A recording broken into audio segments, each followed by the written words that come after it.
What's good? What's good, Mark? I see you, baby. What's going on with you? Hello, motherfucker. DJ, what's happening? Hello, motherfucker. Visionary Laugh TV or V? What's good? Hello, motherfucker. Yeah, I'm back. Getting everything back the way it should be. Let me turn this thing down, though.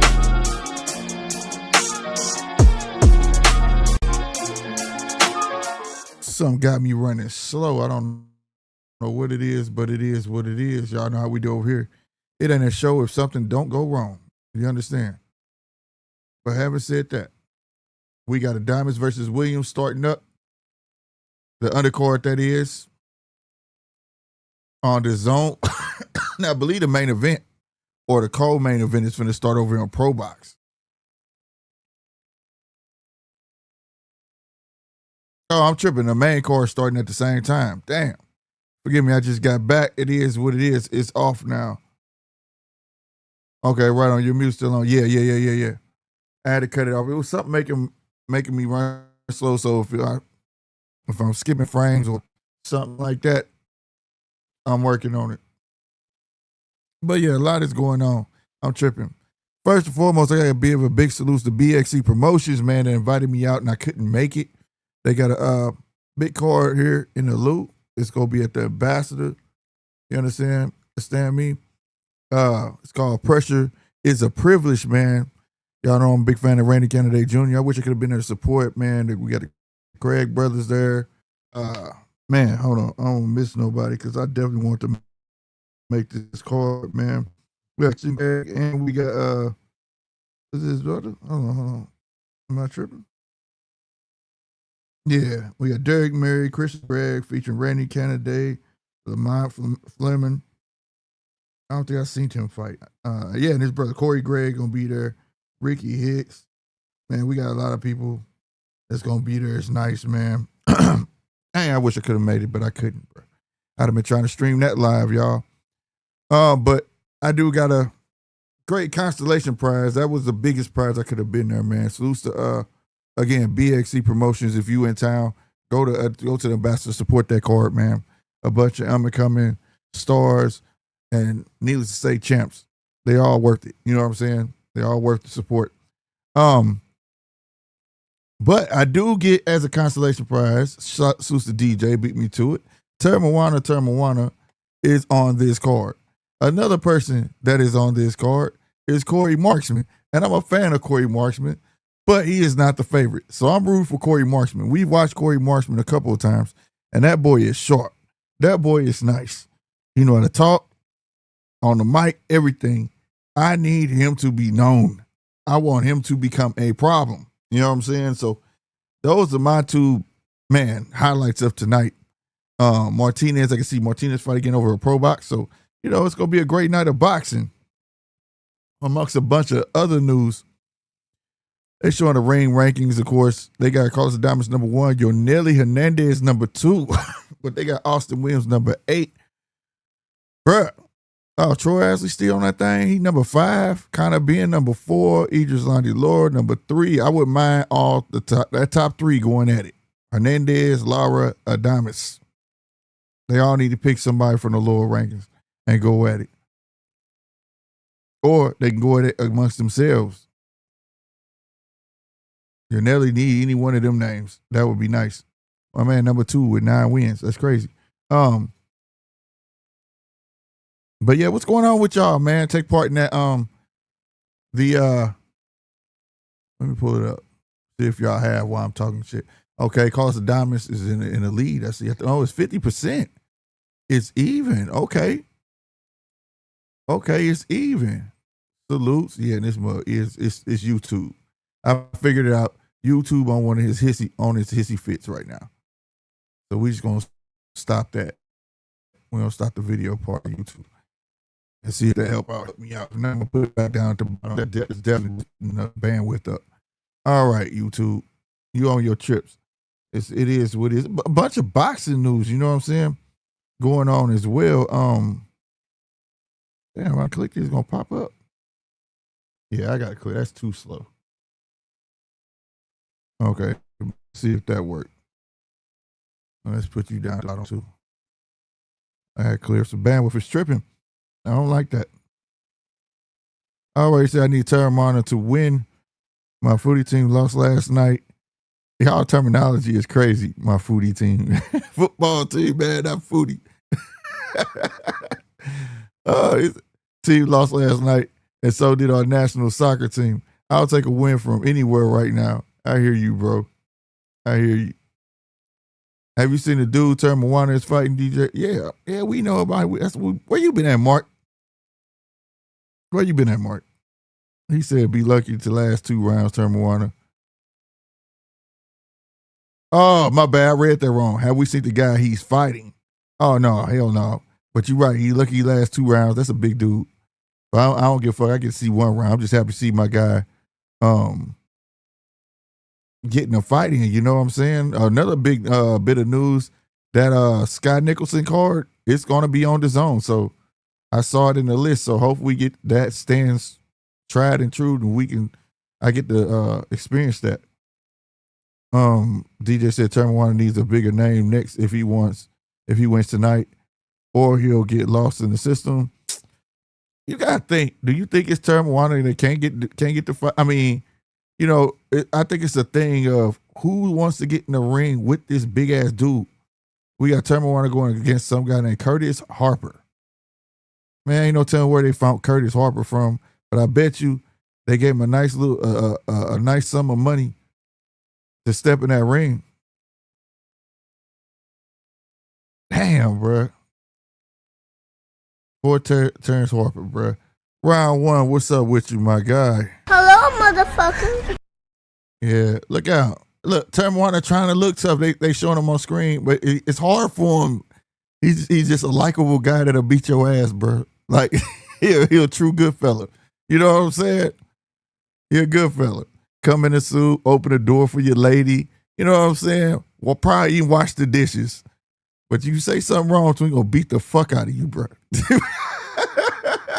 That's some dangerous shit, my guy. You know what I'm saying? That's some dangerous shit.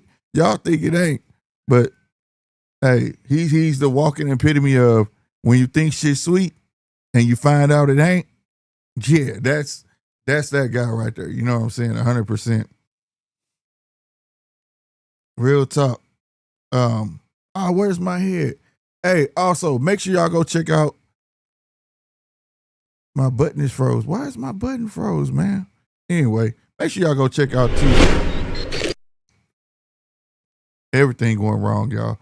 Damn, my button's all screwed. I remember last time it did this to me, y'all. Anyway, go check out tflex.store. I thought I was gonna do the same thing again. I had to take that chance. But yeah, go check out tflex.store, man. Go grab y'all some shirts, bro. Use my code GMT. I think it's capital GMT. 15, get 15% off your whole order. And this fight is finna start, bro. Oh, snap. Yeah. I don't know what camera it is. Yeah. This shirt is on there as we speak. It's marvelous. This is a beautiful shirt, bro. Beautiful, beautiful. Go check it out. All right. Over there at tflex.store. You feel me? That's what's up. I don't know. I miss who this is fighting over at Luis Correa. It's a 4-round bantamweight. I'm not going to lie. I'm not tripping off that. I'm paying attention to this Teremoana. Depending how they land, how this fight's from the rounds land, rather, I'll go back and forth. But right now, I'm hoping Harper come out because they've been having this camera pointed at this ring, at the doorway, and I hope this dude ain't got scared, bro. It's going on 10 seconds, about 15 seconds. This man has not walked out. Come on, Harper. Don't punk out now. Do not punk out. You got to at least go in the ring, let the bell ring, and you're paid. You get paid. Okay, here he come. Here he come. They showing him. They probably had to like, you could do this. We know you could do this, Curtis, bro. It's all right. Just go out there and give it your all. They probably had to give him that old school pep talk because, God damn it, I thought this dude was going to punk out. This camera been pointing at the doorway for I don't know how long. You understand me? Crazy. Crazy. Real talk.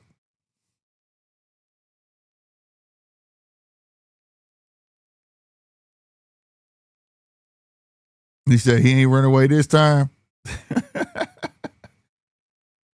Boy, somebody was. Let's see what y'all talking about. Aircraft carrier, what's up with you, my guy? What's going on? Hello, motherfucker. He said Curtis Harper is the guy who walked out the ring versus F8. Right. I knew he looked familiar, bro. He probably did that shit on purpose, bro. So I'm talking about the same guy. When I said you got to at least walk in the ring and wait till the bell ring to get paid, that's who I was talking about, Aircraft. Fuck no, bro.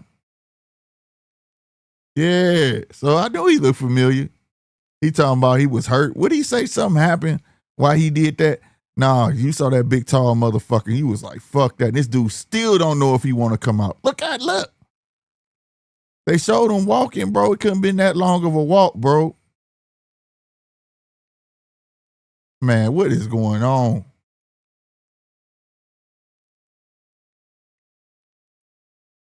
He said he ain't run away this time. Yeah, boy, come on out, bro. I ain't never seen it, but the anticipation on this is crazy right now, bro. It's crazy. Oh, look how he peeked out the doorway. Look how he peeked out the door. He said, this is bullshit, bro. What y'all got me doing? Why y'all keep putting these big motherfuckers in front of me? Man, this shit ain't even cool, bro. Man, y'all sure I can do this, bro? Look at his face. He look terrified, bro. He looks terrified, bro. He even walking out there like his legs is not with him. Look how he walking. He walking no. Like I shouldn't be here, bro. Yeah, he got that face like I don't think I should be here, bro.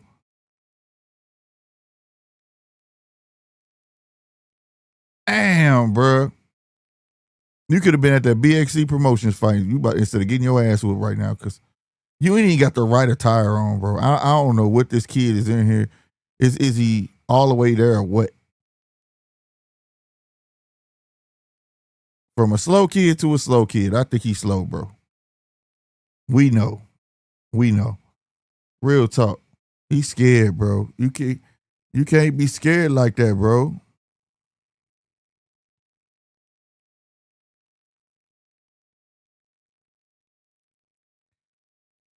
How you be a pro fighter and be scared to be, bruh, he ain't just getting in the ring. This is second time they putting him in the ring with a giant. Look what just walked out. What's the giants of the Bible? The Isthmus? I can't remember them. That's what Teremoana tall as fuck. And then you see how much more in shape he is now? His belly look like it's damn near gone. Man, he been working. Bro. Yeah, bruh. Wango, what's going on with you? Hello, motherfucker. He said time filler. Wow. Salute, bro. Man, shit. That motherfucker. I don't know. Y'all gotta understand. Like, they think he's a punching bag for real. He went from FA, a tall motherfucker. Look at this kid. He looks mortified. He looked like he already seen the dead body. Like, for real, bro. He looks mortified. This is real talk. Mark said he looked like he didn't want to be there at the weigh-in. Man, look.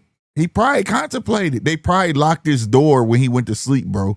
They was like, we wake up, we know he's not going to be here, bro. He's not going to be here, bro. Yeah, bro. I'm trying to tell you. Slow kid to slow kid. I know one. And hey, ain't nothing wrong with him, my dude. He's a working man. That's what matters, because that shit right there take balls. So I'm going to give it to him. Now, we got to get past the bell. When he fought FA, the bell rang and he walked out. You understand me? Oh, the crayons in his pocket. They inside his pocket. In the inside right here. You see that lump? They there too. Wango said it's a straight sacrifice. Yes, it is, sir. Yes, it is, bro. They couldn't give him a proper shirt. Hurt the hurt. His feelings finna be hurt. Man, this shit ain't cool, bro. We gotta get past the bell. If he don't walk out, because that's what happened. Remember, ding, ding, ding, and he walked clean up out that motherfucker.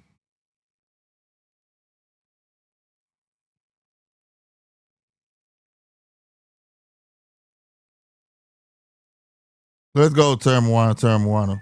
You got you a fish tonight. That's what I see. He got a fish.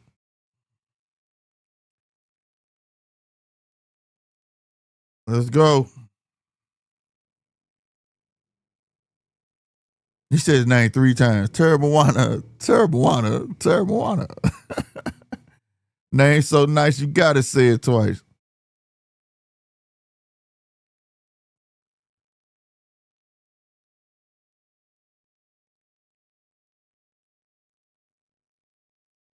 In case y'all didn't know, this is a Teremoana channel, bro. I'm a big fan of this dude. I think he can go far if they keep him busy enough, bro. Real talk. I think he could really equate to be a problem. Because it ain't just that he tall, he could really punch, bro.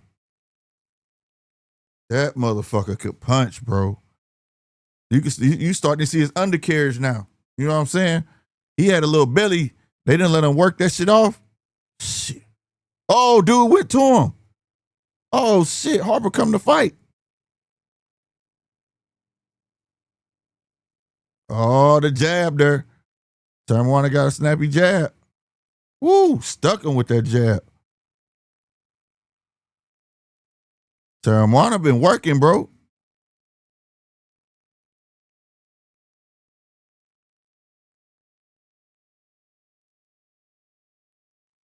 All right, I see the level changes, Teremoana.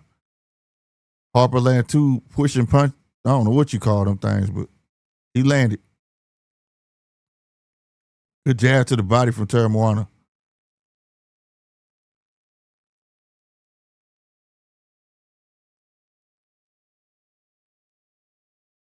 Yeah, Teremoana, like it's a moment in time. If he land that right hand, it's a wrap.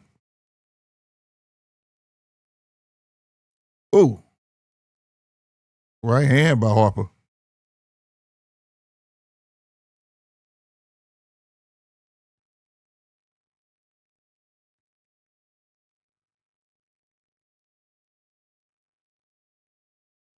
Woo! Okay, Harper tried to land a big right. Okay, Harper.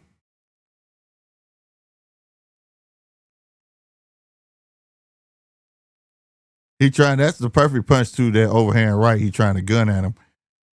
But he gotta be ready. And can't be lackadaisical like that, because you ain't gonna do it, wake up the beast, bro. He gonna start unloading like he doing now with that jab. Look at that 1-2 downstairs. Folded Harper. I like his feet work. His footwork. I just wish Teremoana bring them hands back too, though.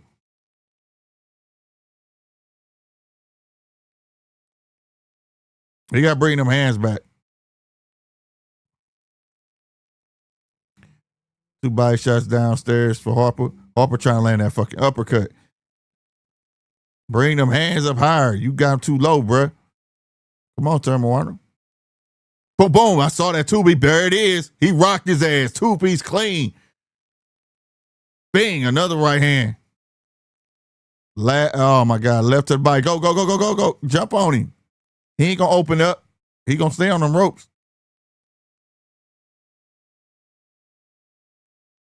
Ooh, nice 3-piece downstairs from Teremoana.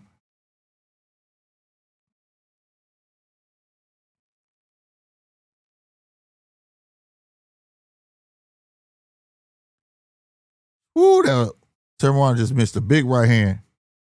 Hell of a camera angle. Slapping left for Harper. 10 seconds. Ooh, big right hand. Slap his ass. God damn, is it over? Oh, he's not going to make it. Oh, my God. That was nasty. He needs some milk. It was at this moment that he knew. He fucked up.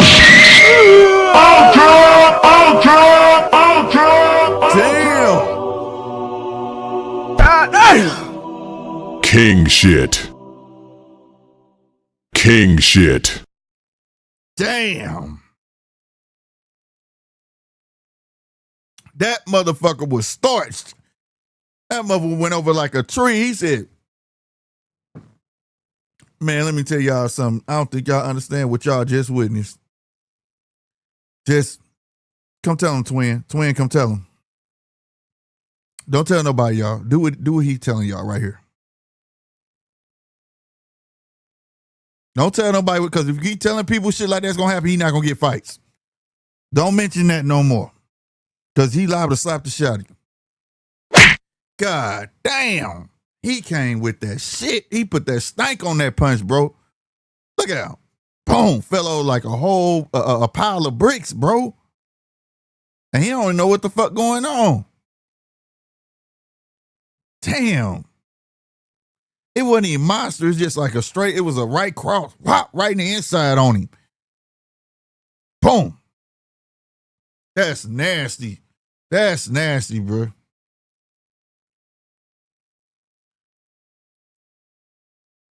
Yeah, it knocked him smooth. We knew it was going to happen, though. That's not going to help him get another fight. Man, shit, no, it's not. It's not. That's why I said, don't tell nobody. Don't tell nobody y'all saw him do this. Do what my guys telling y'all on the screen. Keep it closed. Button your lips. Just, yeah. Do what he say. Don't. Yeah, bro. It's not going, man. He got to look vulnerable for somebody. I'm telling you. He got a slow punch like a George Foreman. It don't even look like he put nothing on these fucking punches, bro, to be knocking people out. And I know this guy was there to get slept, but it's just the point. 9 fights, 9K. I mean, about to be what? 10 KOs. Who they gonna put in there with him? Get FA in there with him. Fuck it. Put him in there, somebody just as tall and somebody who else that can punch too. That'd be dope. Cause shit. He gonna get all the crayons he want now. He gonna get the ones that smell like fruit. He still don't know what the fuck going on. You see his face? He like, the fuck you hit me with, bruh? Some bullshit. Yeah.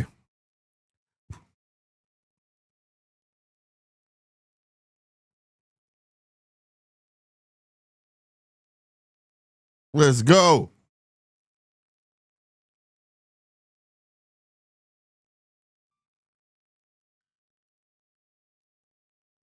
Yeah. Represent. Represent. He representing. Man, did heritage dance. I don't know if it's called a dance, but I don't want to be disrespectful, but he represented his heritage to the fullest on that. I dig that. Yeah, he definitely gonna get the crayons, bro. He gonna get them. The ones that smell good too. The ones smell like the red is strawberry, the purple is grape, blue is blueberry, green is green apple. He don't get all of them. He don't get all of them.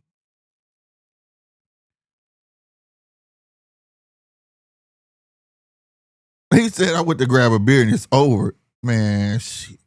Dude ain't no joke, bro.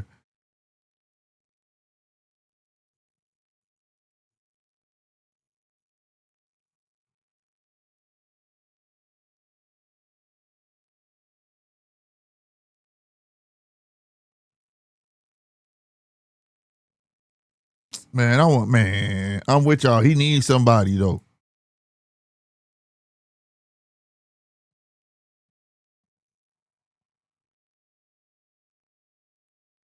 Hey, credit to Harper though. He didn't walk out.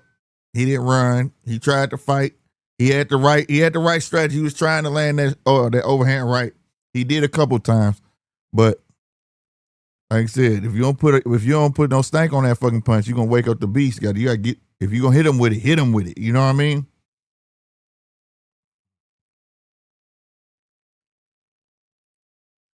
$22 knockouts in a row now. What's his record? I thought this is ninth pro fight. Am I tripping?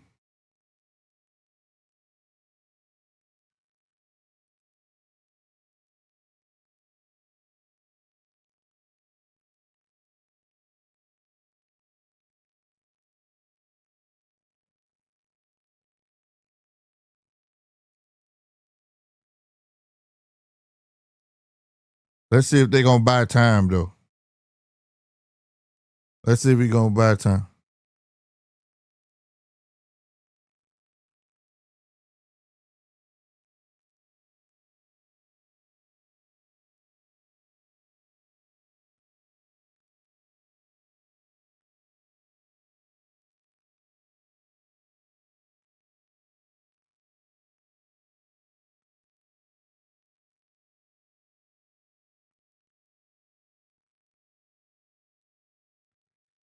Why they beat that shit though, bruh?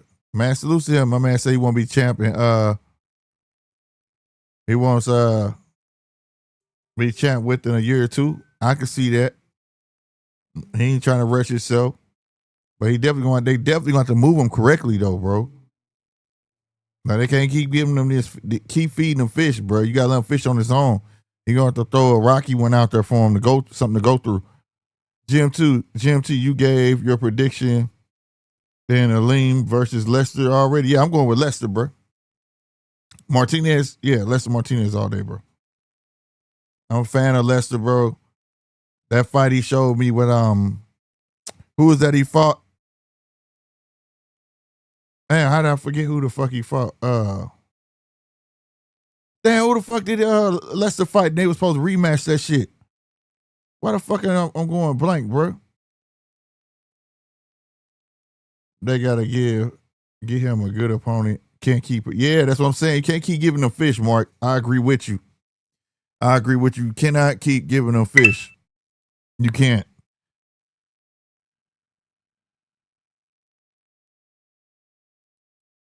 Yeah, I'm going with Lester, bro.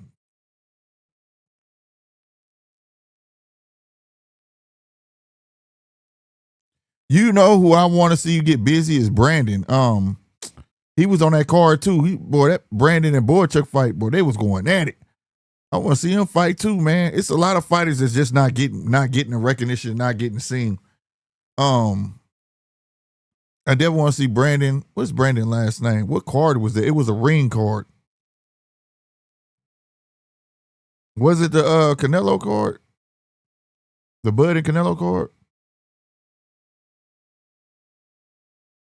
What was Lester Martinez? Who was he fighting, bro?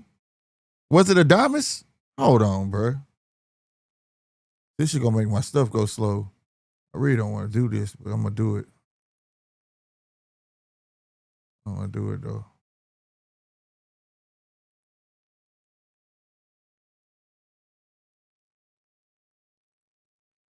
All right.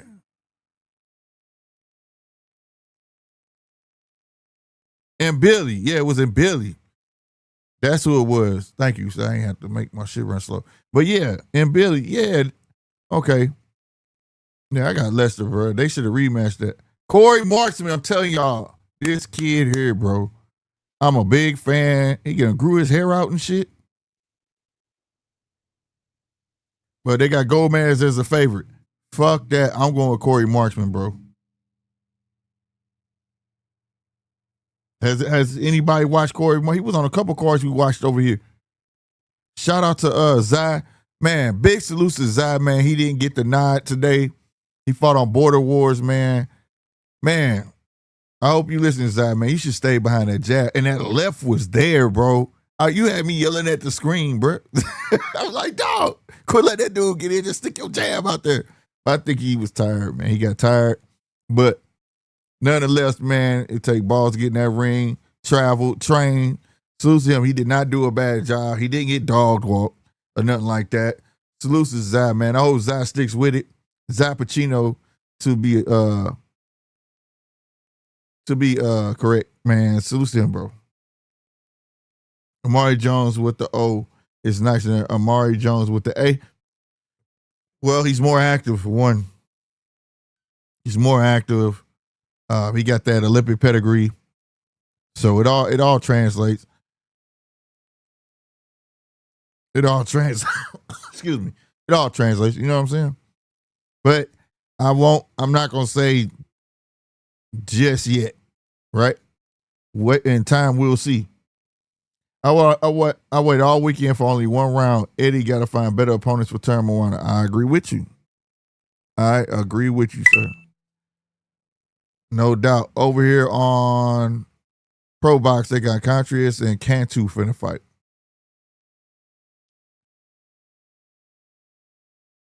Man. Yeah, Amari Jones just got with Golden Boy. Amari with the A just got with Golden Boy, and we can only hope that they keep him busy and don't look at him as a taxi. One thing, how I feel now, this is me on the out. I don't have no insiders over there with Golden Boy, but I'll tell you this: when I watch Golden Boy fighters and when they start promoting, like really backing a fighter, I have a feeling it's about money. I don't know why. Instead of building a stable, they rally behind one fighter and put they all behind one fighter, and they look at him as money. And then when he doesn't perform, they get put on the back burner, and then boom, you know what I'm saying? And it goes like that. Instead of, you know what I mean? Like you Top Rank gonna put 3-4 of them out there and back them out. You know what I'm saying?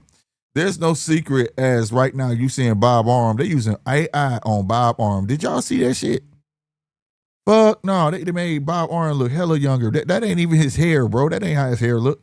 But anyway, it's no secret why they are really promoting this Top Rank and the Zone deal. Because if y'all remember in the beginning, they've been invited to come to the Zone when the Zone was in Vegas. And Bob wasn't having it. He said, nobody's going to watch boxing on an app. And he was calling them Dead Zone. Now he's there, right? And they know Top Rank has the powerhouse out of all the promotions. They have the powerhouse to keep boxing fans busy with fights, right? And they seem to always give birth to the talent that we come to like and know, regardless, right? I'm not going to sit here and hate on PBC because PBC had a run, but Top Rank has had a run for years, decades. You get what I'm saying? And they always produce the mega stars. So, and we talking about all the way back from before De La Hoya, all the way to Ali, Hagler, all the way up, right? All your number one mega stars come from Top Rank. So that's why they promoting these dudes like that. Golden Boy didn't get this push. Nobody's getting this push. They're going to make sure you watch Top Rank over on the Zone because Top Rank going to keep them busy. And it's probably for 12. It's going to end up being more than that. I think so. It's going to end up being more than that. Right? UVC Keyshawn. Do I want to open that can of worms? I might not right now. I don't know. But you see Keyshawn going at my boy. I don't know why I'm going blank right now. Y'all gotta forgive me. I took a nap and woke up, bro. You know what I mean? What's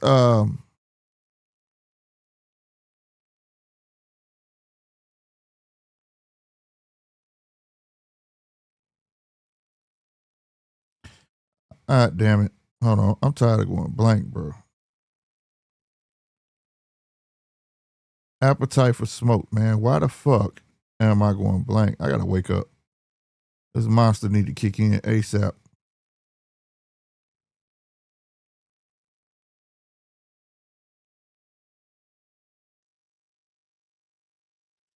TJR, what's happening with you, baby? What's going on?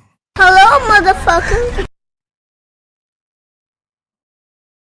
Okay, let's. DJ said, Slick, I'm going out in protest. They got Wilder versus Chisora as a pay-per-view. Yeah, man. But you want to know something, DJ? Remember we said that, though? That they were just going to start throwing bullshit out there to say that they honoring their agreement for that ultimate pass, right? Remember that? Yeah, and this is definitely one of those, right? And if it should be maybe if you want to do it for the UK, right? But not over in America, Australia. This is Del Boy's last fight out. That's why I can see them charging it over there. But here, no, bro. They gonna go out there and fight. He gonna go get some hamburgers and pass them out, and it's not. Yeah, bro. I agree with you, bro. Markway Oscar, the dumbest promoter in boxing. I'd like to say he doesn't move his stable like he just gets behind one guy. That's how I feel like, you know what I mean? That it's like a the use with your analogy, like impulse. You know how women will go to the store and they just do impulse buys. He'll throw a show like, ooh, he might got something. It's just an impulse. Let's get behind him. Instead of giving them more and more fights to see who really gonna pan out, and then they don't pan out, and then they move on to the next one, and that's how it looks like on the outside looking in. I would love for anybody from Golden Boy to come up here and set the record straight, but I definitely, that's what I take from it. That's how it feels. You know what I'm saying? It's because like, they always have like one major guy that they're gonna push.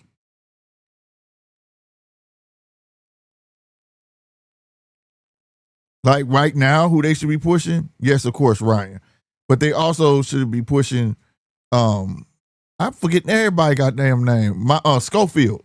They should be pushing Schofield. He should have a fight lined up. His name should be coming out their mouth. He should be fighting on Ryan undercards. He should be, push these guys, because you lost Virgil, so now you got to push Ryan, right? I don't know, bro. He could have the treacherous three right now. You got Ryan and Champ finally, and then he had Virgil, could have the biggest fight, and Schofield on the come up. Man, he moved that right, bro. You know what I'm saying? That could be big. And you don't gotta like the names, but that could be big. That could be huge. You feel me? Slick, most of the top ranked stars were appearing on the zone before they signed a deal. No. I'm not saying that. You're gonna see them more consistent now.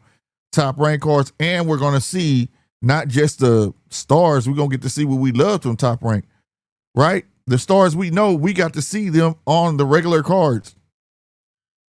You get what I'm saying? They graduate to be these stars because we got to see top rank all the time on the weekends. We got to watch those fights where they got to be and become. You get what I'm saying? Like the Mason brothers and all of that shit, right? That's what I'm saying. No other promotion is doing that, bro, except Pro Box. Name them another promotion who's consistently on a weekend or at least twice a month putting on fights. Just fights, quality fights, right? I'm not talking about the casual, I'm talking about to the hardcore, because I know this what casual say, man, nobody knew who they was. That's not the point. They had people in there that was earning contracts and out true when they do get signed. That's how you got the people we know. And I'm not mad at it. You know what I'm saying? That's what I mean. But you're right, the stars is already fighting over there, bro. It was almost like the writing was on the wall. There we go, Corey. Let's go, Corey. Jesse, what's happening with you, man? What's happening? Hello, motherfucker. Diamonds to win by decision at plus 30 odds. I hope you guys don't pass up on free money. Hey, man, I'm not a gambling man like that. I do every blue moon. But guess what? I'm rooting for you to get that bag, sir. We rooting for Jesse to get that bag, man. Ain't no haters over here, Jesse. Ain't no haters over here, man. I hope you hit that subscribe button and hit that like button, bro. Real spit. Help us grow over this way. We almost at that 2,000 mark.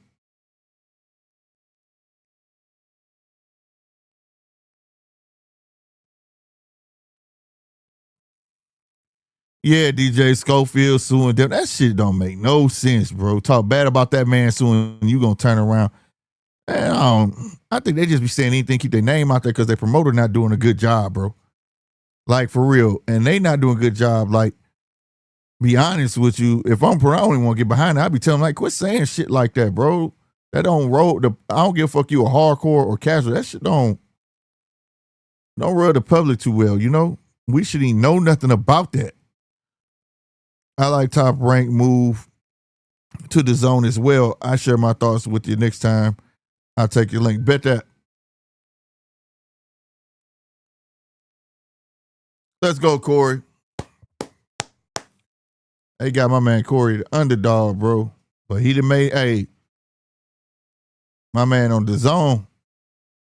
Go on and get this guy there, man. They can make you to a star, man. I don't even know who he with, what promotion Corey with, man. But I remember Zai Pacino put this on him.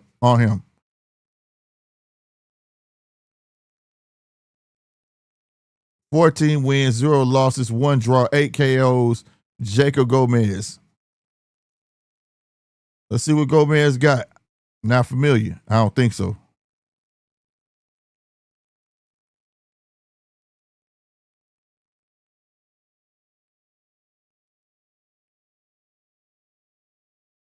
Are they in Florida? Where's this fight? This fight in Florida, right? Because it only makes sense to have Corey there if they're in Florida. Yep, they're in Florida. 12 wins, 1 draw, 9 KOs. The Marksman, baby. So it makes sense that they got Corey on there. I ain't trip off of that.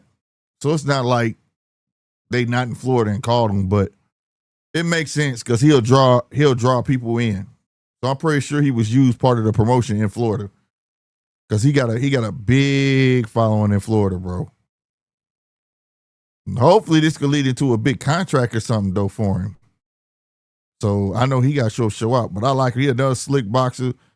He got a little bit of pop. I'm with it, bro. Aircraft said Orlando, Florida. Yeah, so it makes sense to have him on the card, bro.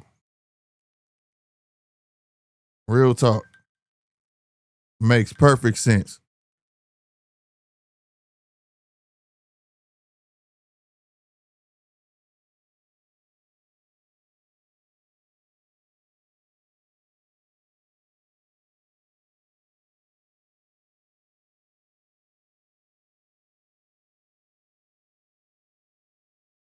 All right, y'all. My bad. But yeah, it's about to go down. Let's get it. Round 1 is started.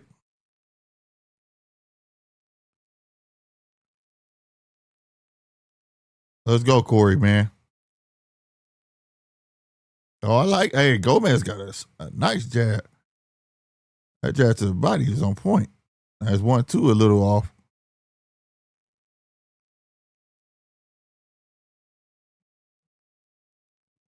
Corey with that speed, bro, down. I love that misdirection he give you, bro.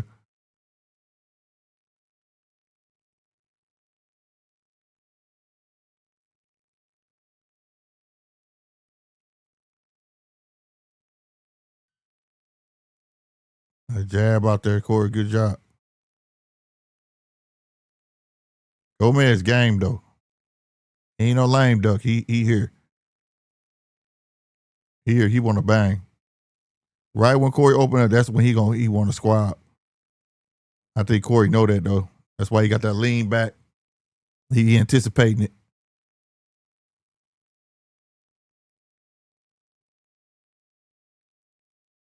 Nice body shot downstairs. There it is. See, he almost got off. Good feet by Marksman. But Gomez was finna go in for the kill, bro. Gomez want to fight, swear to God. Woo! Nice. Hey, uppercuts from Gomez. Good stuff. Good stuff from Gomez. And that was good to stay with Corey. Because he was trying to turn him, but he got feet too. He's showing he can stay with you.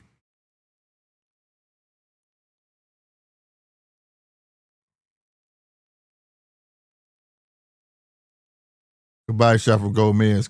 Corey missed both of them upstairs.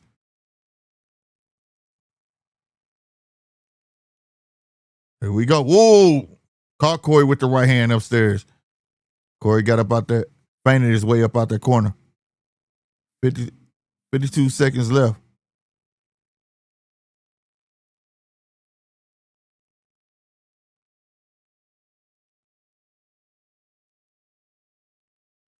I wonder how many southpaws Corey done fought, though.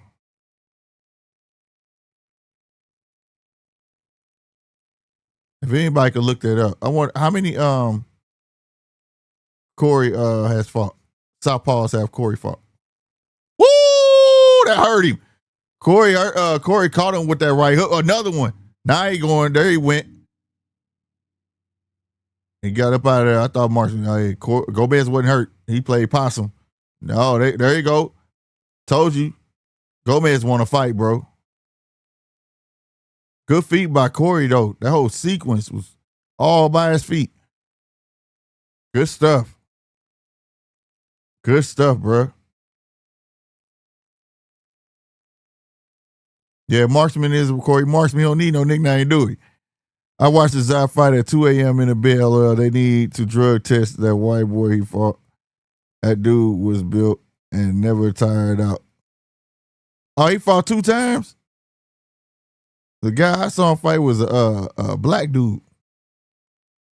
He must have fought 2 times. I missed it. I missed that one. I had to go back and find that. If you know that timestamp, Mark, give me the timestamp in the chat. Not this chat, but you know, in the Facebook chat.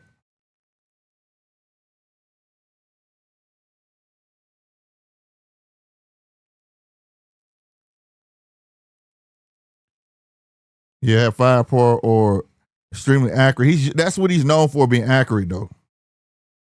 Look at his feet. Every punch. Bing, bing. I love seeing that shit, bro.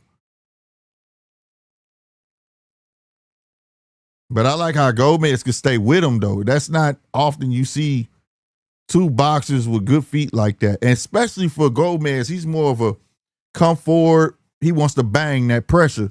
But he got good feet to stay with a speedy opponent. You know what I'm saying? Like I said, it's not often for Gomez. Like I'm not gonna say you see a dime a dozen on Marksman, but have a pressure fighter that can keep up with the speed fighter with his feet like that. You don't see that too often. You just don't.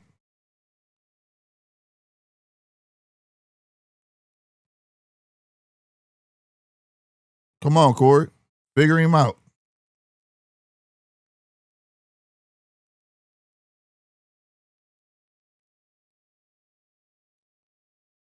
Gomez batting at the gloves.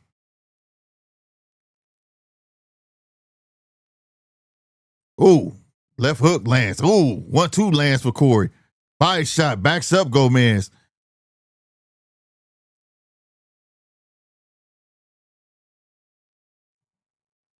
Gomez thought he landed that right hand, but he didn't.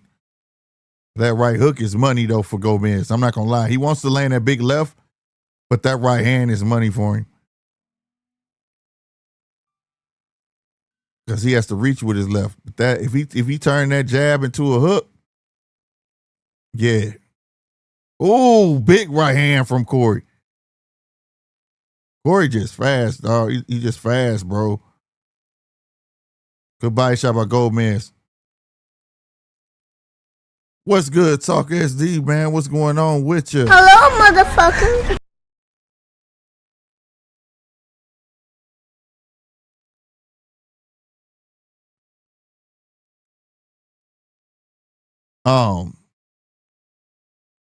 I'm gonna answer this aircraft. Give me a second. After this 1 minute, I'll get back to this, okay? I'm gonna make sure I get back to it.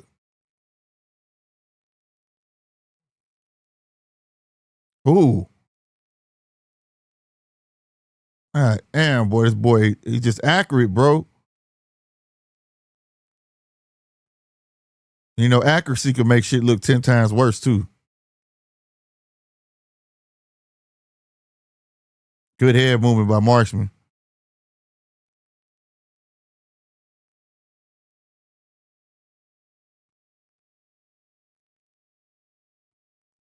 Good jab by Marksman. Now Marksman's testing the water. See that? See how he threw the left hook? Threw the right down the pipe, went to the body. Now he testing the waters. So y'all didn't see what he did. I'm explaining y'all what he did. Because now he wanted to stand there and trade with him. And I'm going to tell you why. All right, this is what happened. And I'm going to answer aircraft carrier.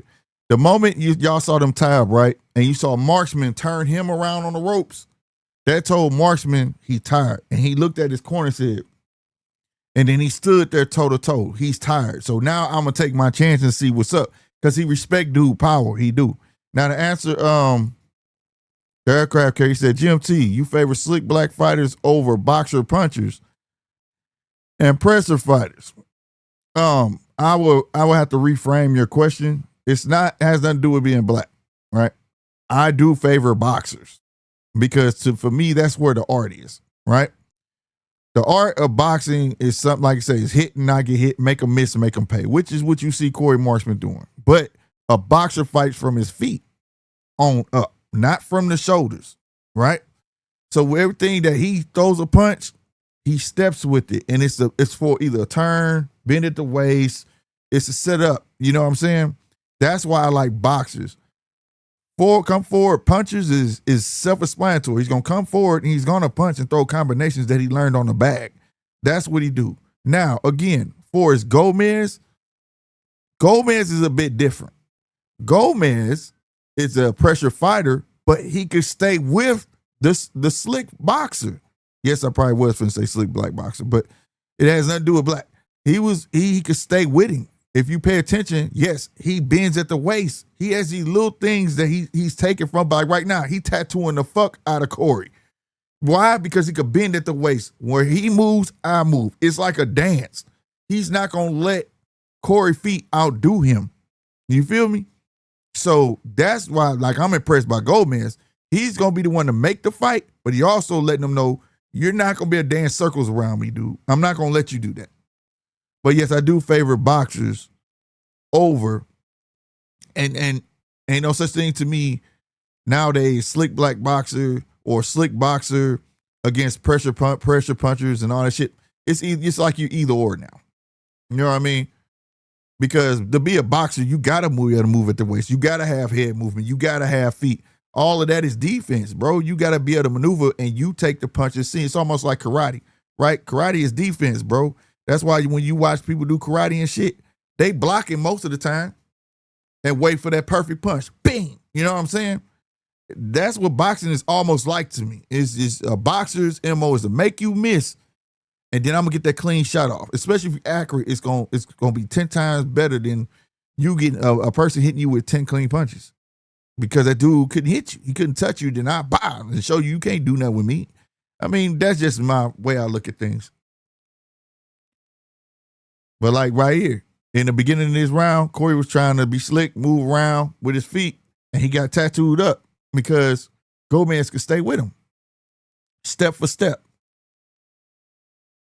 Corey need to get back to feinting more, right? The boy, that little break he got this, pay some dividends. Good left hook to the body, left hook upstairs. But if you want to know what I'm talking about, pay attention to his feet. Even when he duck, he moving. His feet moving, right? Everything he do, his feet gonna move, bro. He is not gonna be in the same place. Like right there, he just spent that dude in a half circle, caught him with a hook to the body, caught him with a hook upstairs. Look, left to the body, right to the body. Now he turns him. See, everything's by the feet, but he's not twisting Gomez. Gomez is moving with him.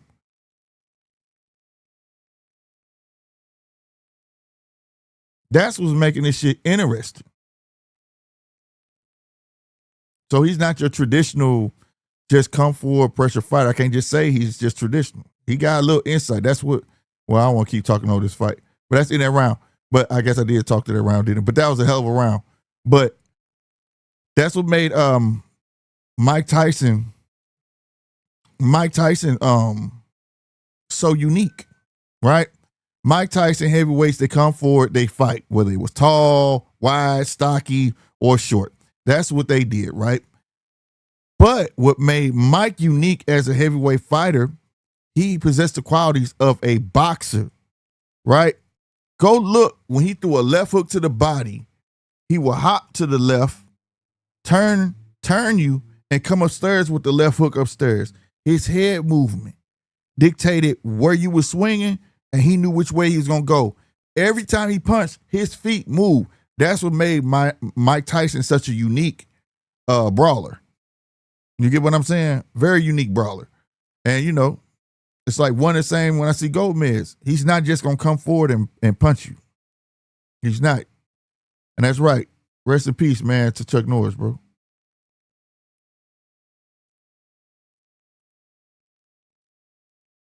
Yeah, it's a hell of a fight right here.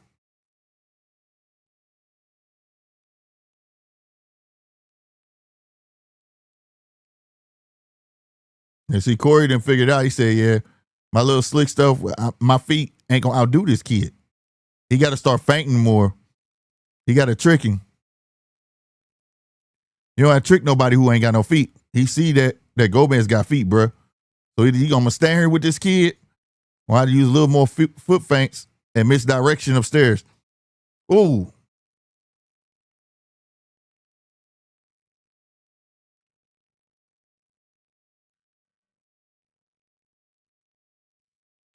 And like Corey done figure something out. Look, Corey ain't even being orthodox, bro. He's squaring up a little bit. So when he let his 1-2 off, it's going to get there a lot faster.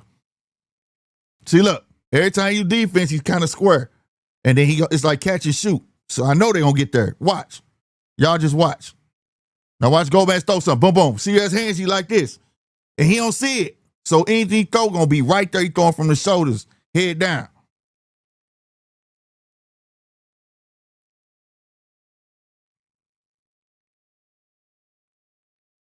Move, ref. Woo, big right hand. There go the feet movement. 2-piece downstairs. Move to the left. Gomez, big body shot. Okay, Gomez must be getting tired because that was a little light side step. Gomez didn't pick up on it. That time he did. Jab upstairs.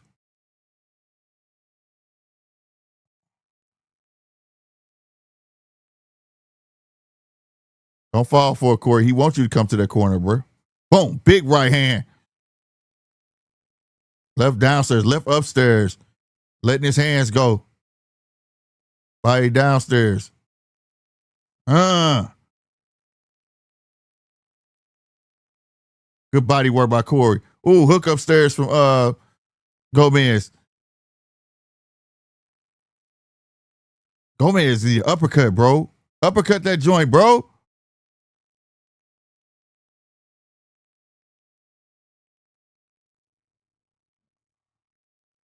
Gomez, he stick to that body. That's where he put that left.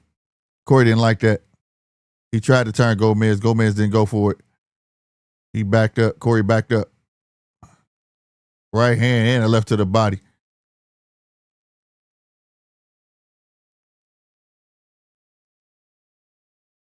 Good head movement. He almost caught him with that left hand, though. But he didn't. Good stuff. I knew it was going to be a good fight, bro. The time set for anyone interested in Zai fight on Border Wars is hour 59 minutes. Yeah, support our boy Zai Pacino, bro. I likes that, bro. He ain't just talking it. He about that action. Real talk. Perfectly said, GMT. I'm in full agreement, fam. Right on, fam. Mark Wynn said, you was right, Slick. Zai opponent was a black man, but he was light-skinned. Yeah. Zai dark-skinned and my half asleep ass thought he was white. Time staff for anyone. Yeah. Y'all support our boy Zai Pacino, bro. Salutes to him, 100%, bro. Salutes to everybody over there on X as well, man. Make sure I hit the follow button on X. But if you want to, man, come on over to GMT. Come on over to YouTube. Go in the search box and put at GMT, all capital sports. And it'll bring you right on over here, man. Hit the subscribe button. Caesar, what's good with you? Hello, motherfucker.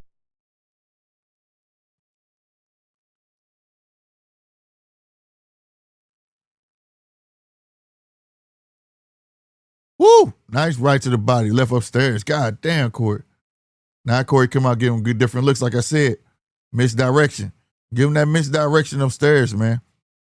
Since you know he can dance with you, you gotta switch your foot feints and misdirection upstairs that make him want to not come in with you, bro.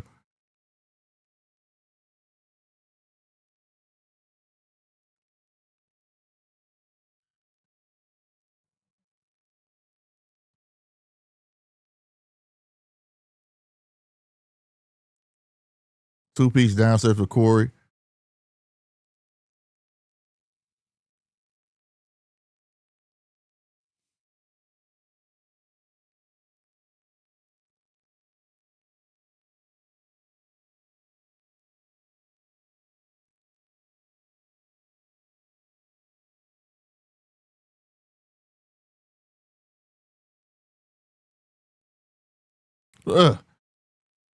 Okay, go ahead, Gomez.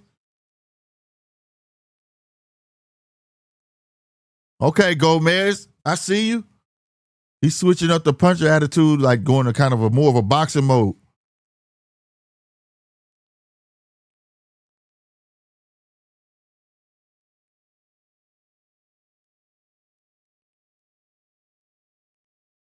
We about to hit that minute mark. Gomez with that body shot.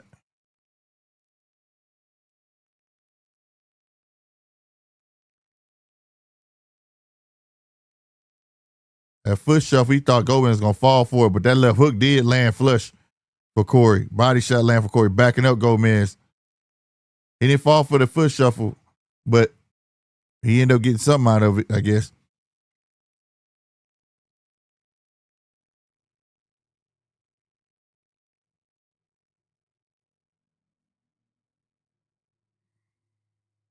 Woo! Gomez tried to take his head off with that left.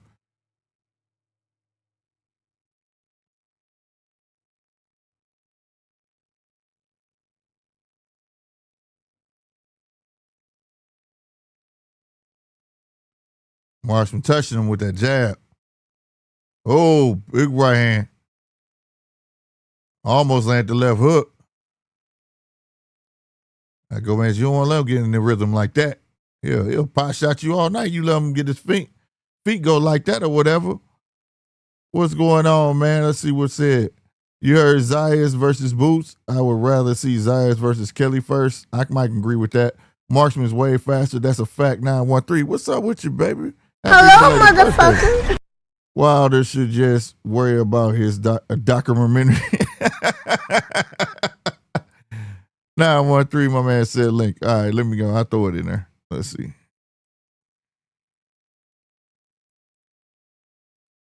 All right, there we go.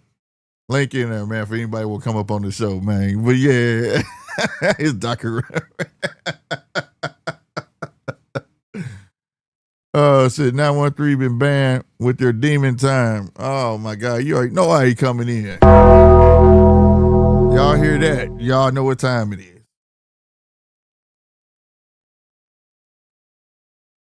The link is in there for you, for anybody who want to come up. I am thoroughly entertained by this fight right now. All right. 913, what's happening, baby? Man, first and foremost, man, congratulations, man. Safe travels, bro. Good shit, bro. Right on, you know right on. And thank you, man, for that birthday shout out, man. Yeah. Another thing, man, before I get to the point, Mark, you an asshole, bro. The documentary. Salute to the homie Mark, bro. It's the fact he spelled it out, though, bro. No matter what channel I go on, whether it's yours, Heavy's, or Punch, Mark is down there wreaking havoc. Man, in bro. the motherfucking chat, bro. Salute to Mark, bro. He straight spelled that shit out. That's what got me. That's what made me like, did he just spell that shit out the way he said it? Oh, yeah, but shit. the reason why I wanted you to drop the link is it's too much for me to say, type out, because I'm lazy like that. Mm-hmm. But you know how many times do you hear me say, break with the right punch, or you'll say, hear me say, fighters need to finish their punches. Yeah. Break with something. He's breaking with that hook, and he's hitting with that motherfucker every time. And I believe if he keeps on taking that shit, he's going to end up getting hurt. You know what I'm saying? Mhm. If Marksman can keep the same pace, because Yeah. he's finishing his punches well. Every time he'll throw that right hand, boom, boom, and then come back with the hook. And it's like Gomez don't even see the hook because that motherfucker's so quick. You know what I'm saying? He don't Yeah. even see the shit. He smiled. No, he see every time you hit with, he smile. He know that's the punch that keep catching him. Like right Yep. there, he And he stole hit on me his with ass that and then straight spent right him. hand. Yeah. He's turning him. St. Louis Yeah. shit. Yep. But he winning with his feet. But like Gomez, like I was trying to explain to him earlier, Gomez ain't your average come for a fighter. He can stick with him. His feet move. He been moving with him. It's just that he got off that line. Now you got Marksman using a lot of misdirection upstairs and foot feints downstairs. Like right there, how he hopped to go Marksman's around hurt him that from the time body. instead of He's just. hurt. He's Yeah, hurt he to ain't the like body. that. Yeah, he got him a couple. You ain't see he got him a couple times like that where he went back to the ropes. Yeah, And them he hands started is laying dropping. off. Yeah. Gomez would make this fight a lot easier if he just jabbed. I mean, like insane amount of jabs, like Yeah. Or if he could 500 turn like jabs right there, around type shit. quit depending on that left hand. If he turn that fucking, if he could turn that right hand into a hook, dog, that would make a world of difference. A world of difference. And the crazy thing is, Marksman in this fight, he got it. Damn, good shit though. Yeah, good shit right there. You saw that? Yeah, Got that shit off and turned his feet. Nice. He caught Marksman with that right hand too. Marksman, if he just continues to be a marksman, Yeah, just keep pecking at him. yep. Yeah, This fight's that's why I easy. said. Yeah, that's why I said the last round. At the end of the last round, he started getting in a rhythm, was pot shotting the shit out of fucking Gomez. I said, you better not do that. That's when Let him get in that I rhythm. actually walked in, bro. Oh, yeah. I was like, you better not do that because you let him get in a rhythm like that. That's what's going to happen the rest of the night. Hey man, who you got for this fight, man? Y'all know who I want Ammo to win, but the Diamond's gonna win, bro. You know what I'm He's gonna saying? win in devastating fashion type shit too, bro. You know the coaches from St. Louis, bro. I want him to get it, but Hey man, Kevin can't fight for Buddy, bro. I know, bro. But it's just something about my man wear that St. Louis crown to the ring. Be like, oh man, you gotta get it, bro. You gotta get it, bro. You know what I'm saying? He's not gonna get it though. Slick, let it go, bro. I know. I'm rooting for him, bro. You know how we do it. We rooting for him, but I know who's gonna win though. Right. Hey, bro. The crazy thing is, man, I was talking to Deej, man. Was it? I think like last night about this too, and I was like, bro, Buddy just fought. He's like, nah. I was like, Emmo just fought, and you know he fought on the undercard of when Adamas or whatever pulled out. He just fought. I think it was the Shakur fight. Yeah, he fought. Yeah. And I was like, he looked like trash then. If he's talking like, yeah, man, you know, I put my heart and soul to this training camp, you know what I'm saying? And I'm going to beat Buddy and all this other shit. Nigga, you look like trash then. When they gave him a nobody, he looked like trash. Yeah, and he can't just win this fight. If he do, he can't just win. It got to be a good win. Because he hasn't had that fight where you like, damn, that nigga, you know what I'm saying? He the shit. He had not one. I think they should be jabbing, and when they land hard, bro, they should be going to the body. They both don't like it to the body. So look at that. See? Yeah, look. Gomez's body quivered. Yeah, his body quivered when he came back. Yep, came back with one. Yep. But I think I said that around what, maybe 4, where I said if I'm Gomez, I'm going to the body. Stay at the body. Yeah. That was when I first saw Corey take that punch, and he went to the ropes and laid off on him for a bit and dropped his hands. Come on, don't be super ref, man. Man, I wish Deej was up here, man, because what's the name of that ref, bro? It's a ref that we was talking about. I can't stand this motherfucker. Yeah, I can't stand his name. His ass would probably be on some fucking word and won't be in the camera all the goddamn time. Is that something Harrison or Soda H, something like that? I can't remember, man, but in the middle of the fight, they banging and shit, and he be like, stop. Yeah, corner, for no corner. reason. Huh? For no reason. For no reason, bro. Hey, he'll break the action to give them their fucking mouthpiece back, bro. You better wait till it's a break in the action to give them their mouthpiece. He'll make them stop. He's a weirdo. A few times, man, a fighter done had a motherfucker going, and he break, Yeah. stop the roughhouse tactics. Yeah. I'm like, nigga. Now Yeah, they see both that going right there. hot. You They see how both got but in the you motherfucker saw now. how Gomez hopped to the motherfucking right, and he anticipated what Marksman gonna do. That's what made this fight intriguing to me. When I said, okay, Gomez, I see you. Man, they both switching around though, boy. They are switching like a motherfucker. I dig it. Gomez ain't just what they said on paper that he just a come forward fighter. He got a bit of some boxing skills in there. He been keeping up with Marksman feet for feet. It made Marksman turn up. Now he hopping to the side, and now he using a lot more misdirection. Good shit, Gomez. This is an equal So fight, two-piece. Man. Yeah, that two-piece upstairs. See how he's staying with him. That's what's but you know why fascinating with me. Gomez is getting success? Because he's jabbing more. Yeah. Well, instead of throwing a wild ass right hand, he just threw that, didn't do Nigga, nothing. that's some good timing though. You see how he just let him throw it? Yeah. Pop. Yep. Wild ass right. Got caught. Yep. Well, I love that. I love when you find little anomalies like this. Mm-hmm. And Gomez, I never seen Gomez fight, but I like it. Yeah, Thomas Taylor. Fuck him. God damn, that referee is something else. Thank you, Thomas Taylor. Thomas Taylor. That's his name. Yep, the big blind dude. Yep, that's him. He always in the way and shit and want to get in between shit. Every other ref try to stay the fucking far back as they can. This motherfucker gotta be real close to them, like he playing double dutch or some shit, trying to find his way in. You know what I mean? Yeah, like, I can't stand, buddy. Hey, real shit, aircraft though. You know what I'm saying? Like, you remember? I think it was. Don't quote me though, but I think it was the Shakur fight, and he fought on the undercard, and they pulled Emo aside. It's like, yeah, man, Buddy can't make it and shit. And he's like, man, I trained hard for this fight, and yada yada yada. He went out there. I thought he was gonna get rid of Buddy in like a round or two, man. He fought tooth and nail with this motherfucker. He had the demeanor too, like he looked all mad and shit, like he was going to dominate. I know exactly what you're talking about. Yeah. Found that late replacement. It was the same card, bro. Yep. They had found the late replacement for him. Yep.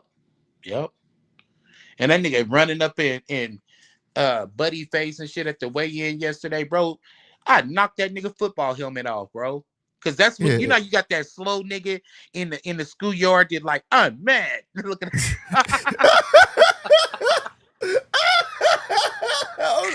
Hold on.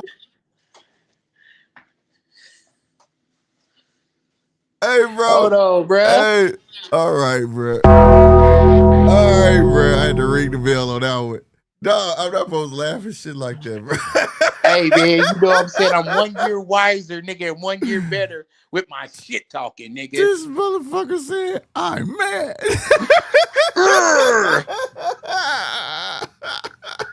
Hey, man, you know, Carlos, man, he a black dude, man. He was Hispanic or not, man. You know, he like, hey, Los is like, nigga, get this nigga, the fuck? Helmet off. What's good? TJ, dude, tripping, bro. Stop it. Get some help. This nigga not tripping. The nigga showed up, man, at the weigh-in with a cleat on one foot, a cowboy boot on the next, nigga, and a football helmet on. This nigga didn't know what to think. You know what I'm saying? He's like, get this nigga. What they didn't show you on camera, Nine, was he was out the back licking the windows. Hey,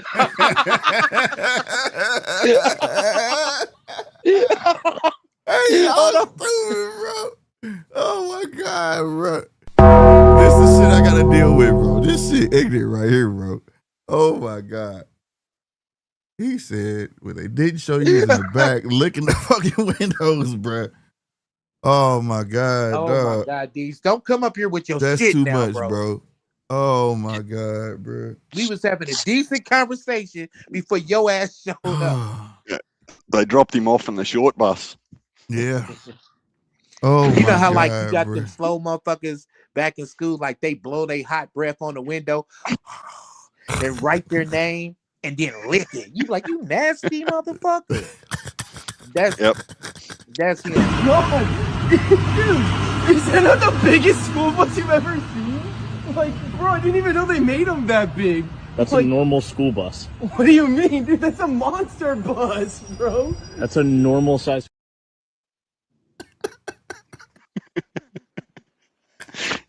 Real shit, man. Ammo the homie, shit. bro. He So is, bro.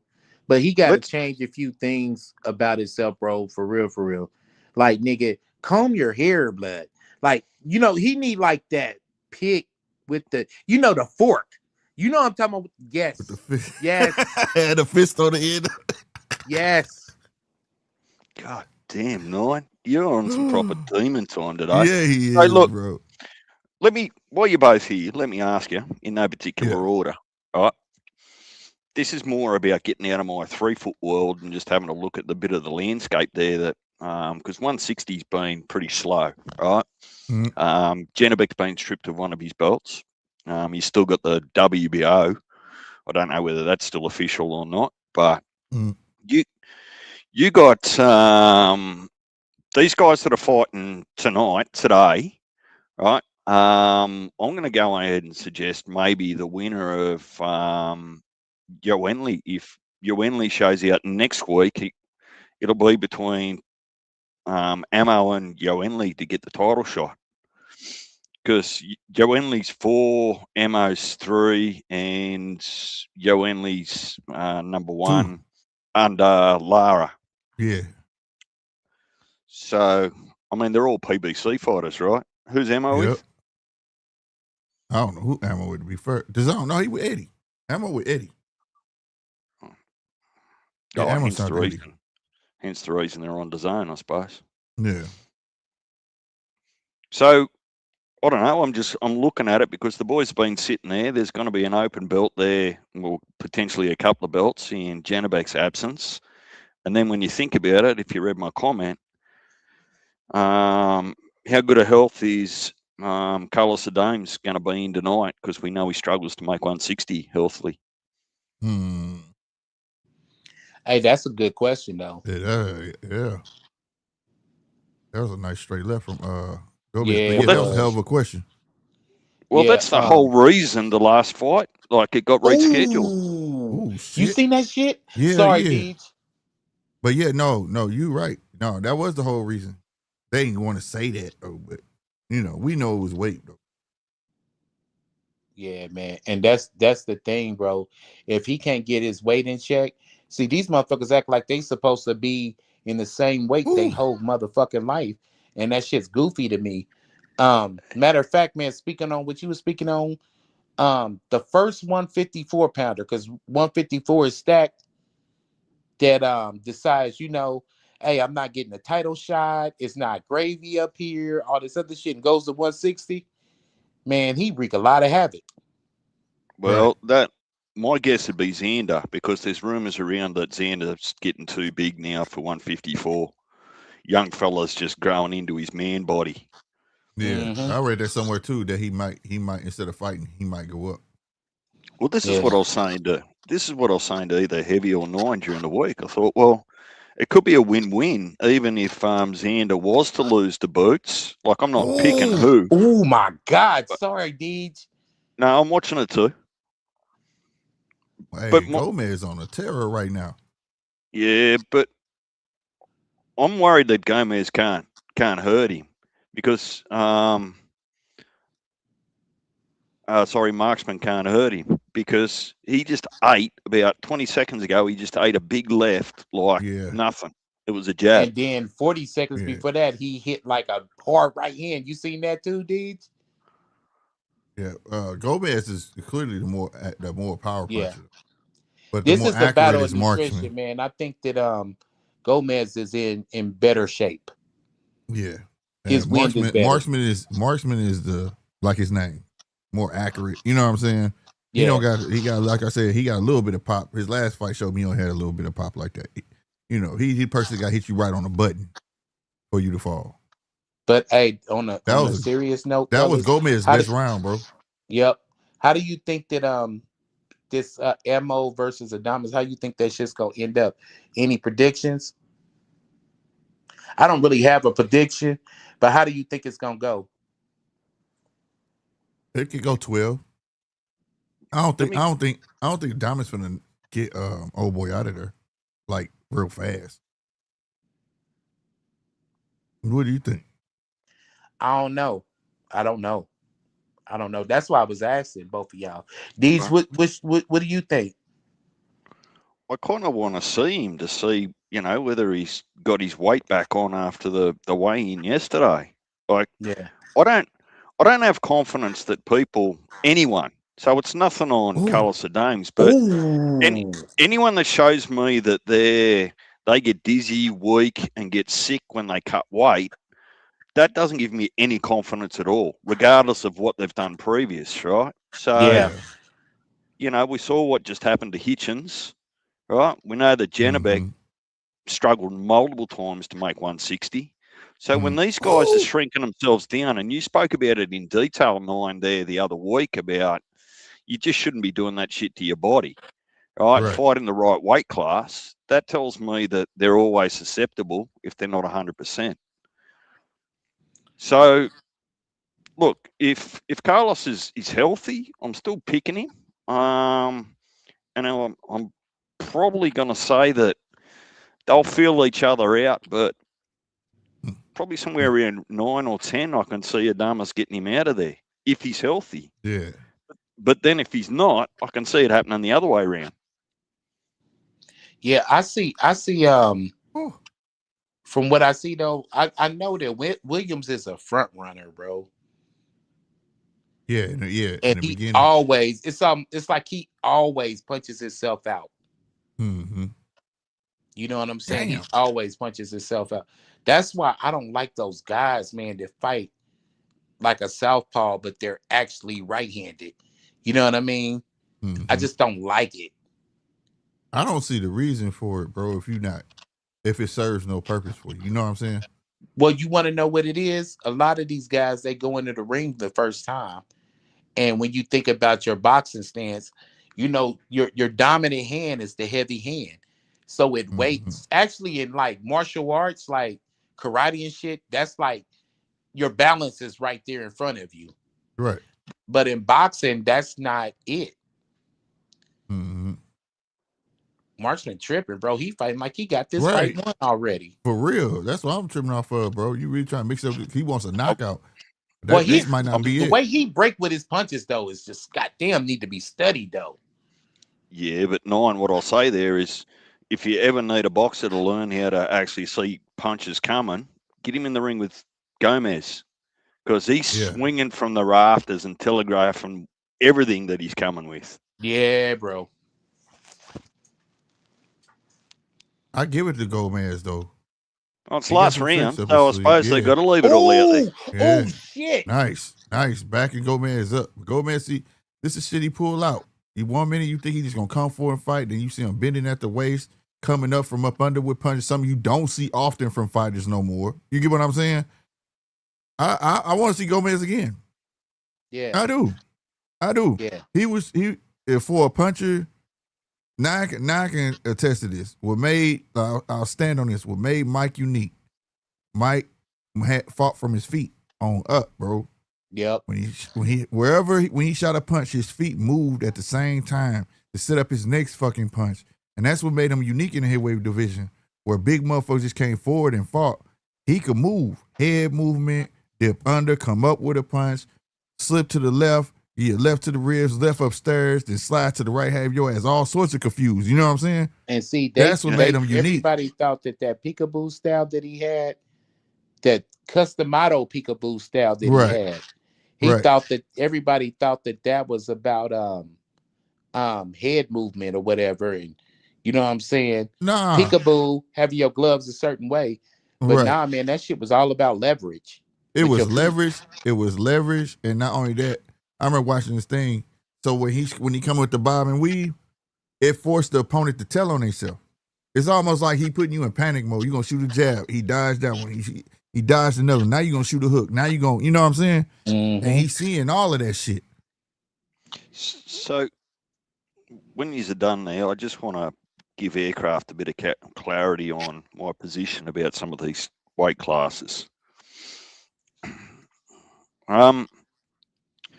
So this is just my personal opinion, Aircraft. Like, I'm of the opinion that the rules and the divisions were made so that guys of the same size would fight each other in the ring, hence the same day weigh-in, Right now, there's been some medical science that suggests that the same day weigh-in wasn't the best for the boxer's health, particularly because rehydrating around the brain and those sorts of things. So they gave him 24 hours to try and get that back around. But if you're putting on more than 10 pounds after you've weighed in, I'm going to go ahead and say, based on two boxers being the same size on fight night, you're fighting in the wrong weight class. You need to go up. Mm-hmm. So, yes, getting punched in the head isn't healthy for you, but these horrific weight drains that these bigger guys want to do to try and get some goddamn advantage so that they can put 20 pounds on after it, that's some bullshit too. And the only reason we accept it is because the rules allow it. Once upon a time, we wouldn't have accepted it because it was same day weigh-in. Right. So I'm just not prepared to give them that free kick now because the rules have been relaxed. Mm-hmm. That's Corey not got the Continental belt. Yeah, no, I want to answer it too. Corey got the Continental belt. Yeah, he won. Yeah, Marksman won. Yeah, he got a Continental belt. That's what's up. Now, I hope he get a contract out of this. Another participation trophy. Yeah, you get that anyway. That's what they're gonna land draft for. He can become be ranked. I don't think he was even eligible for a belt. But I want to answer this though. Like, go ahead. What you say? Nine's displaying all these participation trophies in his lounge room. They at the foot of his bed. He like looking out before he go to sleep. Oh shit! But he says no such thing man, as a right. Look like if David Ruffin was a champion face ass nigga. You know what I'm saying? Ain't no boxing without me, and y'all know this. Ain't come to see you, Gomez. Ain't come to see your ass. Came here to see me. Oh man, he said no such thing as a right class in my opinion. If you're not disciplined, any weight class could be the wrong weight class. Now that part I do agree with, and I'm gonna give you a prime example. And this is where you contradict yourself with the rest of it. Okay, you take a Tank, right? Tank is a fat boy, right? Tank didn't start getting disciplined after the Fortuna fight, I think it was, or whatever. Right? He was like 160 in that fight, and he was supposed to be at 130, goddamn me. You know what I'm saying? And people caught on to the fact, and he started being disciplined, eating right, and he actually was there at his weight, living that weight. That I do agree with, if you're that disciplined. The part where you contradict yourself in this is, Big Baby Miller's at heavyweight. Heavyweight is like a whole nother they're on their own island. Like, you can't compare heavyweight to when it comes to making weight with the rest of the world of boxing. You get what I'm saying? Heavyweight, all you gotta do is be over 2. What is it? 210? All you gotta do is be 210. You heavyweight, or you could be a bridgerweight or some shit like that. You know what I'm saying? You can come in 300, 400. It don't fucking matter. You can't do that. But if you living at that weight and you're disciplined enough to live at that weight, fine. Now here's the problem. When you see a fighter on TV, when you see these dudes looking like they got 5 kids in a hole and all this shit, walk around 180 and they coming down to fucking 135, that's a problem. Not just for us, for them. They cry, but I'm gonna say, I mean this. I hear boxers cry, you guys don't care about our safety in the ring. You guys don't care about this shit. Well, obviously you don't fucking either. Because the more water you take out your body, your brain getting banged around a lot up there, regardless.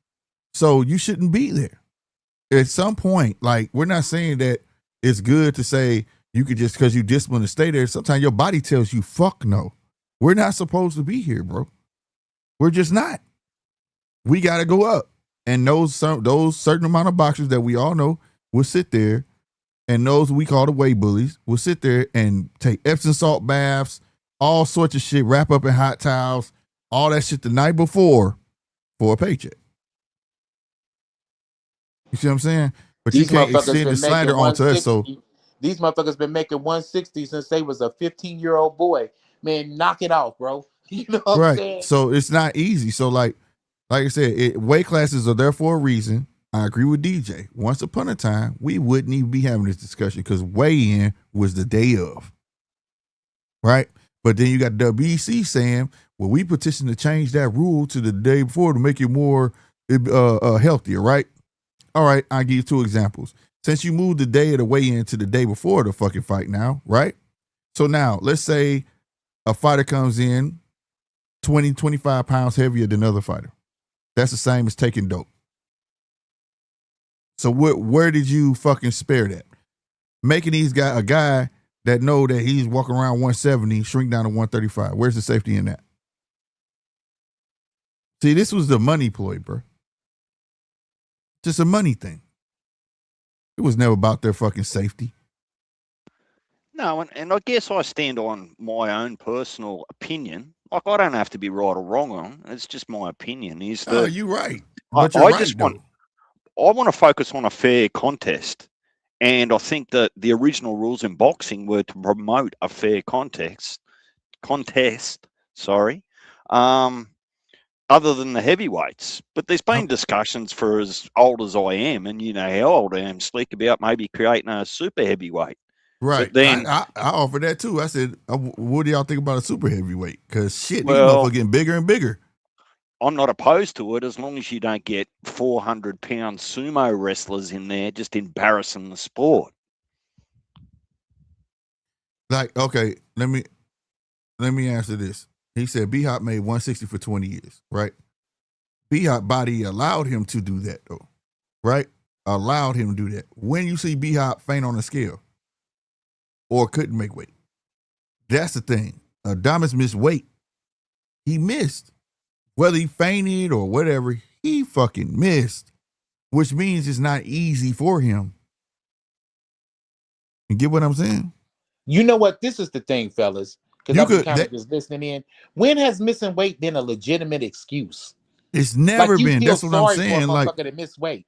Nigga, that's called being unprofessional. Job, make weight. Motherfuckers will cut their hair to make weight, bro. Motherfuckers will cut their hair. They'll let you go on, and they give you time. And so, okay, this is another point. Sean Porter on TV right now. He cut his braids. He cut his braids off. But check this out, though. I want to point this out to people who don't really be knowing. And I know you know now. When he missed weight, right? You get time to lose that weight, bro. So if he couldn't get there 2 hours, 3 hours, whatever they said he had to go back to lose that weight, and if he couldn't get that off in that time, they tell you how much weight he had on his body. Particularly if he failed again the next morning, if they made a deal and said, "Right, let's weigh you at 9 o'clock in the morning." But and tell you how much weight he had on him. Another issue too. Can I please bring up another issue, fellas? Because this has been said, and you know this is why I personally been hit and miss with boxing. It's gonna take a little bit, but just bear with me. Let me land the plane. You listen to a Boots Ennis, right? I'm just throw him out there for example.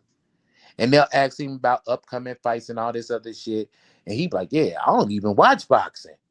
I don't watch other fighters fight. You know what I'm saying? And then you have situations like this where you got motherfuckers who don't even make weight. How in the fuck am I supposed to take you serious and take this sport serious when you motherfuckers don't? You don't even watch boxing, but you expect us to spend motherfucking hard-earned money, $100 and shit for you to do a motherfucking pay-per-view. You don't fuck with boxing. You can't make weight, but you expect us to spend all this money for a fucking fair fight. You're a piece of shit. And that's the thing. What you're seeing, and T.O. called me a hater, homie, but no, bro, I'm not. I don't see the quality of man. These niggas are not the quality of men. See, the guys back in the day, them niggas was men. Win, lose, or draw, they were men. These niggas is not men. These are some old mama's raised, mama's cooking ass niggas. Bro, you know what a nigga do? Nigga coach boxing.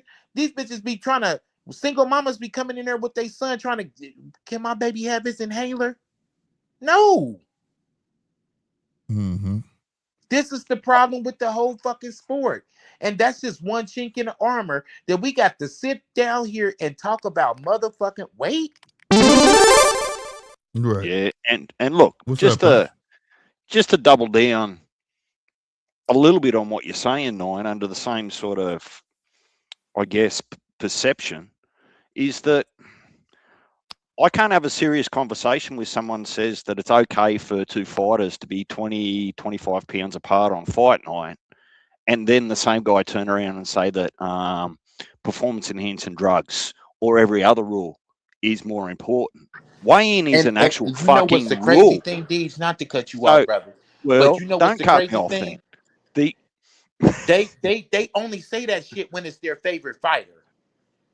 See, if you Yep. a diehard Shakur fan, let a motherfucker weigh Shakur fight at 140 these days. Let a motherfucker come in there at 170 and Shakur rehydrated to, let's say, 148 and beat the shit out of Shakur. Then it's an issue based on your fandom.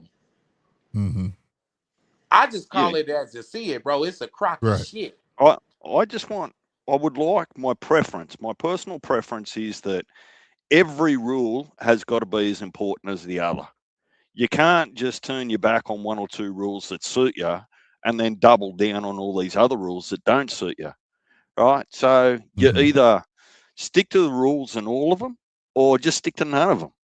Like it makes no sense otherwise. No, So that's look, true. Real shit, bro. Real shit. But people will get mad because you asking for just let it be fair across the board. No.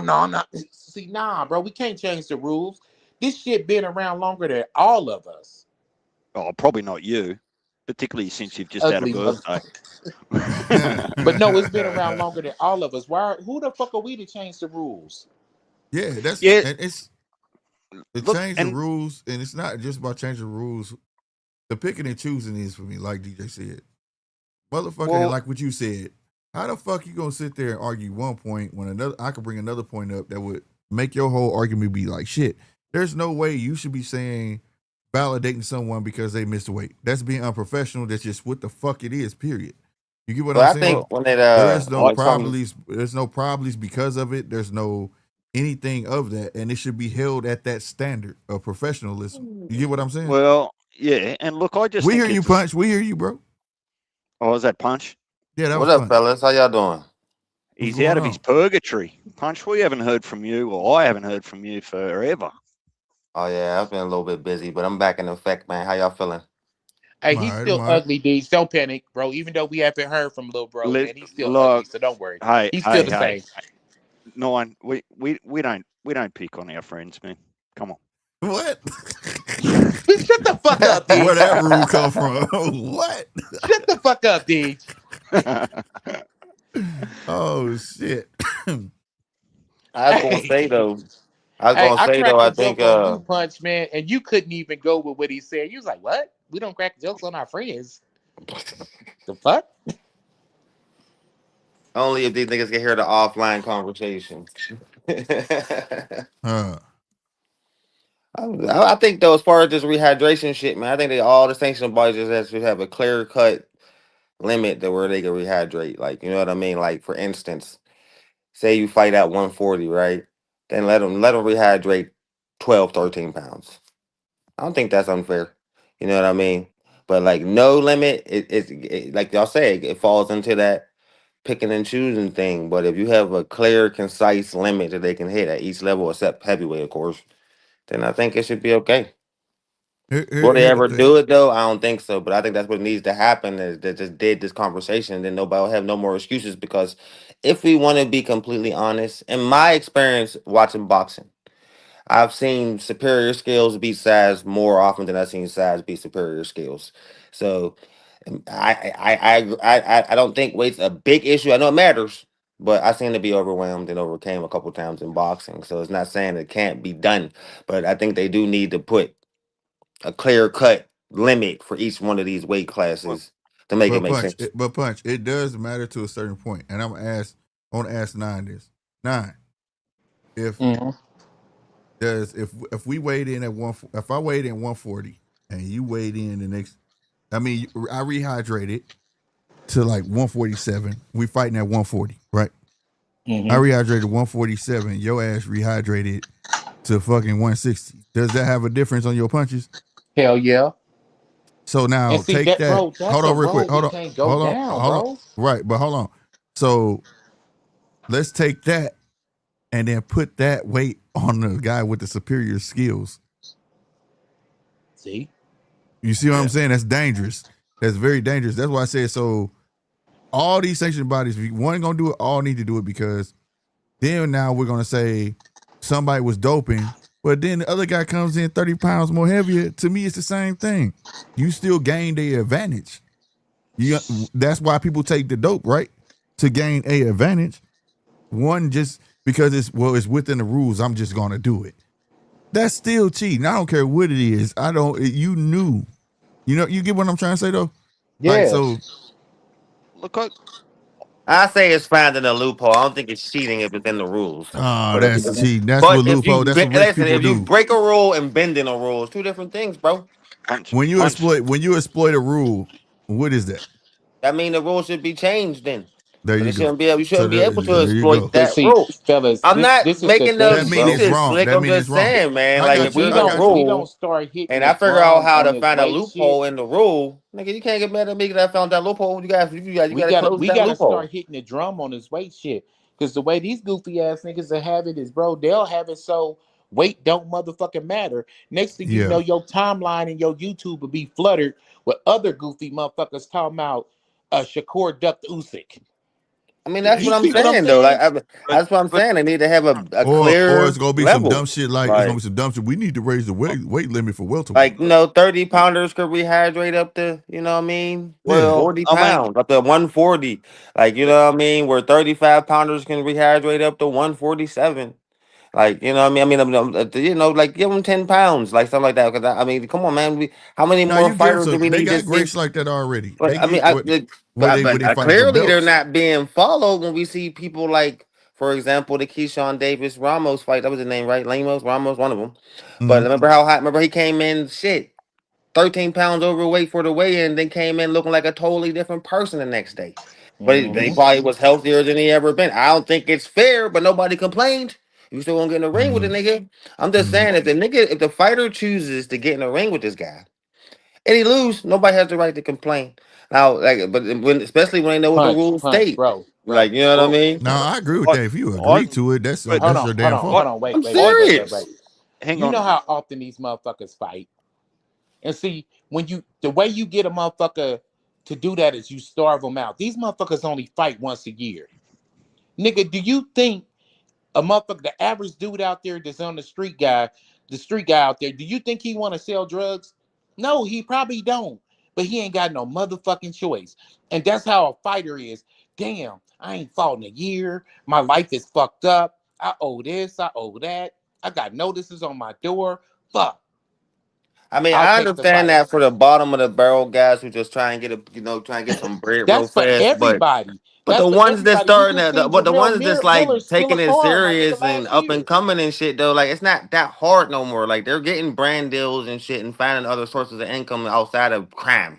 It's not that bad for athletes no more like that. Like, you know what I mean? Like, for But instance, you see how Yeah. Keyshawn and all them are starting to start their little streaming platforms and stuff like that. They're building their own little brands that have an income coming in. Ryan Garcia kind of broke the mold with that. Now all the other fighters just following suit.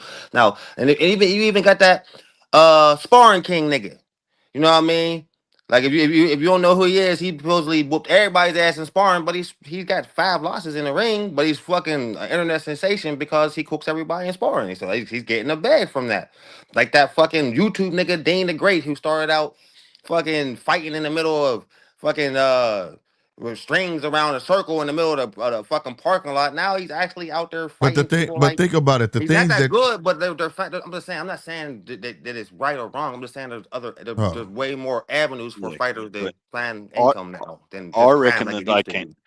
I reckon gotcha. they can be potentially put in a difficult situation though too, Punch. Like if you think about I it, mean, it is. It is a horrible situation the for fighters, man. I had an right, uncle who was a fighter, but so I already know what they go through. But no, but what at the I'm same saying about time, is it don't always saying be that bad. no. Where I was gonna say is that the tough position comes if you watch your opposition miss weight, right? And you want to say no to that fight, but you feel like you can't say no to that fight because your promoter's just gone and spent $150,000 on setting the arena up, this, that, and whatever else, and you don't want to blow the main event. That's where I reckon the fighter that's done the right thing gets put in an unfair position with a fighter that's done the wrong thing. And look, all I was suggesting is that the rules can be a slippery slope. If you start turning a blind eye and manipulating rules that aren't actually breaking rules, to your point, Punch, I agree with you. But then when do you, like, where's it stop? Once you get on that slippery slope and you start fucking with gloves, you start fucking with performance enhancing drugs, you're not technically breaking a rule, you're just finding a loophole. Man, it's supposed to be an even sport. That's I all mean, I'm that's why looking at. what you do is you get an outside team Hey, to fellas, take control of the situation Amari and clean Jones it is up. on now. Same way baseball did. Same, you got to do that Yeah. sometimes, man. Amari Jones finna fight y'all. I want to see if that Round jab last fight was a fluke because he had a damn good jab. Yeah. This is on the zone, right? Yeah, he Yep. been working though. I get All right, Omari. He's so been working, and they keeping him before we get busy. into this fight, I got one question for y'all real quick because I've been wanting. I want to see if y'all answer a line with man. Who y'all think the pound for pound best fighter in the world is right now? Now that Bud's gone. I don't think it is one. I don't think there is one right now. I don't call heavyweights pound for pound. Me neither. But Usyk is probably closest to it. Yeah, but there is now. I don't have one right now. Me neither. Oh, I got Benavidez close. I want to see what he do with this Zerto fight. If he dominates Zerto the same way he did your boy, I'm gonna put him at number one. How about you, Deej? Who you got? Look, I always find pound for pound's a little bit difficult in my mind because sometimes you just not comparing apples with apples, right? Like, look at I Usyk. just really think. Do you think since Bud's gone, is there a best fighter in the world that can fill his spot like he did? Well, let me say this, Punch. In my opinion, it can't be any name that doesn't defend their world title. If they're just moving from division to division, right, to get trinkets, right, to fluff up their resume, and they don't defend it like they're supposed to, they can't be on the pound for pound. Facts. So in that my pound for pound. So in that language, I would say, when you look at your Bams, your Inoways, your Opatai's, your Usyks, even Canelo when he had all the belts, you got to defend them to get credibility.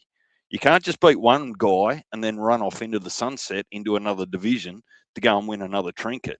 That's some bullshit. So I find it difficult. And Shakur's kind of done the same thing. He got it there at 35 and then he went to 40 and now he's talking about potentially 47. Man, good on you for winning the belt. This kid got a jab, man. Bro. Yeah, dude, you got to find a home and dominate that home. Then you could do all that. It's a lot of shit shifting that I want to talk about too, man. But like, that's one of them I want to bring up. Like, you can't be just like jumping all over the board and think that's going to validate you. That's not. And want to fight the final bosses and think that's not how that works. Just because you saw what that worked for one man, he had a history. Boss. You had one man that was held back while he got to do that. These kids ain't being held back. They just trying to jump ahead of the game. You get what I'm saying? And get the biggest. Sorry, fellas, but Amari's doing something really interesting. And it's all with that jab. And it's all with the jab, bro. And he's not throwing hard. He's not throwing hard. He's just pecking at the dude with the jab. I like this nigga, man. He's nice. What? No, and I think he's able to do it because old mate in the black and red there, I can't remember his name, hasn't got a jab. Yeah. So Omari's going to be able to have his fucking way with this boy all night off the jab. And that height too. The height too. But that's the purpose too, though, man. Like, you put your fighter in situational fights and you tell them this is what we working on. I want to see you use that jab more than anything you know what I'm saying? Until you can't get it off. He also starts too fast sometimes, though. And that's how you build him up. You know what I'm saying? He starts extremely fast sometimes. He needs to slow down a bit. Punch. Let me give you a question because you gave us a good one. Don't tell me your favorite fighter. Just give me your top 5 fighters you like to watch. Like, you'll watch them fight anyone, right? Because you know what you're going to get out of them. Okay. And that's for Slick and 9 as well. David Benavidez, Bam Rodriguez, Shakur Stevenson, Keyshawn Davis, and you know what, man? I ain't even gonna cap, man. Connor Ben. Okay, that's your list. 9, Slick, Chat. I like Abdullah. All mine gonna be little fellas. Bam, Abdullah, and Shakur. Now, remember, I'm not asking you who you think the top 5 fighters in the world are. These are the guys I like to watch. Like, 100%. Shushu, Bam Rodriguez, Mason, and Shakur. That ain't 5, but those are the 4 where, like, I be like, I know I have to watch these dudes. And I like Corey Marksman, of course, but he just getting in the game, like getting his shine. But those 4, I'm definitely not gonna miss. I like Emilio Vargas over Mason. We always get into this. Mm-hmm. I actually got Mason on my list, man. I like Mason. I like Usyk.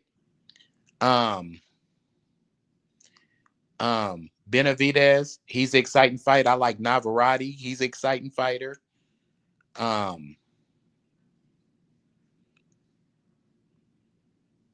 I'm drawing blanks, fellas. That's it.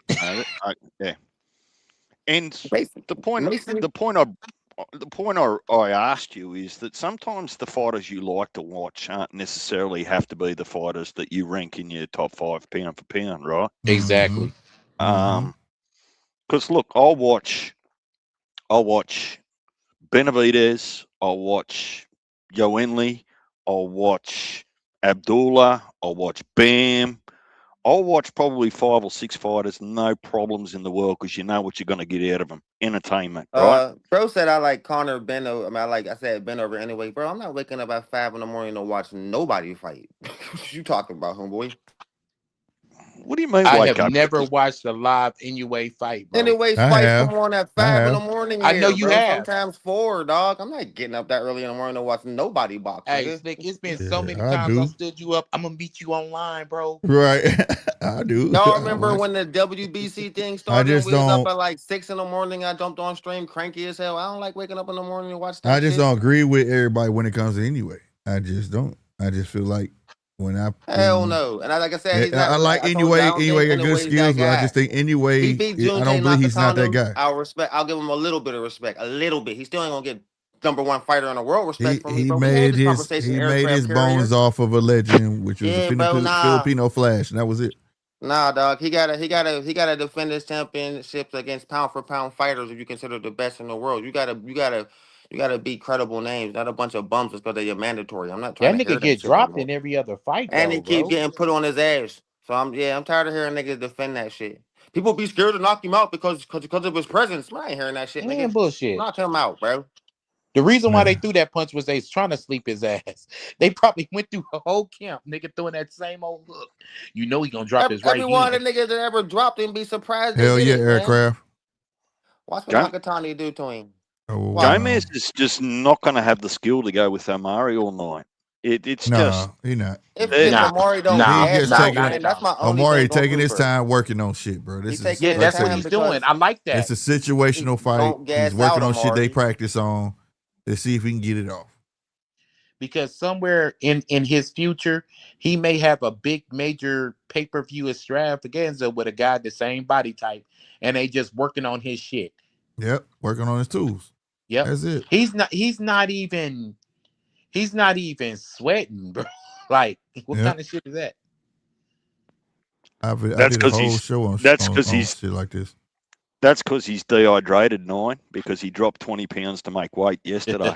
He's got no water in him to sweat. Aircraft carrier said, anyway, 4-weight champ, 2-time undisputed. Unfortunately, them itty bitty weight classes, there's no real smoke down there. Yeah, like that. So it's not. It's hard to gauge that. You know what I'm saying? That's no is not the disrespect greatest to him. little guy of all time. He couldn't fuck with no Kevin Kelly. Manny Pacquiao is greatest little guys, nigga. Yeah, he couldn't fuck with no Kevin Kelly. He couldn't have fucked with no Nassim Hamed, nigga. Right. He couldn't have fucked with no Pacquiao. Sorry, jaw's nigga, glass, like, bro. One of them niggas would have dropped him and kept him down. So, like, that's all I'm saying. I'm not gonna discredit. I'm just saying that. I'm sorry, bro. There ain't no real smoke there. Bro. Little guys have it hard. They have to go up. They have to go up to get their recognition. That's just how it's always been. The question he's had was like, who do you like to watch? It ain't who you think is the pound for pound. For example, bro. No, he brought this up. No. This stems from when we was talking about pound for pound. Yeah. No, that's he said I said Conor bent over Inoue. He was Yeah, mad that's I ain't when we had was talking about Inoue the in my pound. This list. when we was talking about the pound for pound thing you was asking. None of us got That's him what that's pound for from. pound. Nobody on Yeah. this panel have him pound for pound #1. We never did. Mm-mm. Never did. Ever. No, look, Nobody. You can't take the accolades away from someone, but the accolades shouldn't be the only story that contributes So he to was you. never a better Right. fighter than Terrence Crawford. The whole time they was on that list. Never. Yeah, but I mean, you know, it is what it is. Like you said. Sorry, there's no Japanese guys on the boxing Mount Rushmore. I don't care how shady it sounds, bro. God damn, Like, nigga, that's straight up, statutory. man. I'm Oh tired my of these niggas dick God. riding this dude, bro. He It's, ain't all that, man. That should be pissing Disclaimer, me my off. nigga, disclaimer. Hurry God up. Punch is about to damn, you go. ain't lying, Get bro. it before he that's goes. some racial vilification right They there. say it again. God That's exactly what the damn. fuck it is. Racial vilification. They finally get Goddamn on one it. and everybody want to put him on the fucking planet. There's already an Asian fucking great nigga and his name ain't fucking Inoue. Get out of here. But in that Asian great, what did he have to do, Punch? Nigga, he had to climb Mount Everest and jump up 8 weight divisions, nigga. There That's you what he go. had to do. And Because fight in them lower top weight names. divisions, ain't nobody naming shit in them first 5. Ain't nobody, Not a motherfucking thing. ain't nobody naming nobody in them first 5 weight divisions, goddammit. Don't the Japanese, and look, forgive me for my ignorance if I get this wrong, but don't the Japanese actually have the sumo wrestlers? Mm-hmm. Yep. Yeah. So if they want to eat, they can eat. Yeah. Damn right. He can go up. He can go up. He just said he questioned if he wants to, and it's also his age. It's not just that he can't. It's his age. And he know he getting older. Anyway, not no young pup. You know what I mean? To be that little, talking about being in his 30s and going up. How old is he now? Thank you. He just little. Not He to look cut you off, young. Deej, but that's the shit I keep on saying. Why motherfuckers be keep on acting like these dudes is the young up and coming guy? Omari Jones is the young up and coming guy. Right. Mason is the young up and coming guy. Who the fuck is Shakur's fucking relative? His relative Moses. I forgot his name. I like him. I like him too. Yeah, he's a young up and coming guy. Right. These dudes is, man, they running out the play clock. You think their career is shorter than what it is because these motherfuckers only fight once a year, bro. And That's also, it. look at the trajectory of a fighter, right? So like he's happy and content with being Japan's legend, right? He's cool with that, bro.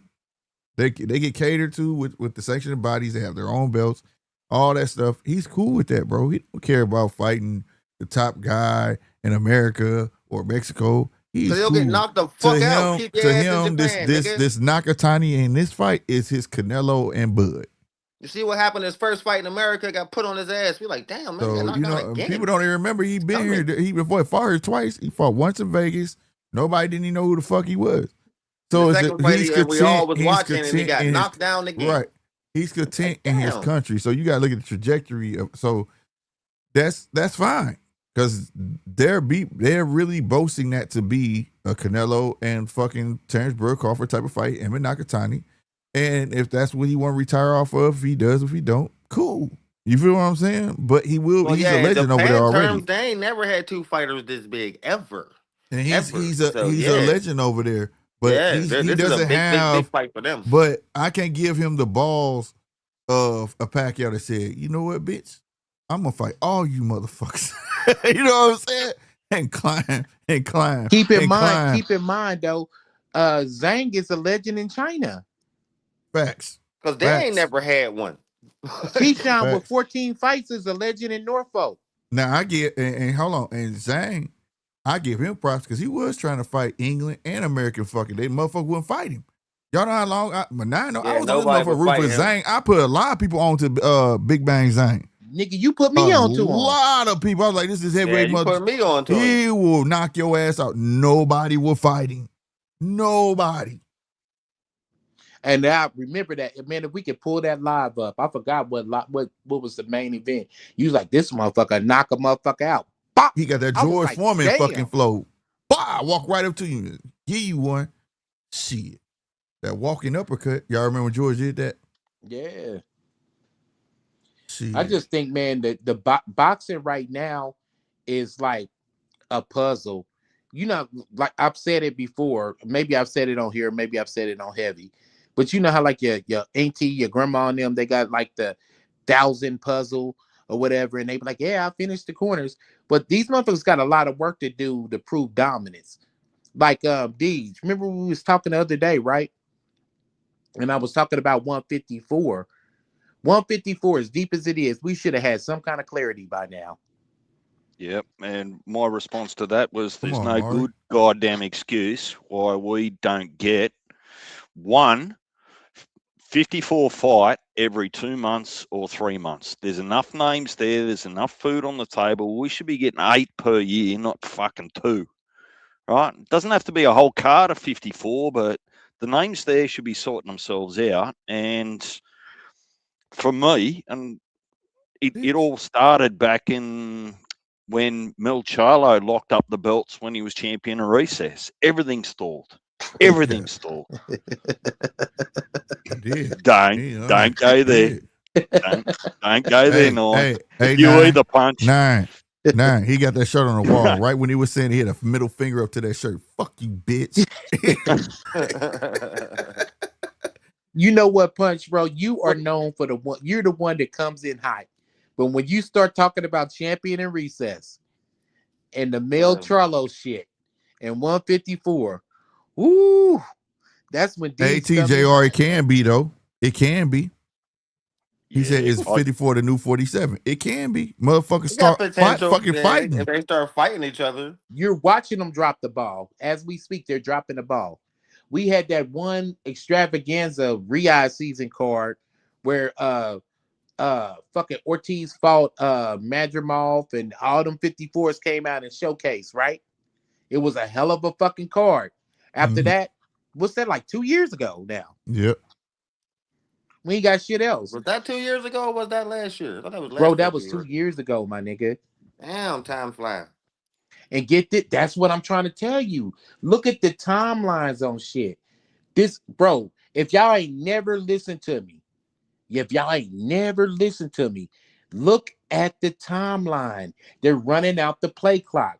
We got goofy ass niggas jumping in the ring. And me and Deej talked about this the other day, man. We had a long ass motherfucking talk. And think about it. They're only saying shit and doing shit to make themselves relevant.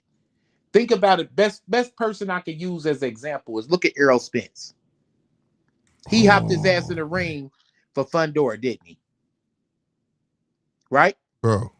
Yeah. Go ahead. People talked about that for 6 months. For 6 months. Mm-hmm.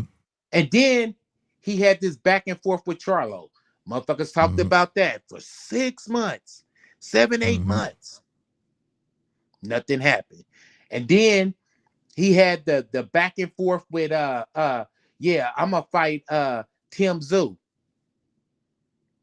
Tim Tszyu, I think, is scheduled to fight another motherfucker. Mm-hmm.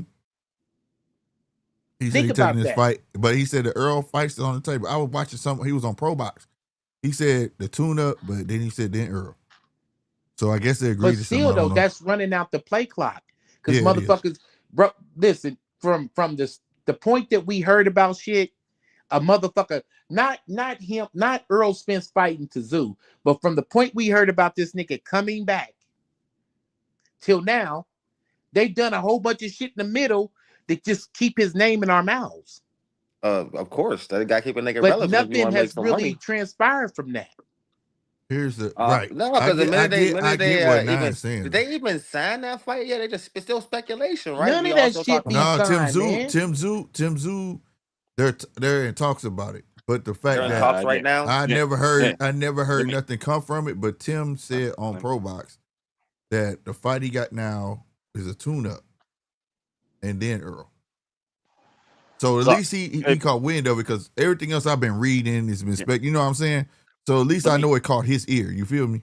Yeah. So here's a couple of things I'll say to that, Slick.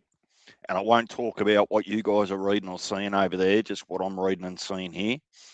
Errol, the name Errol Spence is being used, if you're smart enough to see it, it's being used to help him promote this fight against a nobody, right? Oh, if he gets through this and he looks good, he gets the Errol Spence fight. Let me tell you, the best way to repair an Oscar and a Virgil relationship is give Virgil Spence down in Dallas for $1 squillion. Yeah. Right? So it's boxing. You can't trust that these guys are going to fight each other until you see them in the ring. No, that's a fact, but it's just the fact that I was kind of, it gave me a little bit of hope because he mentioned his name. I mean, it makes Before sense. that, I bro. never heard Like, Tim mention his Spence name. is like, kicker, Spence bro. is But not I got like the less hold on. I got dangerous something nigga else to in the add to world. that. This was another thing. This to a testament to attest to what DJ is saying. Tell me why, just today, or it could have been yesterday, Errol Spence posted this montage of him calling out, guess who? Nah, and I know you should get this. Who the one person that Earl kept calling out and the fight never happened? Who? You know who? Don't say Thurman, nigga. Yes. Go on his Instagram right now. He put a whole montage together, him calling out this man and talking about if he wanted, he can get it. Now you Man, won't. shut your goofy ass up, my blood. This God, bitch, bro. you ain't been in the ring for Man, 3 shut the motherfucking years. Swear to Now God, I I swear to God. Go somebody on the Fuck outta Instagram right here, now, bro. bro. Go on Earl Spence Instagram. It's on there right fucking now, bro. He put out every time he called that man out fuck Earl together Spence, on nigga. there, bro. Fuck that. Hold on, nigga. You think you slick, nigga. You thought since Keith cut off his motherfucking ponytail, he wasn't like that. I still say Keith serve your motherfucking ass. Bruh. Hey, Yeah, you man. don't want them Ponytail problems, Keith, bro. nigga, ain't got shit on motherfucking Fluke Keith. You know what I'm Bruh. saying? So leave that nigga the fuck alone, bro. That's that shit to make, and we gonna be talking about that from 6 months. And hypothetically, guess what though? This is the double back on it. Tim Tszyu fights Joe Smo in hopes to fight Earl Spence. Guess what? That's still a year from that date that you'll get this motherfucker in the ring. Right. Do the math, and this is what I challenge you to do. Do the motherfucking math. Get one of these fighters, right? And look up how long they was pro, right? Right? Yep. And from start to finish up until today, look at how many fights they got from the years that they was pro, and what's the percentage of the time that they was a professional fighter that they was fighting. 21. What's their percentage? 21 fights in 10 years. 9? Thank you. 21 fights in 10 years, bro. I can't say this shit enough, my nigga. Like, bro, these dudes are so goofy. And they can take that shit. And they really playing the public, because the public, they just gonna keep little shit out there to keep y'all niggas talking about them and staying relevant. Niggas still talking about Tank like he got a fucking fight coming up. Y'all see me, nigga. You got a channel, Slick. How many times have you asked me about some shit and I'm like, I don't want to talk about it? That is my way of not making a motherfucker relevant that don't need to be relevant. Nigga, you want me to talk about you, fight, bitch. That's what the fuck you get paid for. Look what you gonna done, Slick. No one's starting to get passionate now. Yeah, he done unleashed. I'm trying to find that video. This motherfucker took it down, but I think I got it on my whatchamacallit, that montage. I'm gonna set his ass off the fucking Richter scale with this shit. I'm gonna find this shit. But I said it to you before though too on your channel, Slick. Like every single half decent name at 54 has been associated with Errol Spence at some stage while Errol's been out of the ring. Every Fondora, like around the crop. So Fondora, Tim Tszyu, Mel Charlo, they're connecting every name, but I just take it with a grain of salt, because until they do a press conference and say these two guys are going to fight on this date, get ready, get excited, I'm just not goddamn interested. You get less fights than you're actually rumored to get. That's the real mass. Right? And guys getting in the ring and calling each other out, man, I take that with a grain of salt too, because that almost promises me that fight ain't going to happen. Conor Ben Shakur, the most recent example. We ain't getting a Conor Ben and Shakur fight, but they got in the ring together, DJ. So fucking what? Right. That don't mean shit. that don't mean shit, just to help sell the next one. That's what it looks like. Keep you watching for the meantime to see if it's really gonna happen. It shouldn't even have to be like that, whatnot. And I'm be real with you though. A lot of this is like because they know a lot of people walking with their eyes wide shut, plain and simple.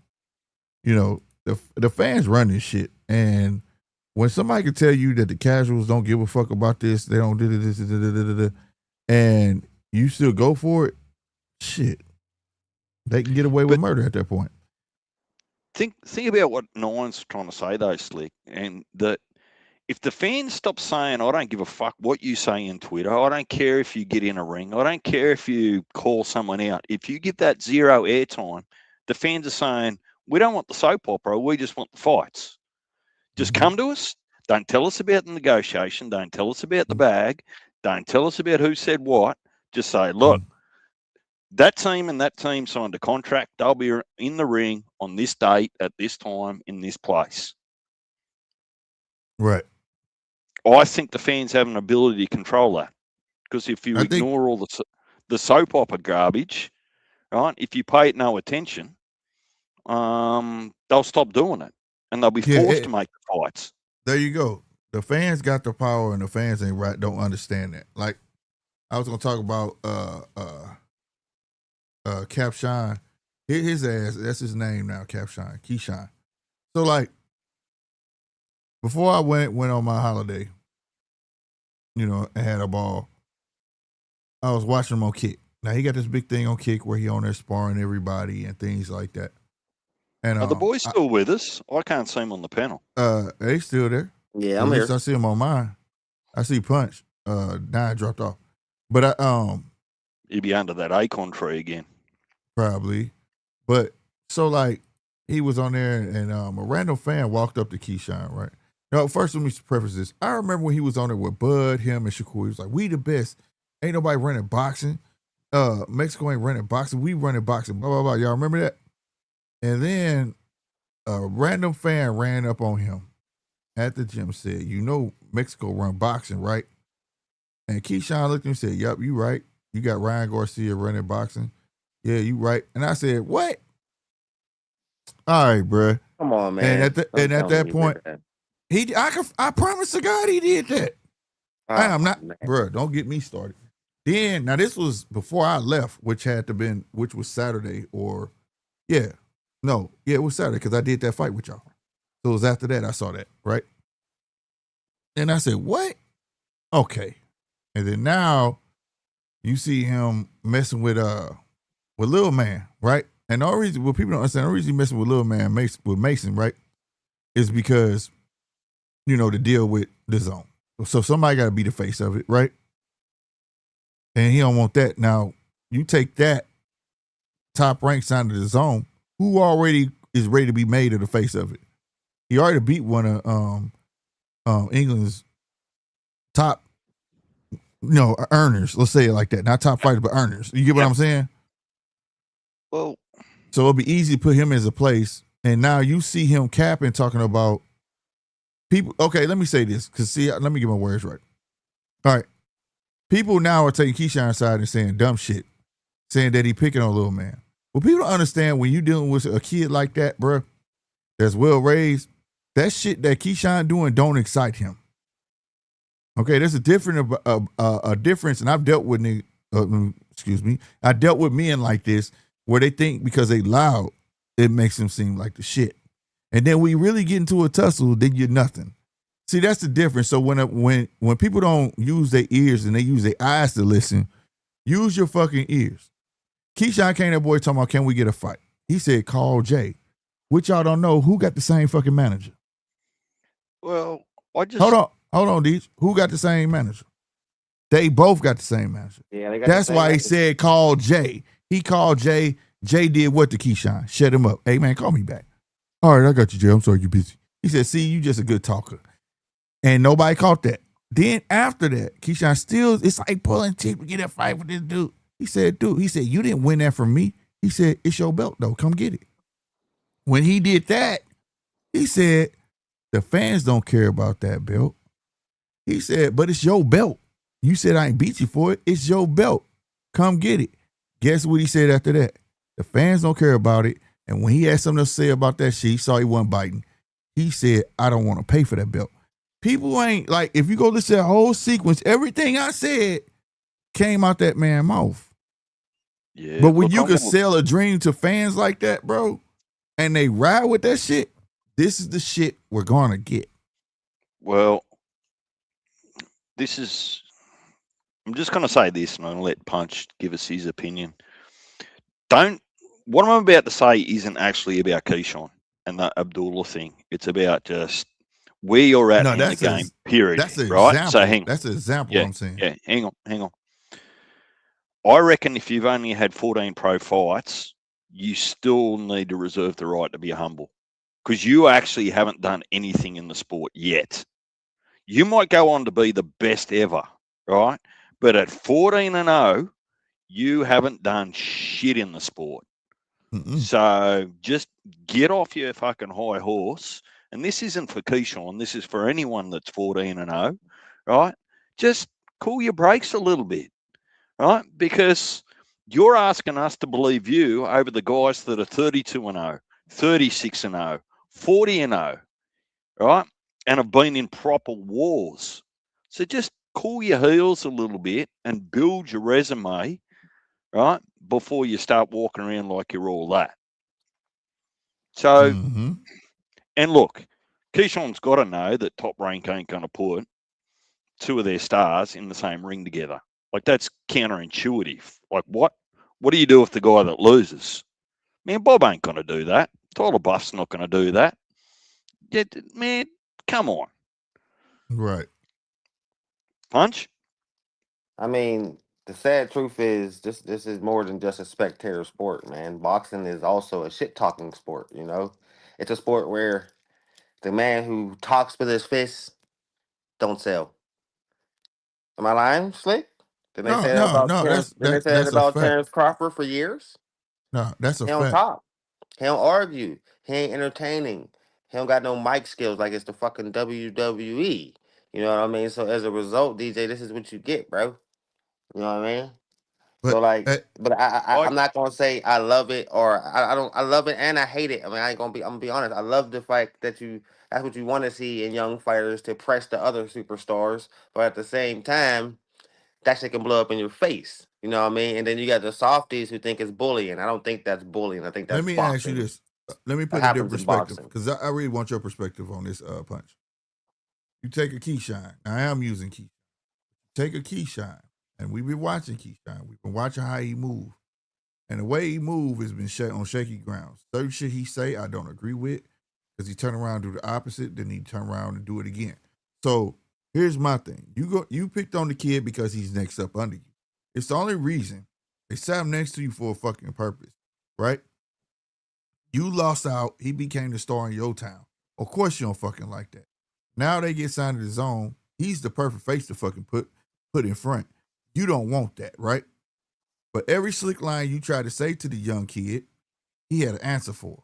He didn't have to yell. He hit you with a bunch of one-liners that killed everything that you said, right? But here's the thing. Yeah, but when you have fans that are ride with the wishy-washiness because they are a fan of the boxer, not the sport, you're going to keep getting people like that praised. Here's the punchline. So we're talking about him and little man, right? Mason, right? When Andy Cruz came to shake his hand, did he talk like that to Andy? He didn't. Exactly. All right, so but the thing is, and shook your homeboy hand, shook your brother hand in front of you. Did you have that same energy? This man been saying you, my son, and all that shit. You know, but the minute you get in front of little man face, so he can't tell me it's not a bit of jealousy there. You can't tell me. It's definitely personal. You know what I mean? Just look a nigga in his eyes 3 feet from him, telling him you gonna knock him out, and then tell his dad to stay the fuck out of it. You know what I mean? Like, stop playing, bro. But not me personally. I think Mason not ready for it. Now I'll keep it 100. I keep it 100. I don't think Abdullah ready yet. I don't think Abdullah ready yet for Keyshawn. He wouldn't win. Like Right. Keyshawn's rate, you got when you compare this, like just purely statistical. When you compare the statistics, Keyshawn landed at a way higher rate. You know what I mean? But I don't care about none of that. What I'm saying is that you know, it's bad because he's starting to get that he's building a cult like fan base. You know what I mean? It's like just like Tank did. You know what I mean? Just like Ryan Garcia did. And when you do that, that's why we're bringing back to Ryan Garcia, how he praises him all the time. Clearly, Ryan Garcia turned him on to the social media world. You know what I Yeah, mean? two crazy motherfuckers. And Keyshawn's entertaining.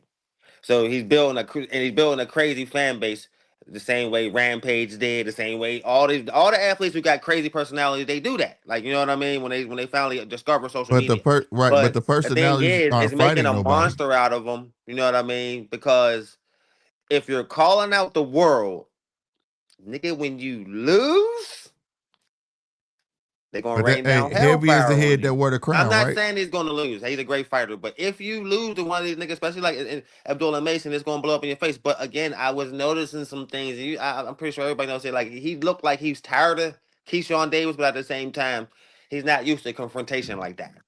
Well, In I your took face it confrontation. different. you You gotta can tell I he took was remember. it different. extremely uncomfortable. You I know what took I it mean? different.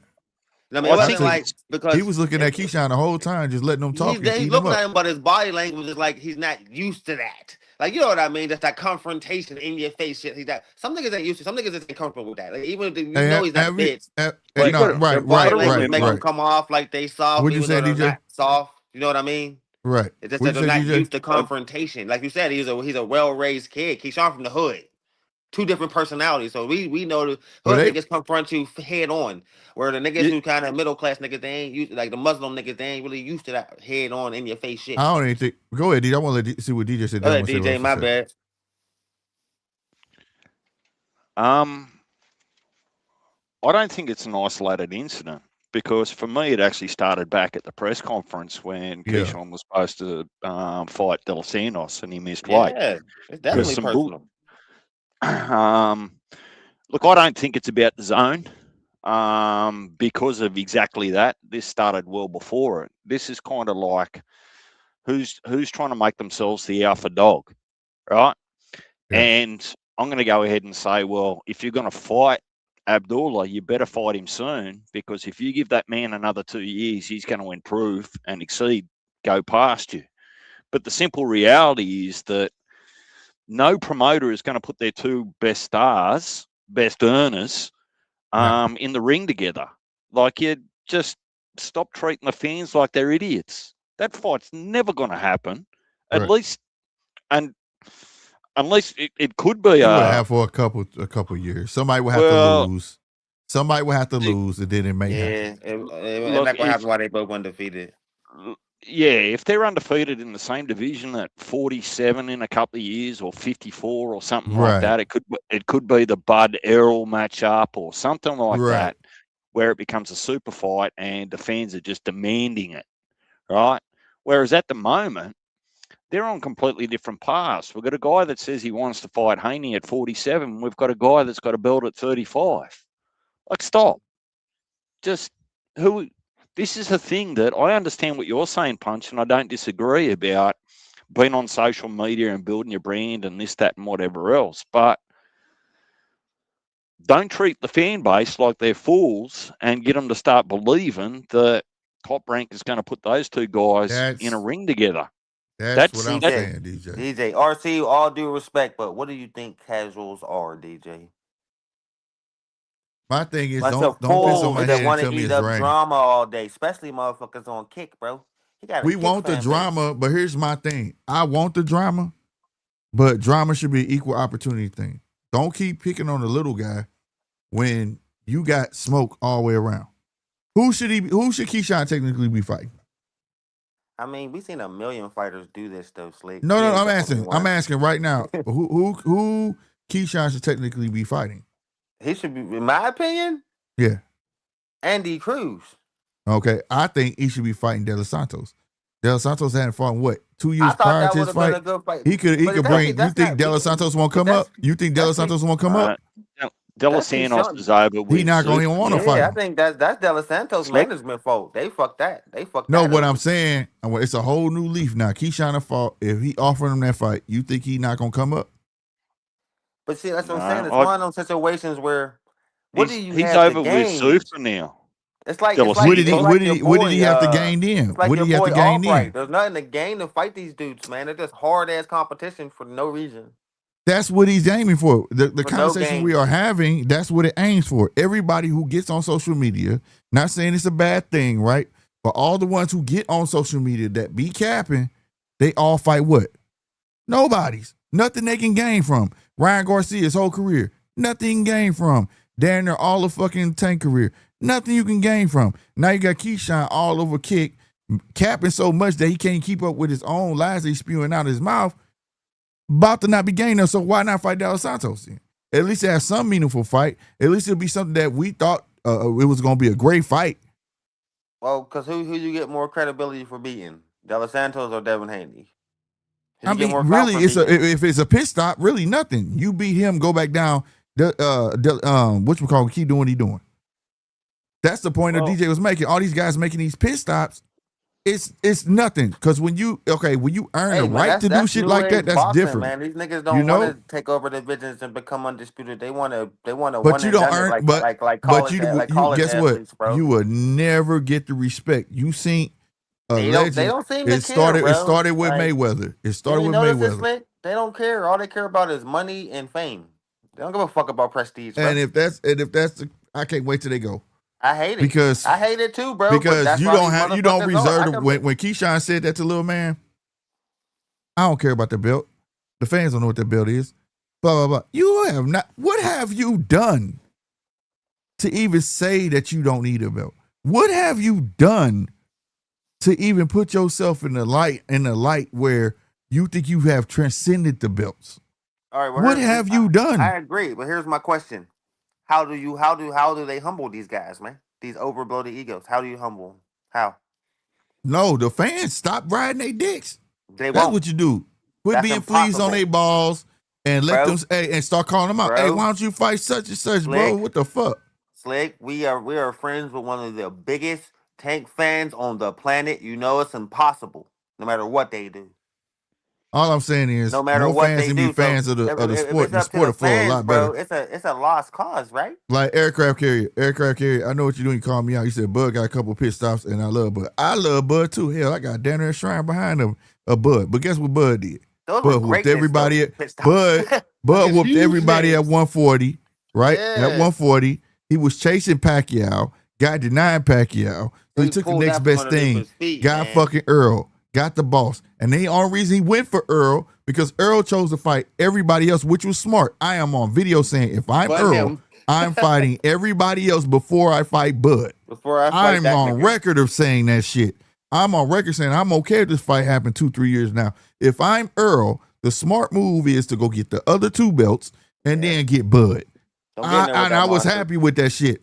And then he went up and got that lucky, because Benavidez could have took the Canelo fight, right? But he didn't.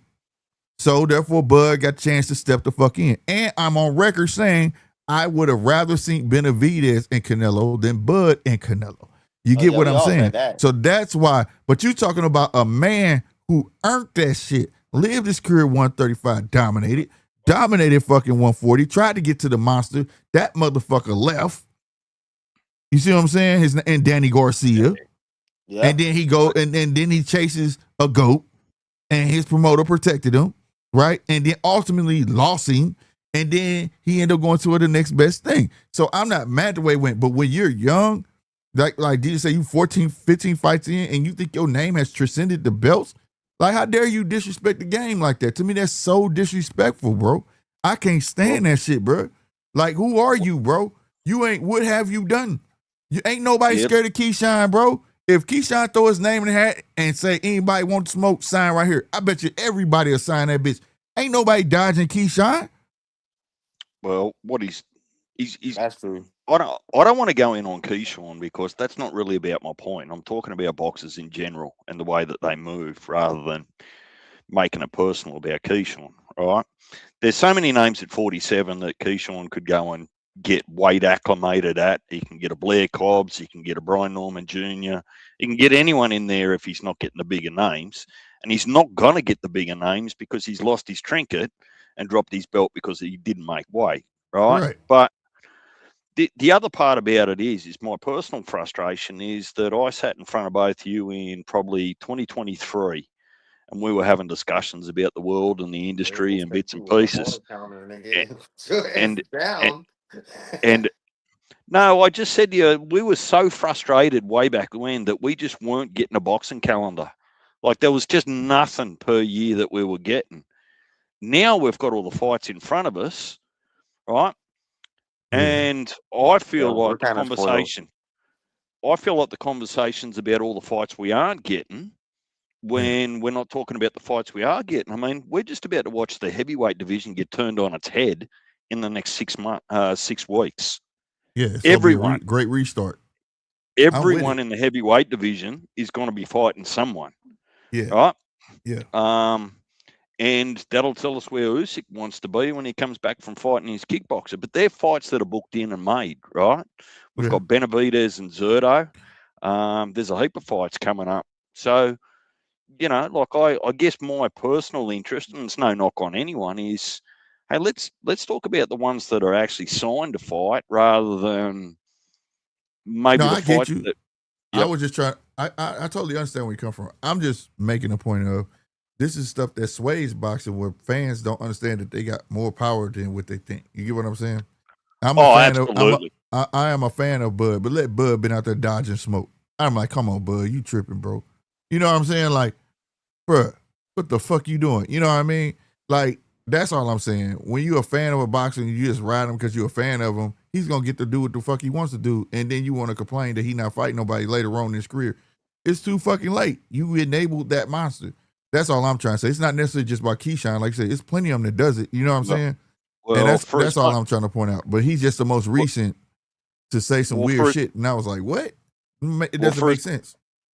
For as much as Bud wasn't into his own self-promotion, right, and trash talking and those sorts of things, as soon as that fight was made with Canelo, it lit a fire under the whole boxing world.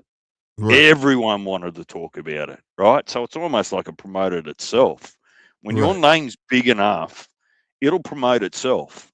You don't need to be going out there on Twitter or Instagram or whatever they are. Once you've done enough in the sport, things just self-promote rather than you having to go out there and talk some shit in front of the camera, right? Yeah. I agree, because you transcend the belts. You are a name. That's my thing. You hit the nail on the head. Become a name, and then you can talk that shit. Keyshawn is a runner-up name to me. Like, he has the potential to be a name, but he's not quite there yet. You're not there yet, bro. Right? You might be friends with those who are the name, but you are not there yet. And I like Keyshawn, but I just feel like you, as my dad used to say, you getting too big for your britches at this point. Like, get there first and then talk that type of shit. You know what I'm saying? The boxing game is a show and prove sport, right? And what have you shown to say they goddamn me? I don't give a fuck about the belts. Fuck the belts. This and third. That what? Where did you even get that notion from that you could say that? That's all I'm saying. And for any boxer that's saying that, that's why I say the belts are important, right? For what they pay for them, I may not agree with it. That's fine. But belts are important to show that you go after the best and you whooping their asses. And at a certain point when you get there, you can say fuck the belts. Floyd kept belts and Floyd dropped belts and come back and get the motherfuckers. Same thing anybody else can do. But at the same time, though, you have to reach that pinnacle where you could do that. That's all I'm saying. Well, yeah, there's only certain, and I'll ask Punch the same question, but look, for me, there's only certain people that reach a level where they actually don't need the sanctioning bodies because their name's big enough, right? If you're not big enough and you give the middle finger to the sanctioning bodies and their belts, that just makes it harder for your promoter to move you through the ranks and get those bigger shots, right? Because they go, well, imagine, right? Bob Arum or Tylen Buff rings up one of the sanctioning bodies and say, hey, look, we want to give Keyshawn a title shot. They just turn around and go, well, what for? He's not going to pay his sanctioning fee. Hell no. Right. So it just makes it that much more difficult, in my opinion. That's from a business perspective, Mm-hmm. as I understand it. And I'm happy to be wrong, but you certainly don't feel like that you're making fights easier to make when you start telling the sanctioning bodies early in your career where to go stick it. Right. That's a fact. Do you That's agree, a fact. Punch? Punch fell off. I don't know if his phone died or what, but I put the link back in Well, the chat. let me ask you a different question so we can pivot away from what Keyshawn is or isn't doing. Look, he's only a young man. Like he's got so much in front of him if he wants to commit himself to the sport. He's obviously got talent.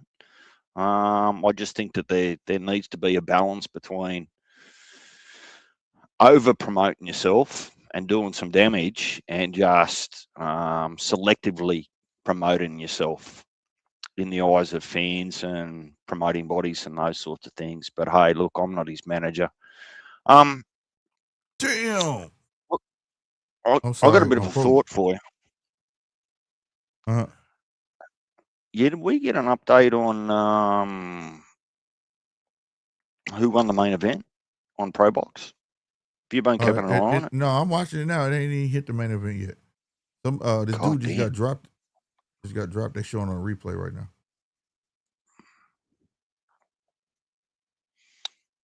But Adamas is walking out now on his own. But yeah, I agree with you. It's what this reminds me of. I remember this when we had credentials and shit, and I was supposed to be in the press on the presser for Charlo and Castano, and I wanted to ask him, do you feel like your persona has overweighed your skills, right? And it's because they were talking so much shit, but when it came down to the people that they were fighting, it was like, what? Like, you know what I'm saying?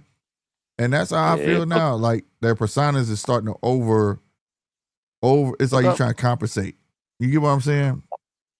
Look, I think that there's lessons to be learned, whether you agree with them or not. But there's lessons to be learned if you want to be open to learning lessons. You look at some of these Hollywood heavy hitters that have overstepped the line and started to get into politics and those sorts of things, and their whole fan base has turned around and just dump them, right? And just go, hell no, we're not doing that. Just because someone's not tapping them on the shoulder and just saying, look, you might feel this way, but you don't need to go public with it and start buying into shit that, isn't yours to buy into. But speaking about the Top Rank and the DAZN thing, right? If anything, my belief is that Top Rank formally signing over there to DAZN, it's going to make it even harder for Zuffa to get contracts with guys as they're coming off contract. Because the promoters will feel confident that they've got a broadcaster, they've got a deal, and they can throw money at the guys to keep them, and also use the history of the four belts, to keep them there. Because as much as Zuffa want to talk a big game, they really haven't got anyone. Let's be honest. Like they haven't done anything yet, but they just haven't. Here's the thing, and I haven't said this, but I'm gonna go ahead and say it now. You got a company that wants to mess with boxing, but don't respect the history of boxing, right? I think it was the WA, right? Was it the WA or was it WO? One of them put their strap on somebody. They made a bout where it legitimized their belt, right? It was a heavyweight. God damn it. I can't think of the motherfucker. Who was that Ali got beat up by? Larry Holmes. One of them put the belt on Larry Holmes, right? And Larry Holmes went against somebody and it legitimized their belt. And they don't understand, if you want that Zuffa belt to be legitimized, you're not going to be able to do that with two up-and-coming fighters. You're going to do that with two well-known fighters. So if you don't respect how that goes, you're definitely not going to have no legitimacy towards your belt. They just want to be able to put their belt out there and say, hey, this is the number one fucking belt. Now, I'm ready to assume that the ring has fell off, because you're just going to put the ring up for anybody who makes it to the end of this damn rainbow of Zuffa and award them a ring belt and a Zuffa belt. Then ring has fell off. I'm ready to just cancel them out. But until then, you're not going to have the credibility of what you think you're supposed to have. So whether you want to deal with the sanctioning bodies or not, there still is a formula to add credibility to your belt. Period. Until then, it's a fucking award, bro. It's that's all it's ever gonna be. You know? And the only way to do that is to play ball with the other sanctioning bodies. If you're not gonna do that, you just say what you are. You are a league. Do not sit here and contradict yourself. Tell us that you're not gonna play with them, and then turn around and say you're willing to play with them to make them look like the bad guys. You guys are trash for that, bro. Just respect the way boxing is built. That's all they have to do. If they respect the way boxing is built, allow their guys to be in rankings, they'll get a whole lot more praise out of it and still be able to be a league with their belt. But they just want to step on everybody, and that's just not life. That's not how that fucking goes.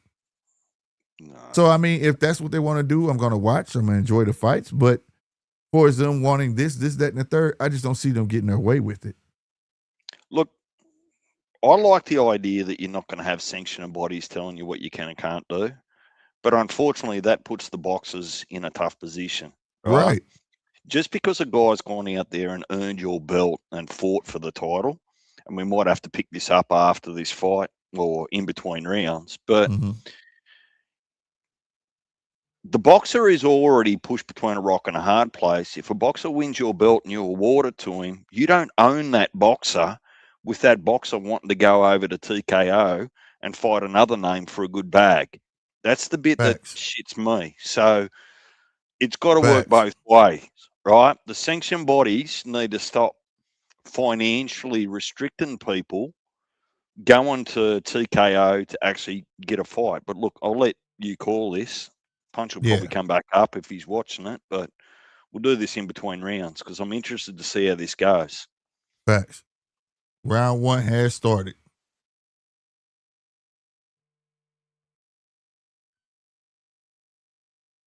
Ammo coming out with that jab, but he ain't hitting up but gloves, bro. I'm glad he keeping that chin tucked, though. But he got to keep them hands back up. He's just so fidgety up top, man. Ammo always fight like he's so nervous. He came in looking like he was nervous, too. Nice left to the body from Ammo. Another left to the body lands for Ammo. Woo! Left hook lands for Adamas. Those body shots are hit. Those body shots are hitting arms slick. Yeah. The stab jab from Adamas.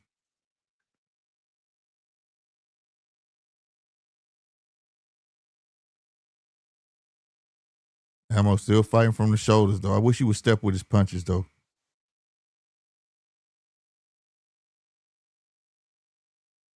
Left hook from Ammo. Body shots, couple body shots. Feel free to chime in too, DJ. Oh, hard right hand from Adamas. Damn. Yeah, that might get him the round, depending on what happens in the next minute. Yep.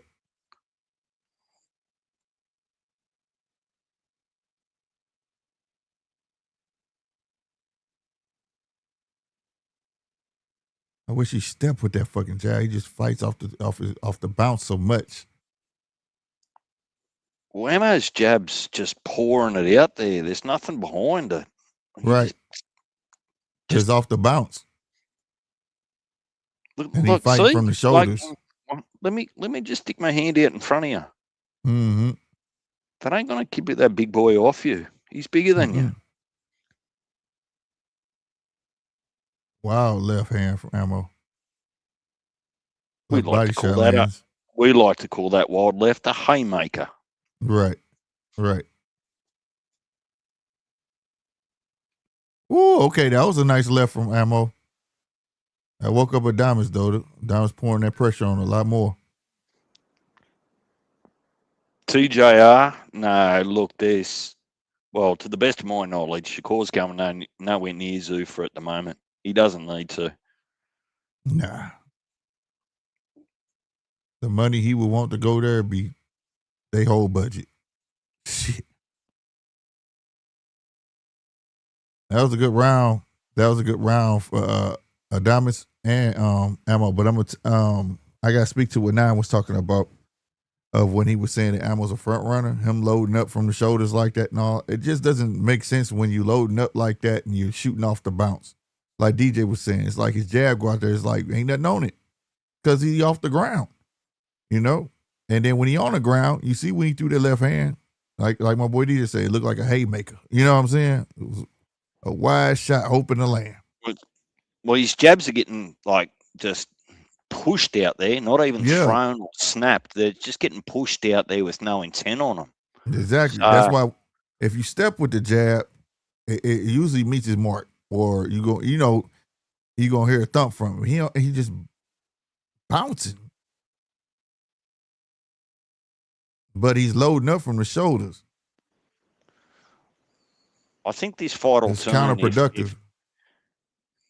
If Adames feels something that actually lands from ammo and it's not going to bother him, I can see Carlos just going through him. Beating this man up slow and painfully. Mm-hmm.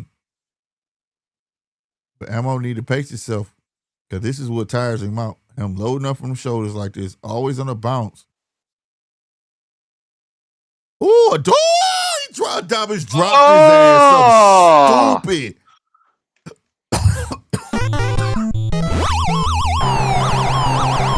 My God, he doubled up. But that's what you do. He doubled up on that right hand and got his ass. You reach, I'll teach. That's right. Now he's scared. Oh, big right hand again. He gonna do left, right. Diamond's all over. This shit might be over with, y'all. Yeah, hey, he hurt. He hurt. You can see it in his eyes. He's fucking hurt. Damn, I thought the shit was at least gonna go to like 7 or 8. What's up now? Oh, 1-2 leg. Oh, uppercut. Yeah, he fucked. He shook. He is shook. That's what he.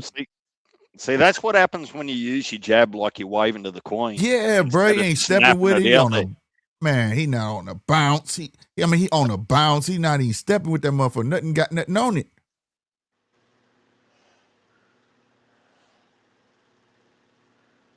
Now he nervous. He don't know what to do. He don't know what to throw. Look, he wouldn't take punishment. He don't know what to do. He done nutted up. He's in on that. There you go. Now he's sitting on his shit. There you go. Fuck it. He missed all them fuck. He landed like glancing left hand over the top of Adames, but he got to show you, I'm gonna go at this shit, bro. Fuck this. I say sometimes the way to get through the fire is to walk through it, bro. Don't you keep backing up from this dude, building his confidence up, letting him land them fucking right hands. Man, it's over. For me, it's over. It's just. But that's how he got him, though. That's how you get a motherfucker like a Southpaw. He doubled up that fucking right hand on his ass. Damn, I thought the shit was at least gonna go to 8-9, maybe 7-8-9. 30 seconds left. He's gonna make out this shit. Oh my God, Diamonds threw a wild ass fucking right hand.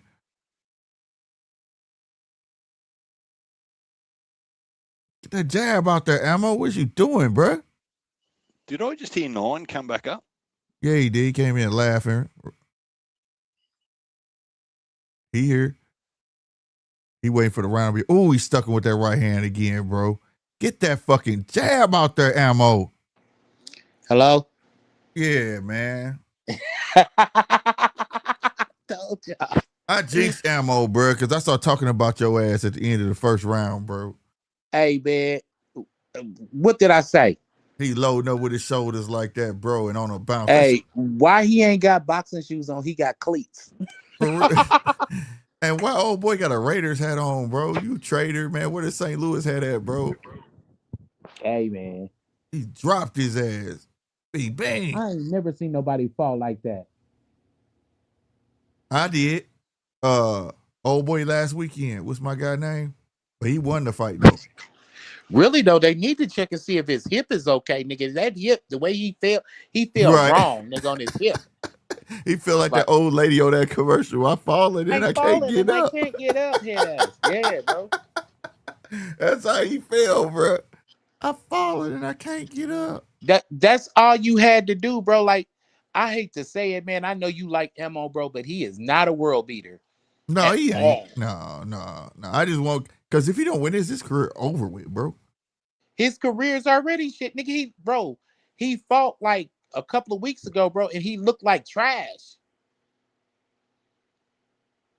Yeah, He Ammo looked like gonna be trash. Ammo that finna be a last fight. stepping stone. He loses shit. It's a wrap. I thought that's what he already was. Shit. Damn, bro, got He your ass. tentative now. Ammo don't want to throw. And he not step, mate. Man, bro, ain't nothing on no punches like DJ pointed out. Nothing on him. Look how he fight on because he on happy feet. That was the hardest punch he threw with that was that straight left. Bro, Adamas got a right hand, and the right hand is a southpaw killer, bro. Yep. That's why I said that's what he supposed to. He threw that. He doubled that bitch up on his ass. Said, hold on. Yep. Keep that fucking jab out there, bro. It's one thing to get dropped in the fight, but he got dropped bad, bro. That was a bad fall. And he ain't got no lateral movement either. Who? Adamas? Yeah, bro. The minute Adamas start coming forward, he just pushing him back. Adamas is trying to stay with him. Adamas' whole plan is to just hit him with another right hand. That's his whole shit. Yeah. Adamas is just dressed up in D. He's touching him, and he's looking for an opening to throw a hard right hand. That's it. That's all. He's head hunting. Right to the body. No lie, he just head hunting. I mean, he throw that left to the body, bro. Come across that top, he gonna catch Ammo, bro. I never liked Ammo feet, bro. Feet is trash.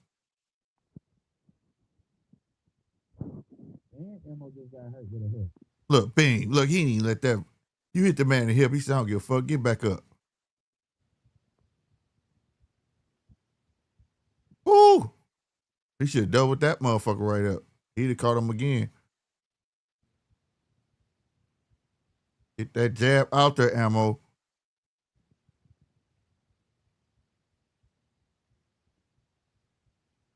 You gotta take some chances too. You just can't be jabbed. Look, you so timid, bro. You got the 1-2, man. He's just placing that right hand to the body. Your mic muffled, sir. Adamas is doing some dope shit. He's just placing the right hand to the body. Yep. Good shit though. He's setting them up. But Ammo, that's a good left hook. But he gonna take chance. Like he can shoot a 1-2. Jab, one. Like you gotta do something more than that. But it's hard to do shit when your feet ain't playing it, nigga. This motherfucker just. Y'all ever seen the movie Happy Feet, nigga? That's I can't stand that shit. How you loading up like this, but you want Happy Feet? You get what I'm saying? Yeah. That shit is counterproductive than a motherfucker. Emo's sending you a message by way of pigeon before he throws a shot. You can see it coming before he's even thinking about it. Yes, you can. Yes, you can. That's what I mean. He like this. You see what I'm saying? Like he loading up at the shoulders. How you gonna get any leverage off of that and your feet tapping? Just tapping. Looking like Gregory Hines out there. What the fuck? Yeah, man. Hey, what's up, Casino, man? What's up with you? Hello, motherfucker. Stop it, dog. Challenge. Look at that. Hey, shut up, dog. This dude right here wrong, bro. I'm trying to go to heaven, man. What's up, real? Hello, motherfucker. Doing that little step shit where he just running in place. That's a Happy Feet shit. I don't like it. I don't like it, bro. Hey, Mo getting off though. I'm fighting on his heels. Look at his feet, bro. His feet is trash. Mo getting off though, bro. I can't even lie. Man, Ammo fight like he on bad dope. Hold on, man. That's your guy, man. Ammo fighting like he finna OD. Oh, it's some good shit. Looking ass. Oh, good body shot. Oh yeah, that was low blow. It was low blow, but it's good to see who hit hard. That was a low blow. Come on, Usyk. It was above the belt. Stop that shit. Right. Hey. No need for that pressure shit. Come on, Oh, Emo, shit. don't do no goofy shit, bro. Yeah. Oh, that was a body shot. Oh, that was a low Was it? blow. That was low. The second Yeah, one. one of Yeah, them the was a second one good was body low, nigga. shot. Hit that One nigga of right in the them- balls. That's 2 points. That's a 2 point Yeah. deduction. Yeah, Got right. both of them. He hit that nigga with the John Claude Van Damme, nigga. Gave it to him, goddamn it. That what he Hey, I don't did. know. That I was don't that. know if you Hey, was you know what that listening to the remind me of? commentary. I was on my cruise, man. I was watching that Razor Reddick and Mike Tyson. Where Mike punched him in the nuts and Razor Reddick punched his ass back. I don't know if you was listening to the commentary, but Sergio Moore was talking about how Emo ran up on him, and he was like, "Why you running up on me? I done already won the WBC. And don't you think you need to concentrate?" Oh, he's like, "Don't you think you need to concentrate on your shit?" Huh. See, look, all that fucking air you throwing at, bro. You need to start downstairs, bring your ass upstairs, man.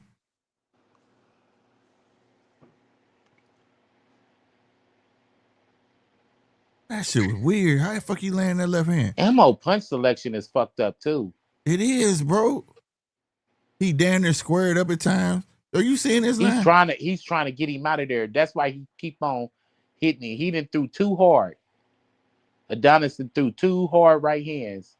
Man, Right Adonis before that clinch, he threw two hard right hands. Adonis looked like that uncle that worked for the trash service that'll beat your ass, nigga. Take that jumpsuit off, like, what you say, nigga? And that's what's happening.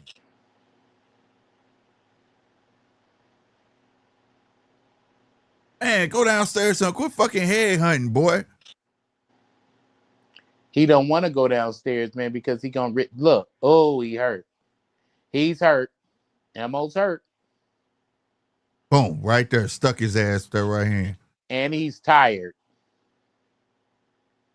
And He's 4 blowing rounds. hot and he's hurt. Dude. Come on, Ammo, bro. It left to the body, but you got more than that, bro.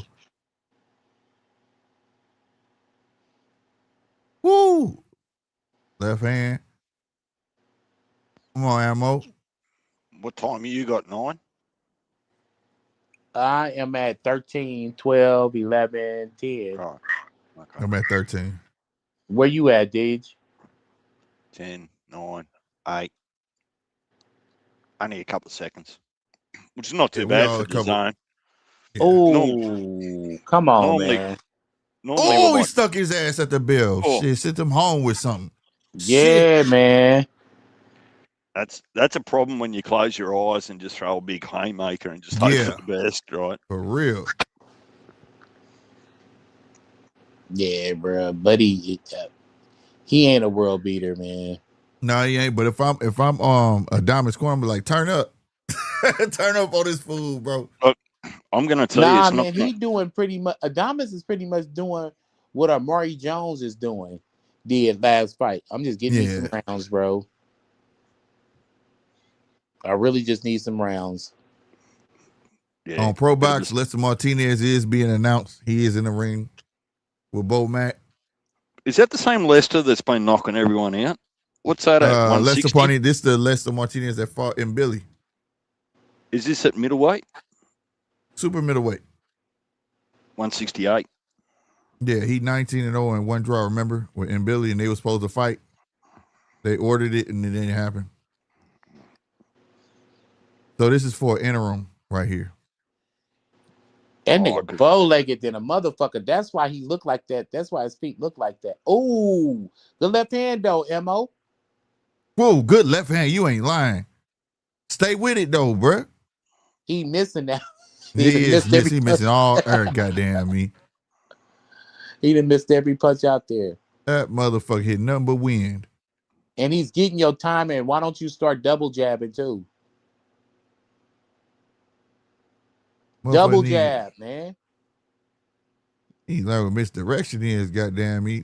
Especially if you're gonna duck under and come in, dude, not do nothing. You see how he crossed it? You see how Emo crossed his feet? Yeah, I told his feet trash. His feet is trash. That's why I said, look at his feet. Pay attention to his feet. His feet is garbage. Oh, good body shot. I see it. Damn, why both of these motherfuckers start? Elaine came in straight at Martinez, bro. He's not enjoying those body shots. Martinez ain't either over here. Oh, he stuck Adames with that right hand. That right hand is key for Adames though. Doubling that motherfucker, tripling that bitch up. This motherfucker got about like 3 or 4 more rounds, if that, to go in this fight. What did I say? Round 9 or 10 or something? Yeah. Man, did Adonis just wake up out of bed? Look at his hair, man. Cut your hair and clean yourself up. Motherfucker don't know what a comb is, bro. Man, he got hat head. You know what I mean? Yeah, hat hair. He got hat hair. Yeah. You remember how, like, back in the day, man, you know, St. Louis Cardinals, Ozzie Smith, we won the pennant, and he take his hat off and throw it in the air, and he got hat head. God, you're fickle, Nine. Come on.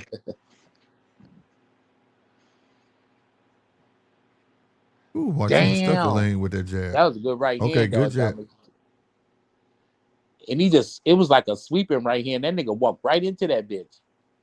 I reckon there's an uppercut for Adonis just waiting. It's right there for him. It is, for real. Right hand uppercut, straight up between the guard. Hey, man, he's closing. He's closing that lead eye up. Yeah, because he eyes getting you closed. see the rhythm?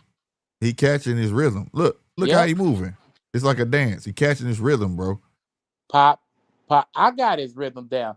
That's why I was like, he need to double jab at times. Yep. He catching his rhythm, bro. Yep. And he closing the distance off of it.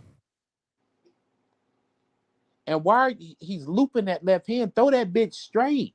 Man, bro. But see, his foot is so fucked up. You got to have decent footwork to throw a straight punch. Man, they need to talk. Cunningham need to tell him, you want to lose like this in front of your kids? Your woman out there, nigga? How you want to go out? Like, so tell this boy some shit.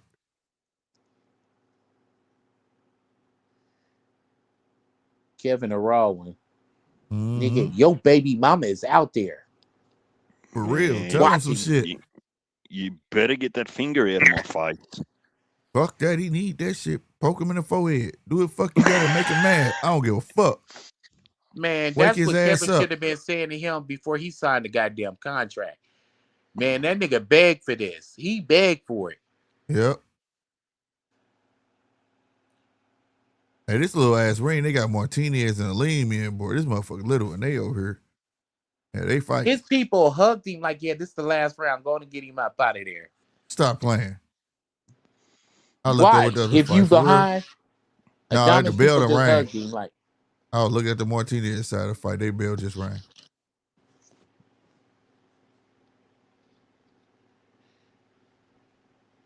That's fucked up. He's following into the trap. No, don't do it. Don't do it. He trying to fight that man.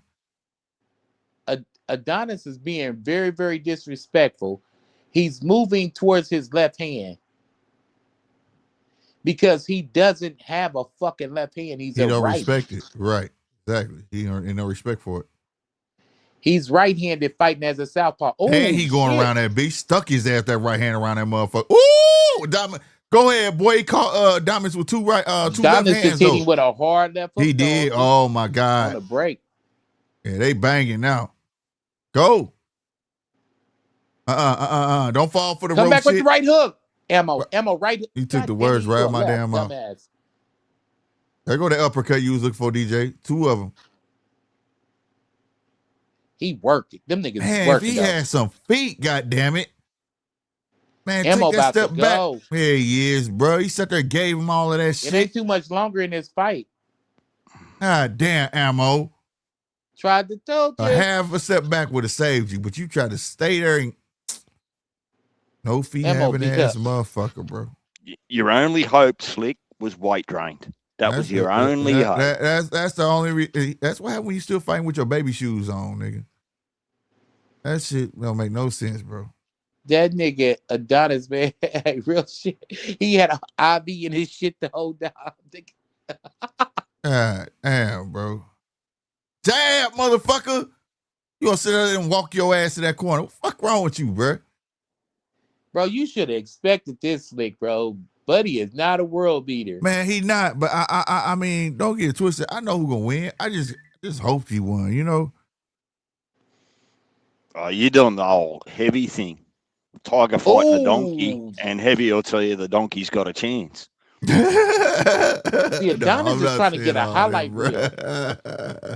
Yeah, Adonis playing with this boy at this point, man. Yeah, he's trying to get a highlight reel. He playing with him.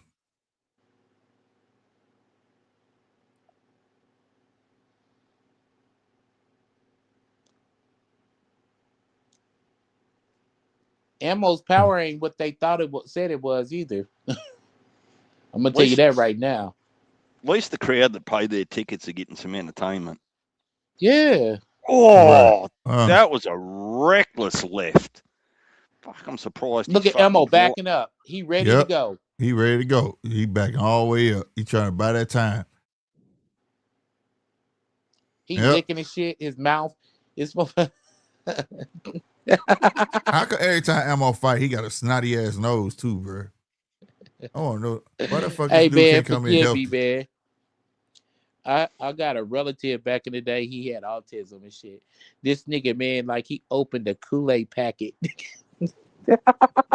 Oh my god, bro! He was licking his lips just like that, like it's sour. I'm trying to tell you, nigga. And kept doing it. Yeah, Yeah, I was like, boy, stop. big ass tongue. Hey, that's what Ammo look like. It's sour. Man, Slick, make him stop.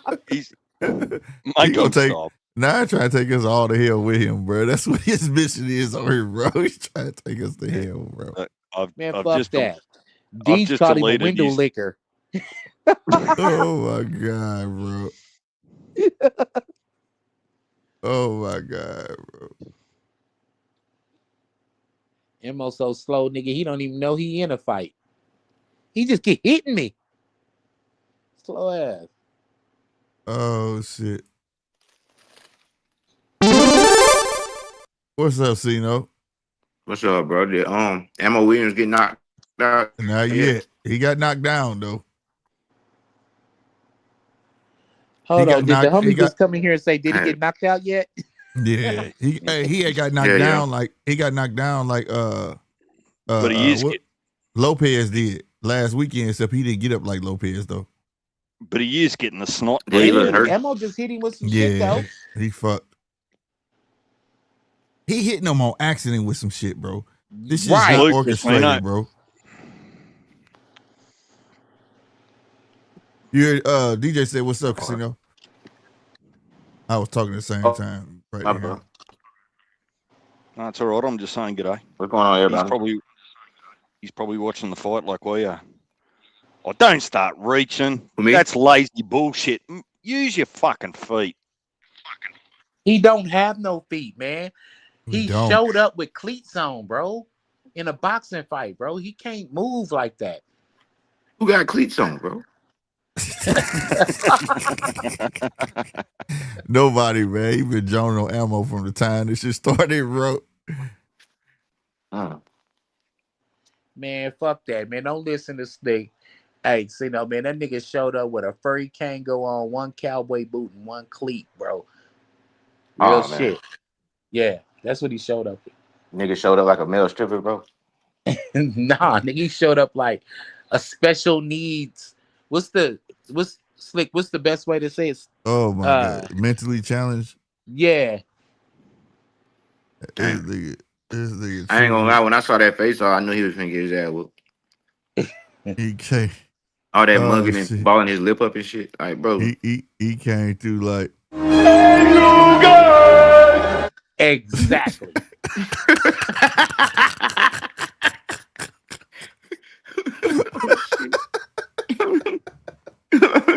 Why did I just see that sound? Like, bro, I just seen the most crazy shit.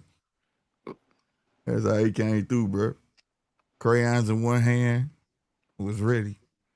Well, this is He says some he said we won the Bourbon Bowl boost.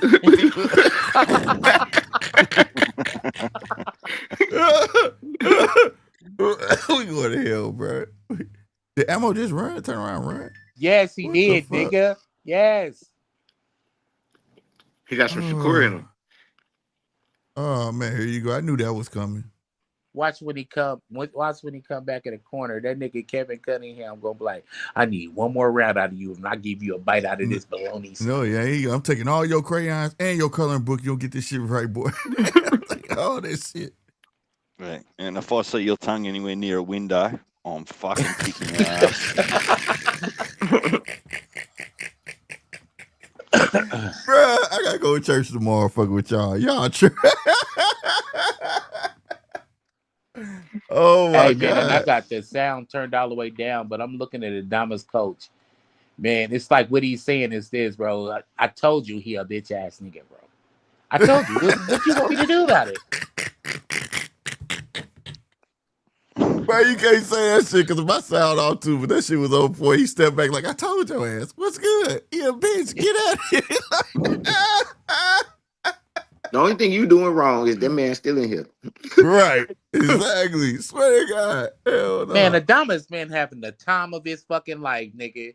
It ain't even, nigga. He get hit every once in a while, but look, we playing with him.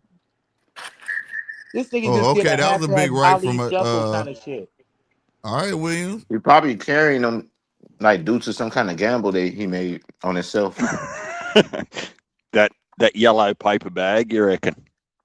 He probably bet like 9th round stoppage on himself. Like, so he's just like, I'm gonna knock his ass out in the 9th. Oh, I said 9 or 10 casino. Oh, you said 9 or 10? Well, Mo digging deep, bro. He going to his happy place in his mind. He's just in a field full of dandelions and he can blow them all. He's happy. He said blow dandelions. This dude tripping, bro. He's in his happy place right now, bro. Oh my God. Oh shit. Pull the uppercut. There you go, DJ. God damn. Oh man. Shit. He's about 8 rounds late on that uppercut. It's been there for an hour and a half. He's carrying him, bro. Yeah, he got a gamble. He gambled. I'm telling you, they do that shit. Ooh, he trying to take his head off now with that right hand. Just the round he got down bet on. It's almost like he want a highlight reel knockout.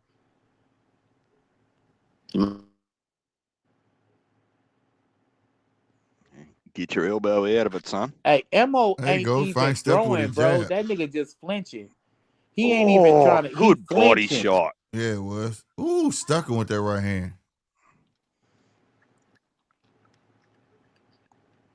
Ammo look like he in the zone right now, bro. In the zone for what? Like, nigga, you can't touch me. He's just sparring now. Yeah. Are you talking about Adamas? Yeah. Yeah. Oh, you said Ammo. My bad. I meant Adamas. Ammo won 1 round the first round, and that motherfucker was close. It wasn't close because Adamas threw a big clean right in that first round. Mannix is just okay. I'm saying go, that's Ammo. what they saying on the thing. Now go back forward. Don't sit there and tit for tat with this motherfucker, man. God know you losing.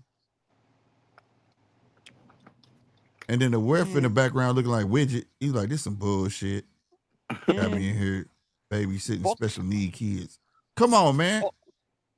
Box that guard out of the way. That's the loosest guard I've seen. Like, that's loose. Look at him. Fucking elbows going everywhere. Motherfucker, get your hands up and hold them there tight.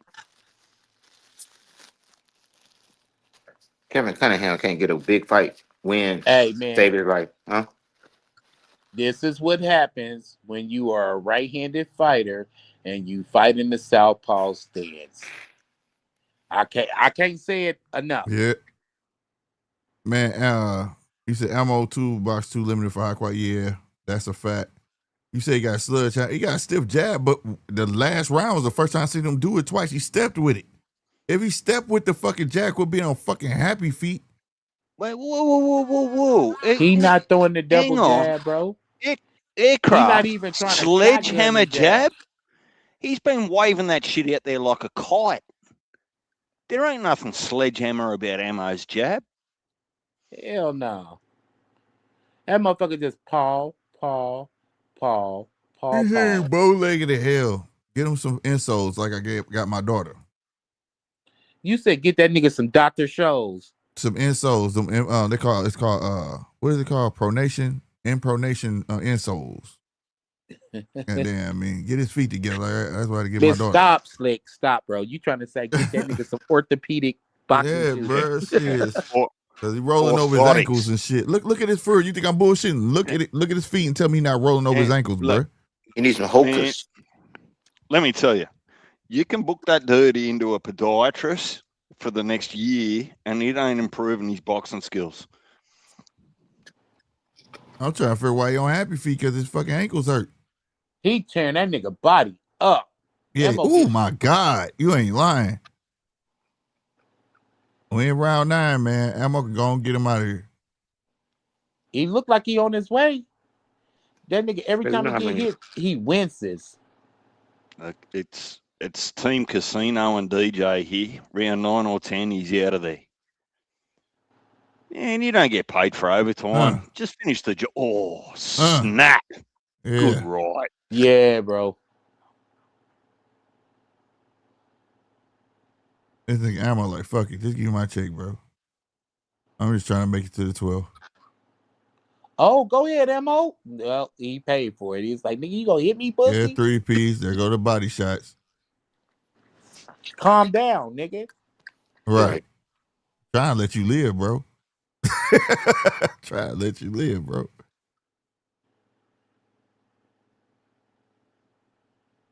Ooh, nice uppercut by Ammo. Nice jab by Mo. But he just paused. He just late. He just late to the party, bro. It's really like he's trying to get some rounds in.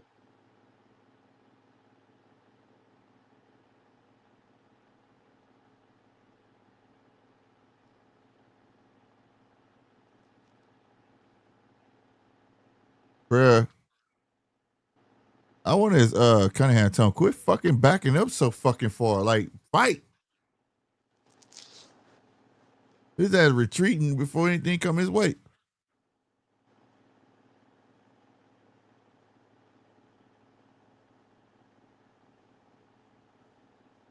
And you know what's so crazy? The last fight he had, Catching that Mo jab, looked bro. just like this. Yep.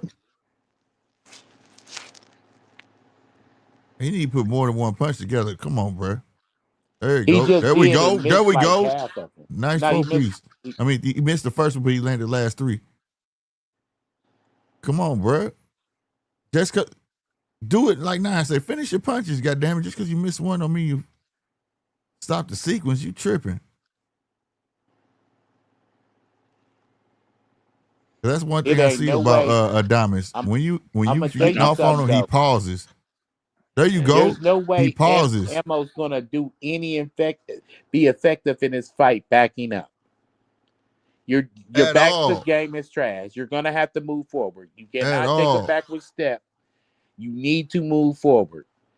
Will you get knocked out? 9 out of 10, yes, blood. You're gonna get knocked out. Right. But you fought like a man and you gave yourself a fighting chance. He's gonna have to move forward. Aircraft carrier. Yeah, I think that I played it on the channel. Of them fighting. When Bud was at 140 fighting Adames in sparring. Yeah, here's the thing. Yes, he is better than Ammo, but Adames can be beat. If you pay attention to the sequences, when Ammo unleashed like a 2-punch, 3-punch, Adames pauses, right? Because he's waiting for it to be over with. If you notice that, quit throwing one punch, bro. He literally stops. And I'm not understanding how he's not understanding. I'm pretty sure they're telling him that. Quit fucking backing up. Like, move forward in the fire. Like that right there. He waits. He waits till the sequence over with, bro. Like right now. You see how busy Ammo is now? And Adames didn't throw shit until he stopped. Go. Ammo working. Move Look, forward. boom, boom. See how he paused? See how he paused? Because Ammo Look at throwing that. back. Look, Ammo he not working. throwing Move nothing forward. back. That's what I'm saying. He could be beat, bruh. Somebody will get Adonis like that, bro. He can't fight with you, bruh. Bro, you can't move back. Now he moving Quit back. backing up, bruh. You got to fight this dude, bro. You got to move into the fire. He hurt and tired. That nigga got stamina issues. Big time. Look at it. He's walking backwards. Bro, you Stop can't it. cross your feet in the ring, bro. This shit don't make no sense, bruh. Let them hands go. Adonis just get the ducking and he don't know how to throw nothing back. You see how much success he had when he was moving forward? Yeah.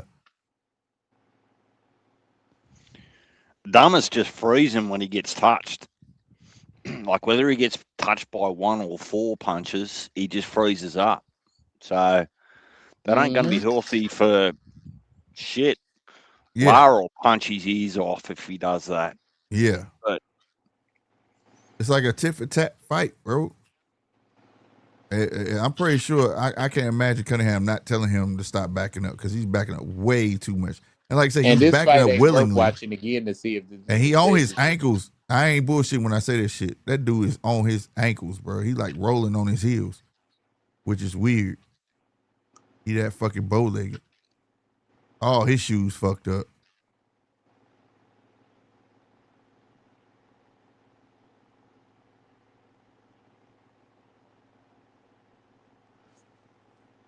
See right there, you standing in front of him, not doing nothing, bro. Your gas tank shot. He got a left hand. He's got a left hook, man. That he could take, but he ain't taking it. He just want to hit that nigga with a right hand. But Adonis, he does have a right. He has a left hook right now that he can get. Man, stay on his. Man, this dude right here pisses me off. I'm Cunningham. I ain't training there you you no go. more. Boom. I saw that left, boy. Good left hand for the body. Straight right again. That was all gloves though. But this motherfucker, get your ass off them ropes. For real, bro. He just letting this dude tee off for no reason, bro. Ooh, good left hand, but you're not left-handed. See how that works? Big left hand. Yep. Right. Exactly. Didn't do shit. Oh, he stuck his ass though with a left hand though. Yeah, good left Ammo, hand. bro. But Ammo ain't like he just ain't taking the chances, bro. And they not chances, they're opportunities. That man be right in front of you, not doing shit, and you ain't doing shit. I don't like the idea now, after the dominance of this fight, that Adonis can't get him out of there. Like if he puts his foot outside Ammo's lead foot and just comes in underneath with a right uppercut, if he's got one, that's it. It's game over. It's there all night. You talking about Ammo doing that? DJ like Ammo ain't got no fucking feet. DJ like no. Adonis bullshit. Oh, I was gonna say Ammo ain't no ankles. He ain't got no feet. He fight like he got 2 peg legs. Hey DJ, where I'm from, they call that shit bullshit. What's that? And see, everything you just said, like fights like this, bro, because guys that not supposed to be there, I don't think they should be there. Get them motherfuckers up out of there. No, I'm saying I'm talking about. I agree with you. I'm saying like you saying, like the problem is that he not stopping them. Like, but you said a bunch of shit. I'm like, where I'm from, we would have just said, man, he in there bullshit, and that's it. In a sentence. To sum it up, right? Yeah.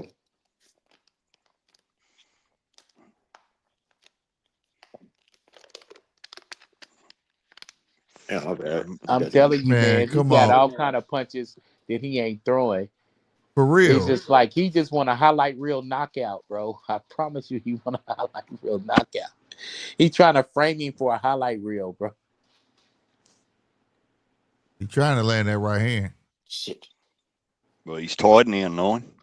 Like they're both tied. So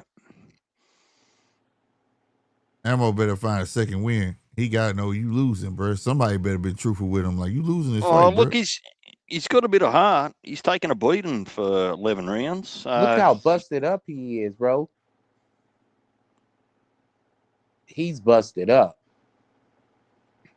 Oh shit! What just happened? Hey, I don't know. Somebody it was a misstep by Diamonds or something.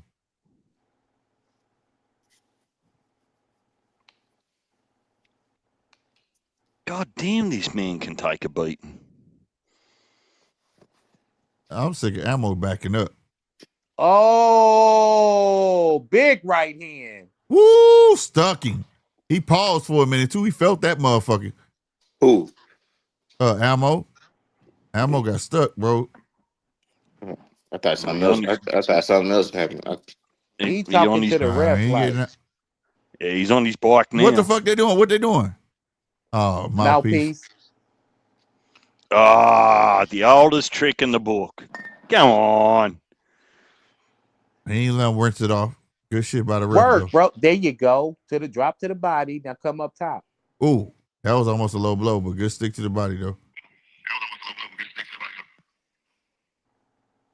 Diamonds, man, you got a left hook, bro. Come on, man. You ain't lying. It's there, bro.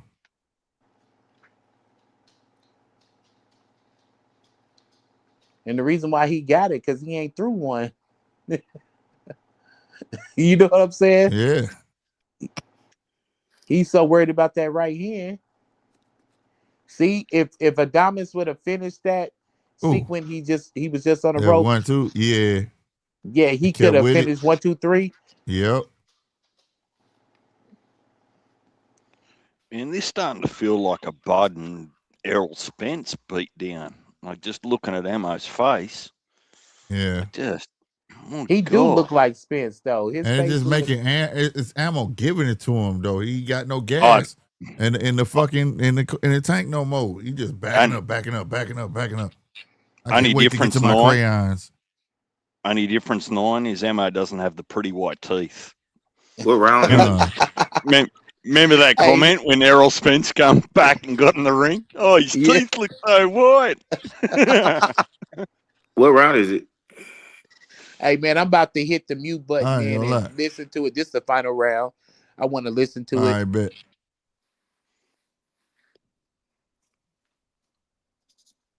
Damn, bro.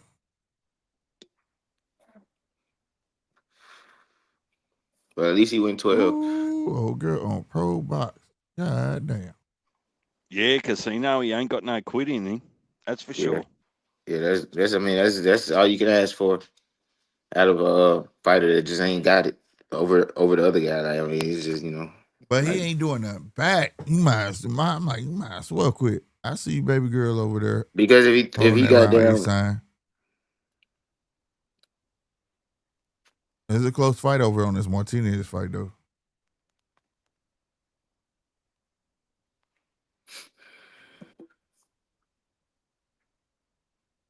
There we go, Ammo. See, every time you throw a sequence out there, that motherfucker pause. He can't throw with you, bruh.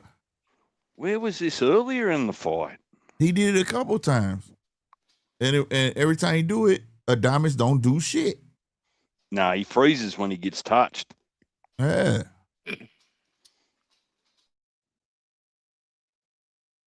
Right there. Look, he just waiting on Ammo to swing. Quit waiting on him and just throw. Tired or not tired. Fuck that shit. So getting beat on.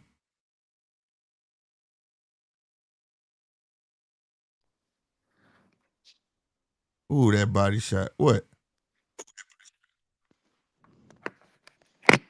What happened? Oh, that was a low blow? That didn't look like a low blow. That did not look like a low blow. I'm not gonna lie. where they fighting at? Florida. Ain't everything in Riyadh canceled because of the war? Damn, they took a point from Adami. That was weak as fuck, bro. As fuck. I don't think that was a low blow, though. They need to show replay on that. Quick question. Is everything canceled in Riyadh because of the war? It's whole pushing shit back. Okay.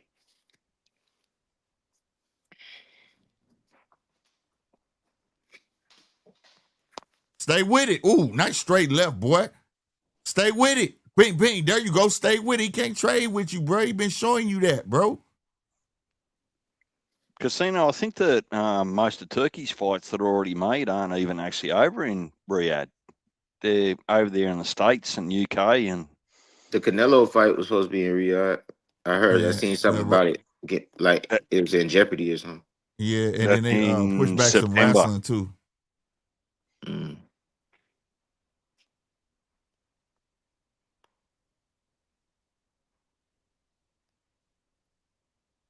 Stay with it, though. There you go. Keep going at it, bro. There you go. Don't back up. Go right back in it. Man, this dude here, bro. Them bitches hurt, shit. I don't give a fuck. I'm not finna get my ass whipped, bro. I'm not. That's just me. You had knocked me out. I mean, it feel like that. I mean, it's easy to say, but when you fight 12 rounds, nigga be like, man, fuck this shit. I'm going to give Mo his flowers for actually just not quitting. Like he's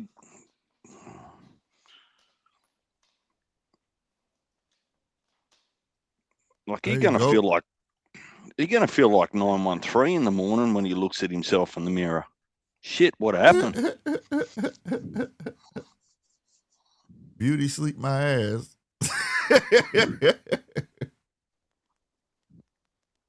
Damn, Ammo, bro. That's it. You made it through the fight, bro. Oh, he almost just got dropped right there, though, with that right hand. The beautiful thing about this fight is we don't have to endure another Mo Williams fight, bro. Yeah, it's a wrap. We don't have to endure this shit no more. Damn, Ammo, man. Because I just got on him like a few fights ago, and they was talking about that nigga like he was just the shit. And that nigga garbage.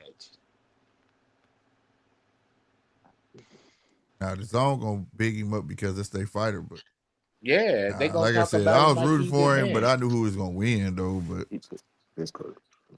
his gas tank just was not there, bro. It was too many opportunities for him to get his get back. He just didn't do it because his gas tank, and he ain't got no feet. Yeah, dude fighting on his ankles. Yeah, man, he just don't. You know, you got body types. You know, and he doesn't have a boxer's body type. Cunningham He look like really going off don't, on his bro. ass. You know what I'm saying? You know how you want this short and stocky dude to be the running back. You know what I mean? He just don't have. He don't have the boxer's body type, man. He gave a good go, man, because he could have laid it down a long time ago. Shout out to him, bro. But yeah, nah. You can't grow up watching certain fighters, bro. Did we really and think he the shit? Bro. Did we really have to? Did we really have to see him fight Adamas to know he wasn't it? Exactly. I've been to Ammo wasn't it. Huh? Nah, this is a cash in because they added hype around the fight because Adamas didn't make weight, so they ran it back. This is a cash in. Yeah, man. Just fall back, Mo, bro. You're like you're not the shit, but you know. Shit, everybody knew that. Well, from what I did see from this fight, Adamas certainly can be beat. Yeah, he ain't the shit either. Slick, Right. I agree with you. Definitely can be beat. He can't trade. You stick his ass, he gonna go in pause mode. That motherfucker gonna get a duck in the end. He ain't gonna trade with you. He look a tad bit over the hill. You gotta look at these guys. These guys is not young and up and coming fighters. Mm-hmm. Who look over the hill? No, I think they fight that way though because of time. You know what I mean? How old is Carlos Adames?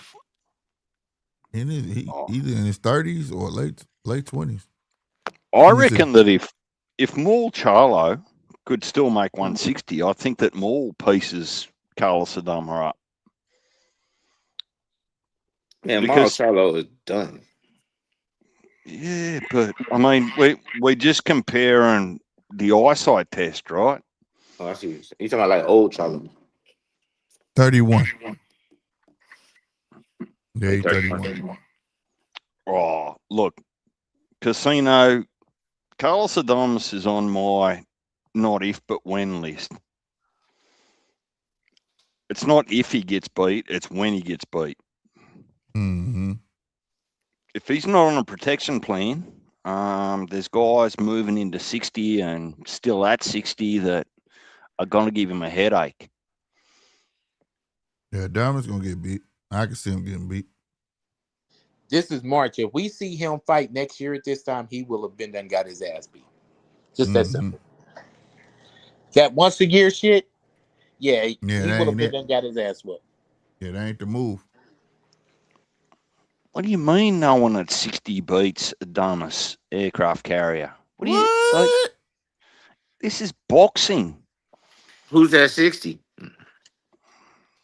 You say what now? Who's at 60? Laura? Well, aircraft carrier said ain't nobody beating. Oh, you think Laura? You think Laura beat Adamas? Yoneli Hernandez. And Yoneli not gonna let up off the gas. Boot probably can go up there and dominate 160. Laura's the best they got at 160. Laura's the man. He old as fuck. Yeah, but Yoneli will give Adamas a run for his foot. Man, I think he beats Adamas. Well, Yoenli's still early in his career, right? But the beauty about it is we get to see him fight on the undercard next weekend, Fondora and Thurman, right? So we get to see where he's at, whether he's improving and those sorts of things. But that dude just comes to fight, and if you start freezing up when people touch you, right. you don't want to do that against Hernandez because he's going to touch you 85 times. Right, he coming with the shit. You know what I'm saying? For real, aircraft carrier. You don't think all the shit you seen that Adamas like went through with this fighter. You take this Adamas and put in a ring with Yoneli, man, shit. He gonna be all over that mother. I ain't saying he gonna knock him out, but he'll be all over him. All that, no. Hell no. I'm being real.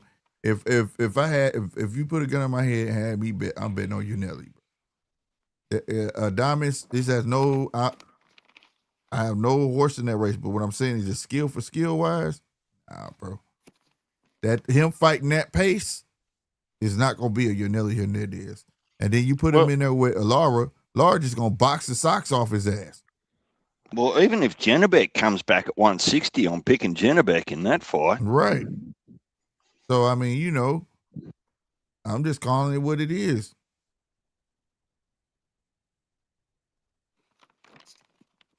Now, I will agree with 913. I do think he won a picture perfect knockout. I do think that. But I can't take away when Ammo was unloading. Shit.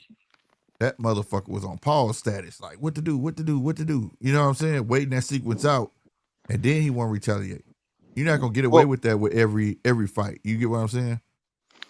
Well, you're not going to be able to beat every boxing style just with the right hand. Because all he looked for was the right hand. Right. All night. Yeah, he was right hand happy, bro. He was right hand happy. He had a left hook all night that could have ended the fight. Real shit. So who was on the undercard? Who was on the undercard? Corey Marksman, Omari Jones. Corey Marksman fight was a good fight. Marksman versus Omari Jones from Oakland? No, not him. Omari from Florida. Oh, they got the same name touching? One start with an O and the other one start with an A. Oh, that's fucked up. Casino, I'll give you a free license.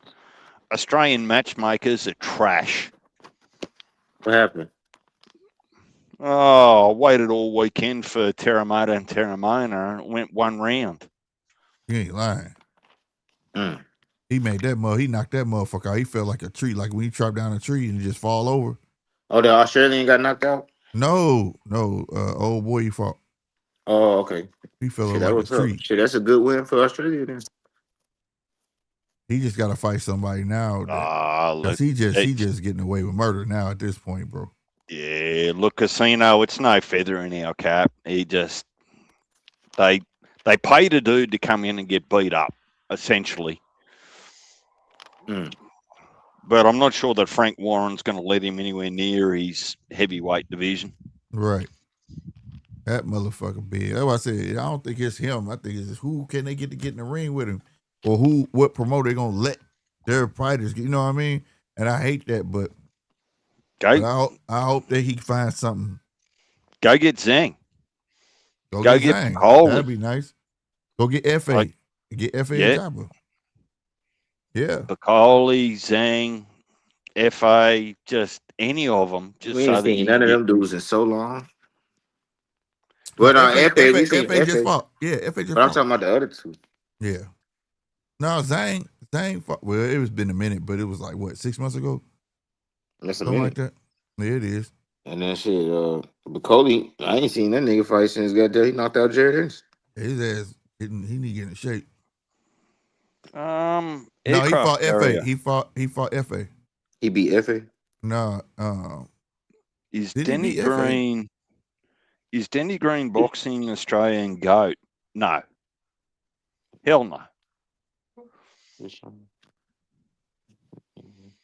I'm not sure. Did Bacoli beat FA?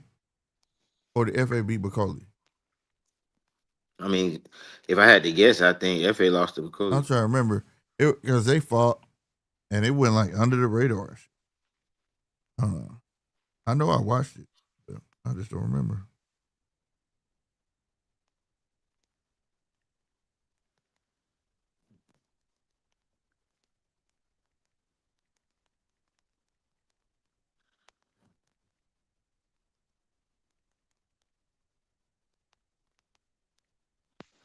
Yeah, Mark, I'm trying to think of, it's on the tip of my tongue. Who's he? Lionel.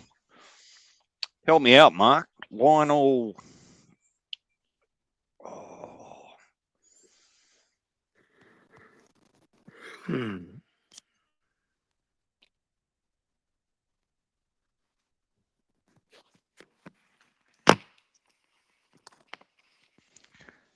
Lionel Rose.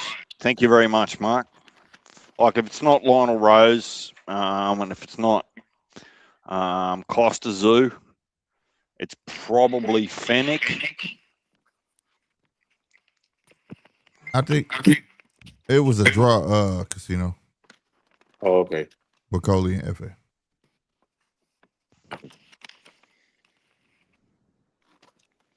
Man, everybody talking about that Najee Lopez shit.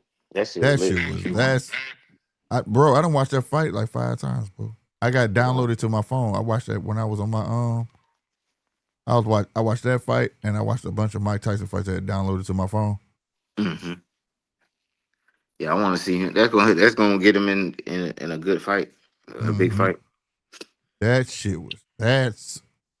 a classic fucking fight, bro. Mm-hmm. Aircraft carrier. If you ask Punch who the best Australian boxer is of all time, he's going to say George Kambosos. Punch is a massive Kambosos fan.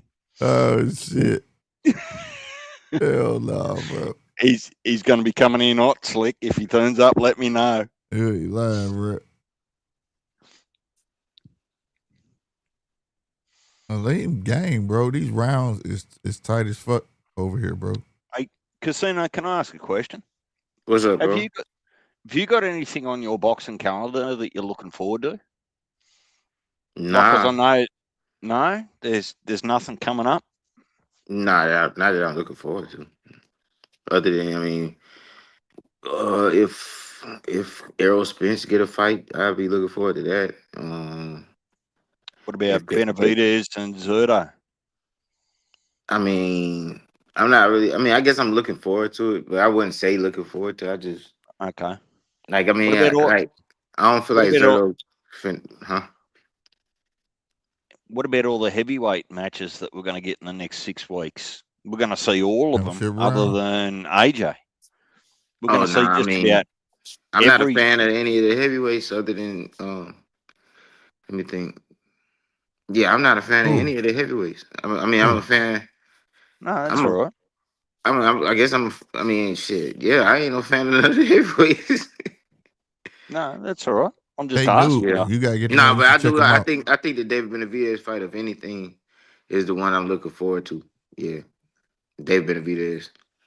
You should check out the heavyweights because this was beautiful what's happening because we're walking into the new era. You know what I'm saying? Of heavyweights. Exactly, bro. Aircraft carrier, like real shit. Najee, I think Najee is ready for a Morrell. He said, aircraft carrier said casino calendar clear because Tank don't have an opponent. You feel me? No, it's too.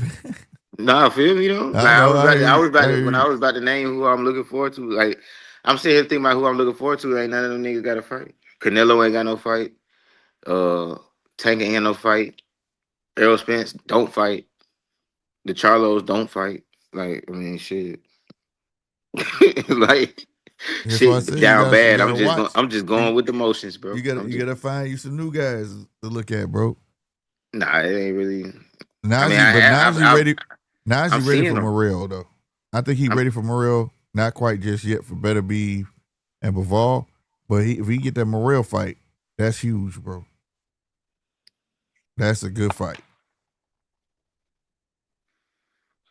These That's new dudes a don't big move me. fight. I'm trying to think who the newest person that I discovered that I really fuck with. Like,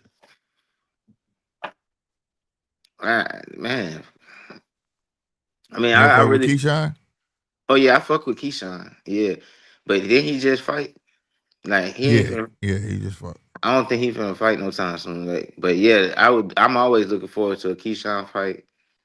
He finna get lined up. They didn't ink that deal with the zone. Okay, but shit. Top rank with the zone. Whenever they announce Keyshawn, that's the type of shit I'm looking forward to. Keyshawn, I'm looking forward to like Navarrete. Yeah, I look forward to Navarrete. I just named one of my puppies Navarrete. Yeah, I saw that. Hell yeah. Shit. Who else? I'm looking forward to whenever Pitbull Cruz come back. That's I'm what they're looking trying for. to say. I guess I'm looking Tank forward gonna fight. for that'd be lit. I'm looking forward to Devin Haney versus Rolly. Yeah. Like if that shit happen. Well, no, it's gonna happen. It's already signed. I bet. And whoa, hang on, it's not signed. No, Bill came out and said it's signed. It's done. Okay. Well, I think that because Devon's still on a 2-fight deal with Turki Al-Sheikh, and he will have had to sign to PBC to make this fight. And if there's a rematch clause, that means it's a 2-fight deal, essentially. Well, it's supposed I'll tell you to be. something else I'm looking forward to. I'm looking forward to see what Brian Hunter Jr. been working on. Yeah, that too. Yeah, but Bill was on Suit the Champ side. He called and said, "No, the deal done. It's Rolly and then Ryan after that." That's what's supposed to be. But he said he's not concerned with Ryan because he feel like him and De La Hoya playing games. He said because it could get lined up, but they not trying to line it up. They too busy talking about A side this shit. And he was like, "We just trying to make the fucking fight happen, bro." And It's not that, but you gotta read between the lines. He talking about we just trying to make the fight happen. Well, if you just trying to make the fight happen, be the B side. No, that's what he's saying. That's what he said. He was like, he said he'll be a B when it come side. down to it, just because y'all got a belt, don't make you an A side, bro. You coming So off. that's what I'm saying. He ain't just whatever. trying to. And that's why they went after that belt, whatever. Because he said that fight could have been next. You get what I'm saying?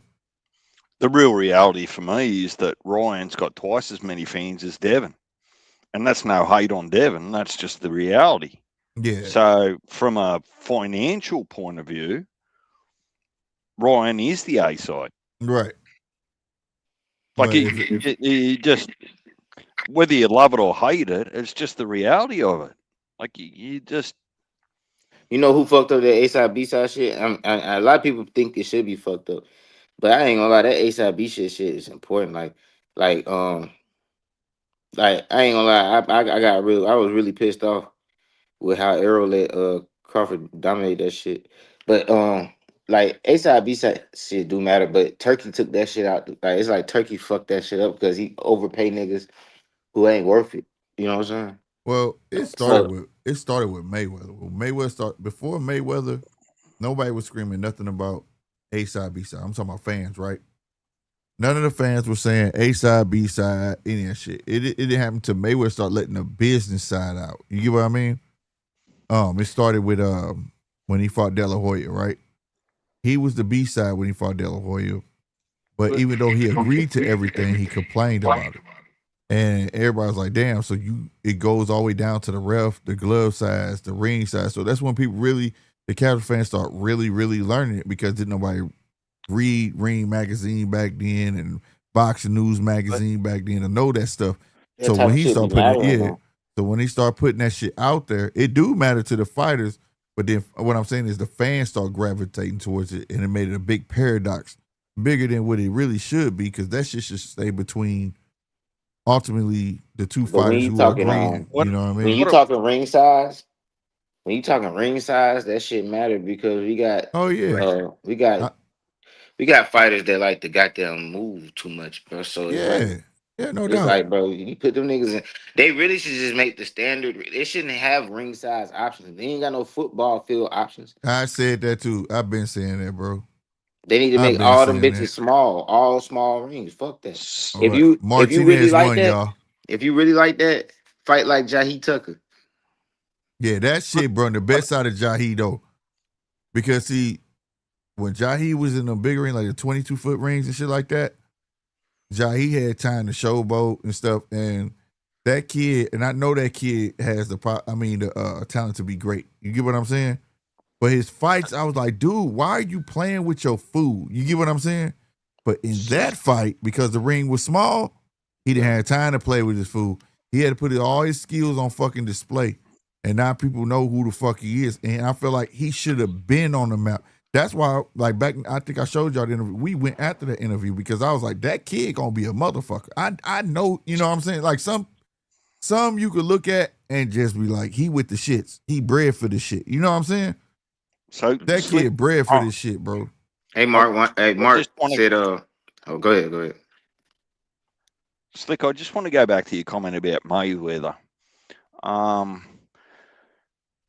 It's not a fair comparison. I'm not saying that you're not wrong, but Mayweather at PBC and Showtime had all but, particularly broadcasting wise and financial backing wise, all the power.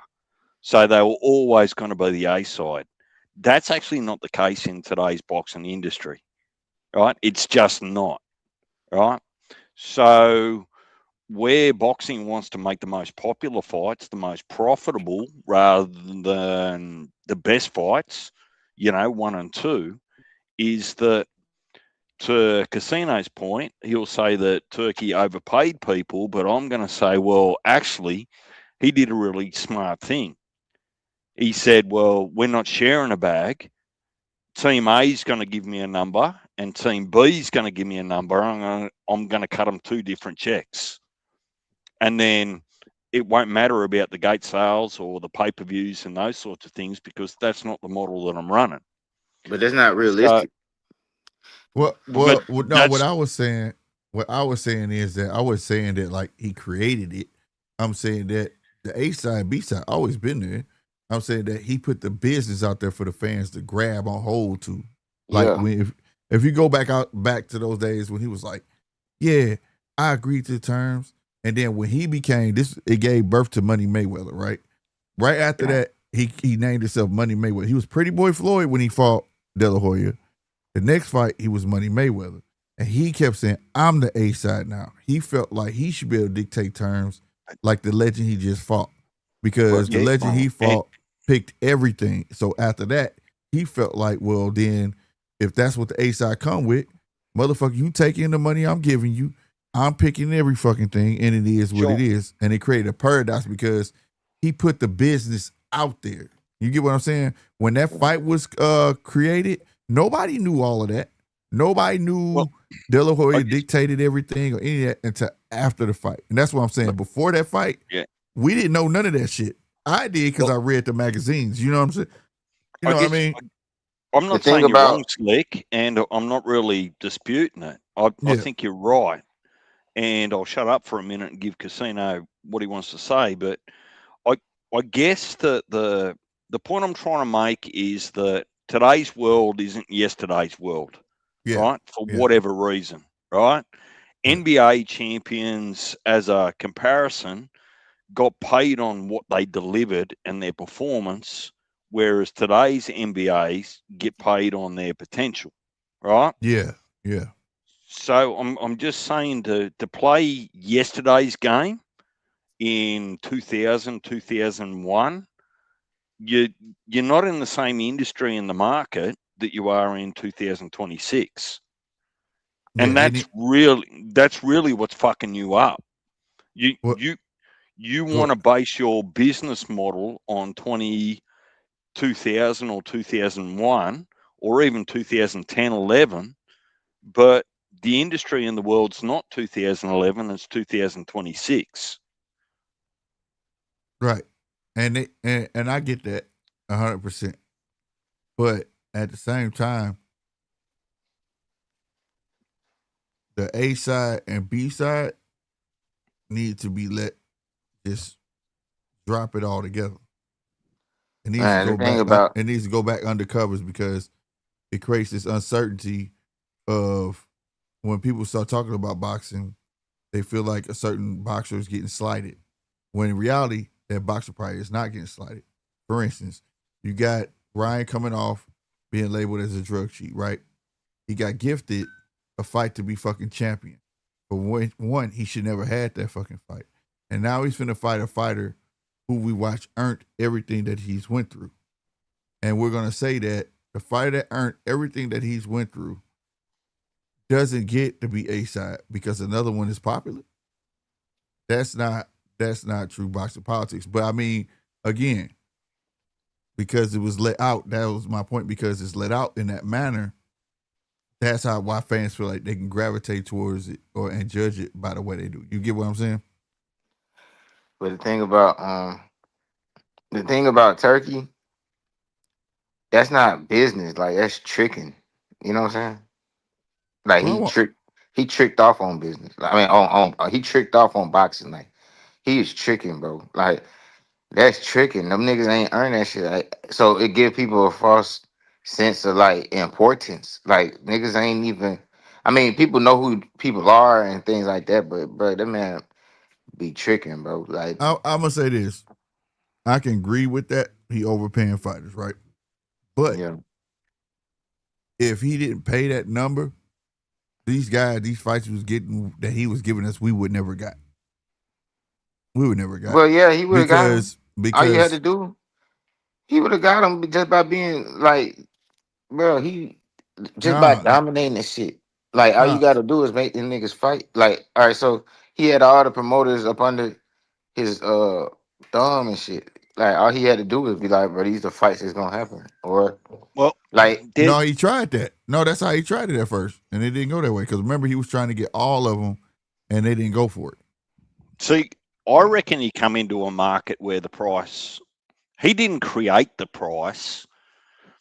He just succumbed to the price, if that makes sense. Because when he come into the game, the teams and the boxers already had a number. He was just prepared to actually pay it, right? Whereas when he come in, right, if you've got to share a bag between PBC and Top Rank or Top Rank and Matchroom, whichever way you want to flip it, the fights never got made because somebody wanted to have dominance over it, right? And, you know, control the sponsors, the broadcaster, and those sorts of things. Now, the complete opposite of that is Zuffa. If you look at it, right, they're not prepared to actually come into the industry and say, well, we already agree that you're worth $2.5 million. Hell no. They're coming in and say, well, dude, on your best day, you're worth 800,000.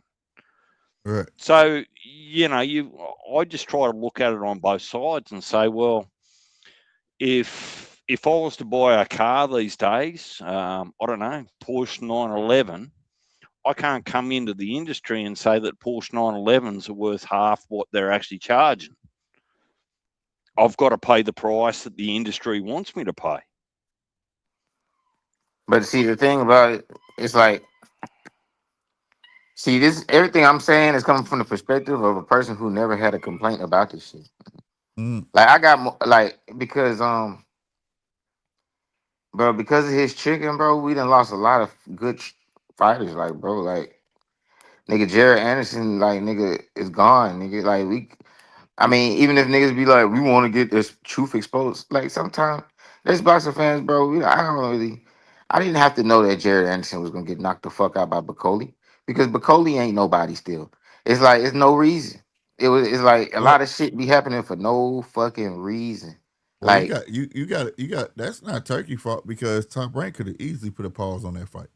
but I'm a fan of two niggas doing their thing and fighting at the end. But most people out here, but man, why they always gotta wait till they this age to do the shit? And because, bro, I'm trying to enjoy the other nigga shit. Y'all niggas ungrateful. Like when niggas lose, it's over.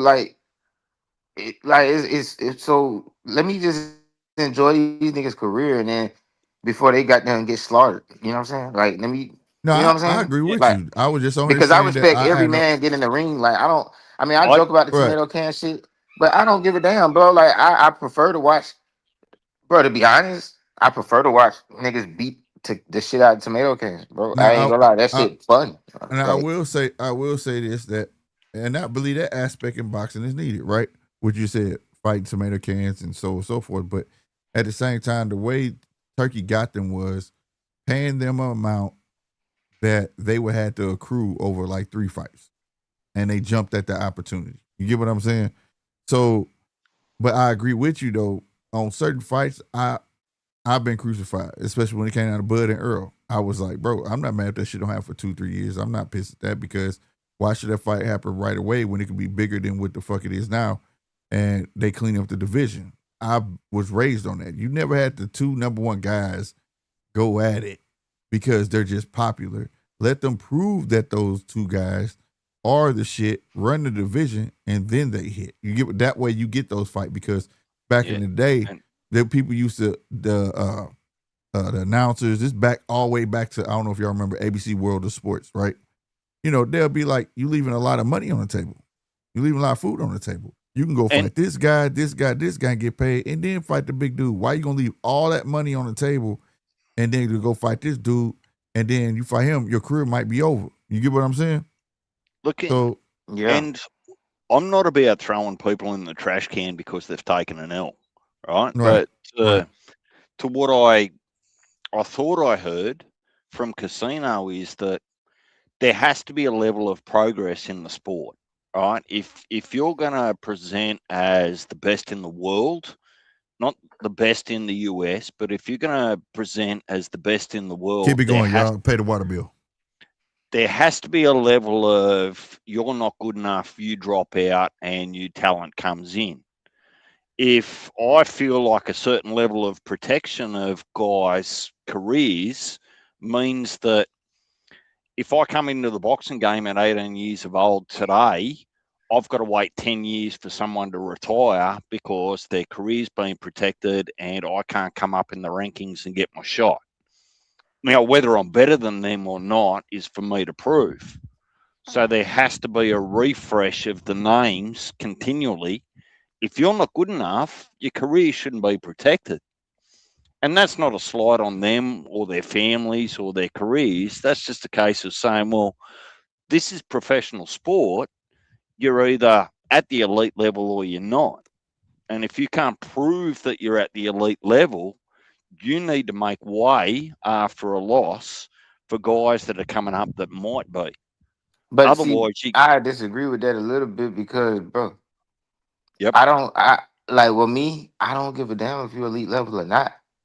I'm just enjoying this shit because 9 times out of 10, elite level ain't don't do shit for me. Like, you know what I'm saying? Like, I don't give a damn who's okay, everybody's so elite level. If you're on TV, you're elite level. I don't give a damn. Like, yeah, entertain me, bro. So, like, let's say somebody quote unquote not mate, elite level, but they that's the put key. they having barn burners, bro. I don't give a damn, bro. I don't care. I don't give a damn who's the best. I give a damn who's the best for me and my family on fight night, bro. That shit is a real thing in my house. You know what I'm saying? Like fight night. Like everybody knows, Saturday night fight night, bro. I don't. So if the elite level motherfucker is the best person in boxing is trash to my eyes, then bro, this shit it don't do nothing for me, and it don't do nothing for nobody. The only person now is starting to do shit for people because Turkey, like you know what I'm saying, but like it's like, and it's not doing nothing for people. People always end up complaining like, man, that shit was weak as fuck. But when it's somebody who could have had this shit lit, that ain't as good. So it's like, bro, I'd rather watch like just like watching pro box, bro. A lot of them dudes ain't I, good. I mean, not I, saying they ain't good, but a lot of them dudes ain't elite level. But no, the shit be I, turned. That's all that no, matters, huh?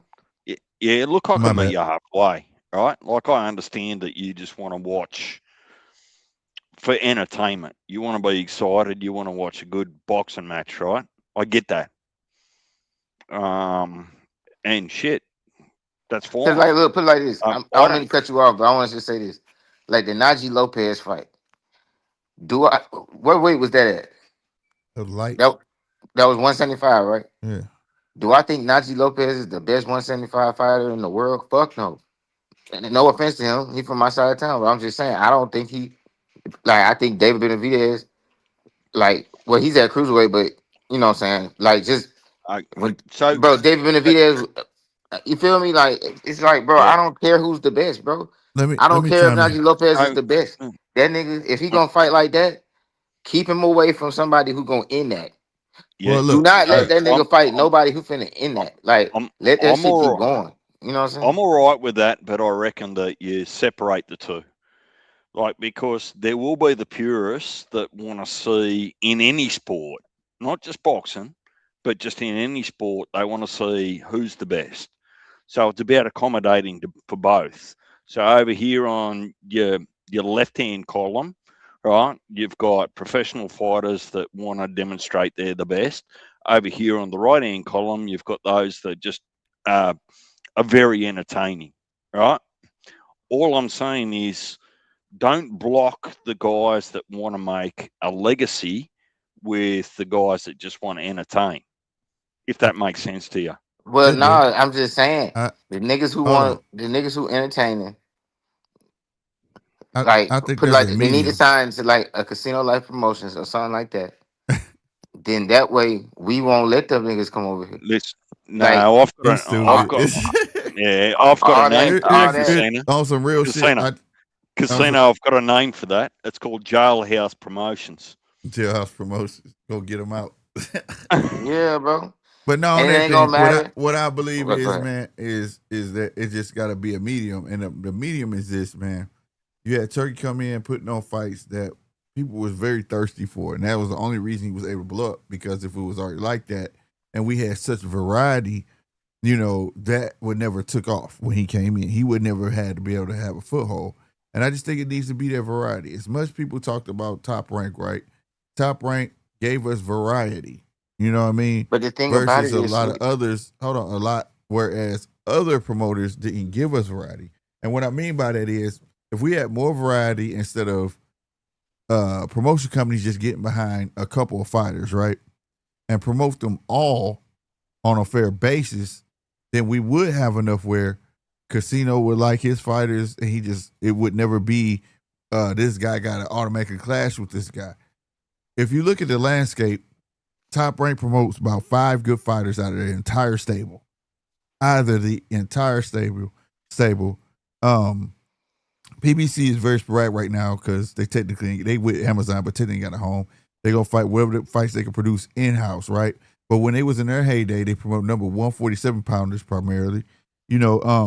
If they would all get on the right page and promote in a variety, everybody wouldn't have to clash like that. The only reason people want to see these fighters hit is because those are the fighters that are being pushed in front of everybody's face. You understand what I'm trying to say? So if it was more out there, people wouldn't be like, man, we want to see Shakur fight Tank. Man, we want to see Devin fight Tank. Man, if it was more out there that they were pushing people in people's face instead of those 5 fights, remember they had the 4 Kings and Tank. You get what I'm saying? see, but the thing about it, what Turkey did, I appreciate it. but he ran through him. Like he. But you gotta remember, he's a fan. He ain't in this bitch to be no promoter. He But that's was what a I fan get himself that. trying. But now he And done then if ran he ain't through spending it, and money, there's nothing like when you look like what DJ asked me earlier. He said, "What are you looking forward to?" Nigga, ain't shit to look forward to. It got ran through in like a year. It's well, I'm saying, over. Like what I'm saying, because think about before Turkey, if they were already on that type of time. You get what I'm saying? Without not running to everybody into each other, just giving that variety.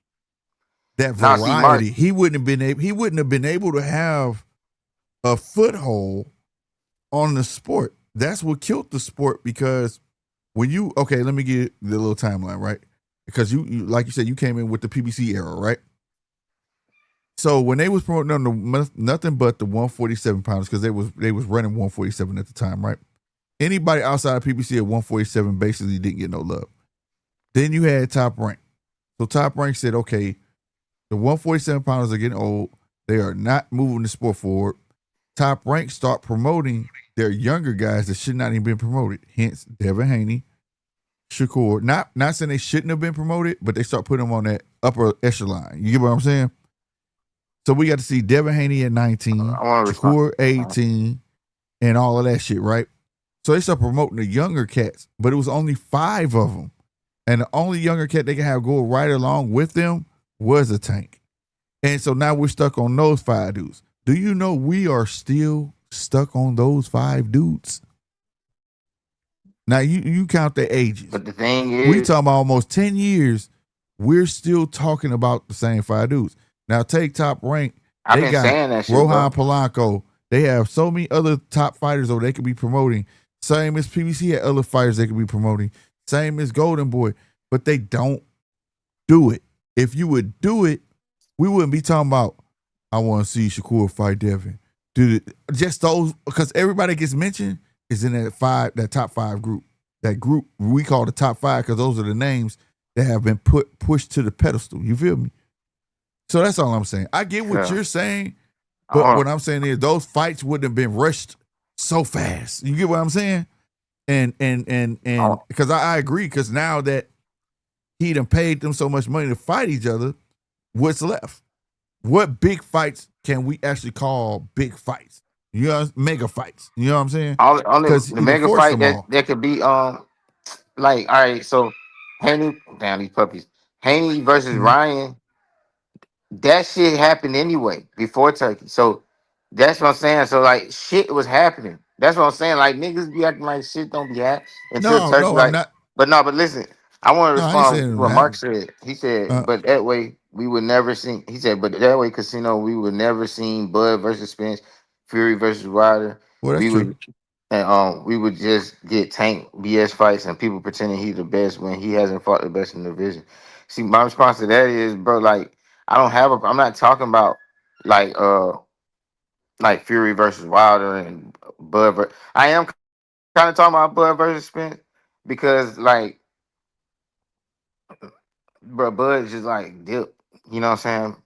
Like, but Bud is entertaining. See, those is fights that actually do something for me. Like, you know what I'm saying? Like, them fights do something for me. But some of these fights don't do nothing for me. Like, there was no reason to sacrifice Berlanga. No reason. They got rid of Berlanga for no motherfucking reason. I'm gonna tell you something. Hold on. Now I gotta get some push. And I know people be like Berlanga trash. Berlanga, Berlanga wasn't trash. Let me tell you something. Sometime if you go back, remember he had the 16 knockout streak? Yeah. If you go back and watch those fights, right? Yeah. And then when he left Top Rank, went to the zone, the style of fight he was fighting was not his fight. And still not today. For some reason, he wants to be this boxer. He's a brawler. Berlanga is a fighter. What you saw in the Canelo fight, you know why he lasted with Canelo? Because after he got up off that fucking pavement, what did he start doing? Fighting Canelo. Fuck this boxing shit. But the thing about it, like I get that, but I'm just saying, what was the reason to feed this nigga to Hamza Siraj? Who the fuck is looking for Hamza? Nobody. Well, nobody's looking for Hamza. Well, not you see here. What I'm saying? Not here though. See, that's why I say like people. Look. This is where the If I was downfall. Berlanga Now you manager, tapping I to would have another said, subject. "Fuck no, Now you tapping fuck to no, we ain't fighting that nigga." another subject. And let me preface it. America is the only country, and I'm gonna say it again. The only country, not for you, I'm saying this for the audience. The only country that would adopt other countries under America, meaning Puerto Rico, Mexico. You get what I'm saying? We kind of couple them into America like they're American fighters, but they represent their countries. You get what I'm saying? When it comes to Hamza Shiraz, Conor Ben, all of them, when I was rooting for Conor Ben, bro, who the fuck is Conor Ben? This dude's trash. Blah blah. I'm like, y'all just don't know who the fuck he is. So Hamza Shiraz is a byproduct of Britain. That's who he fight for. He can give a fuck about us. But the thing about America, no matter how far we fall, a British fighter beating an American fighter is a big deal to them. You see what I'm saying? Let me explain why it's a big deal to them. It shouldn't be if it's the mecca of boxing, right? But people don't even understand boxing to the point. They don't understand that Queensberry Rules was birthed in the UK. Boxing was not birthed in the UK. Let's make that clear. And the only reason I'm saying this is because I got an argument about this shit. The rules are birthed there. Boxing come from Greece. So when you beat American boxers that have been on top of a sport that supposedly that people think was birthed in Great Britain, and you beat American fighter, it adds credence to them.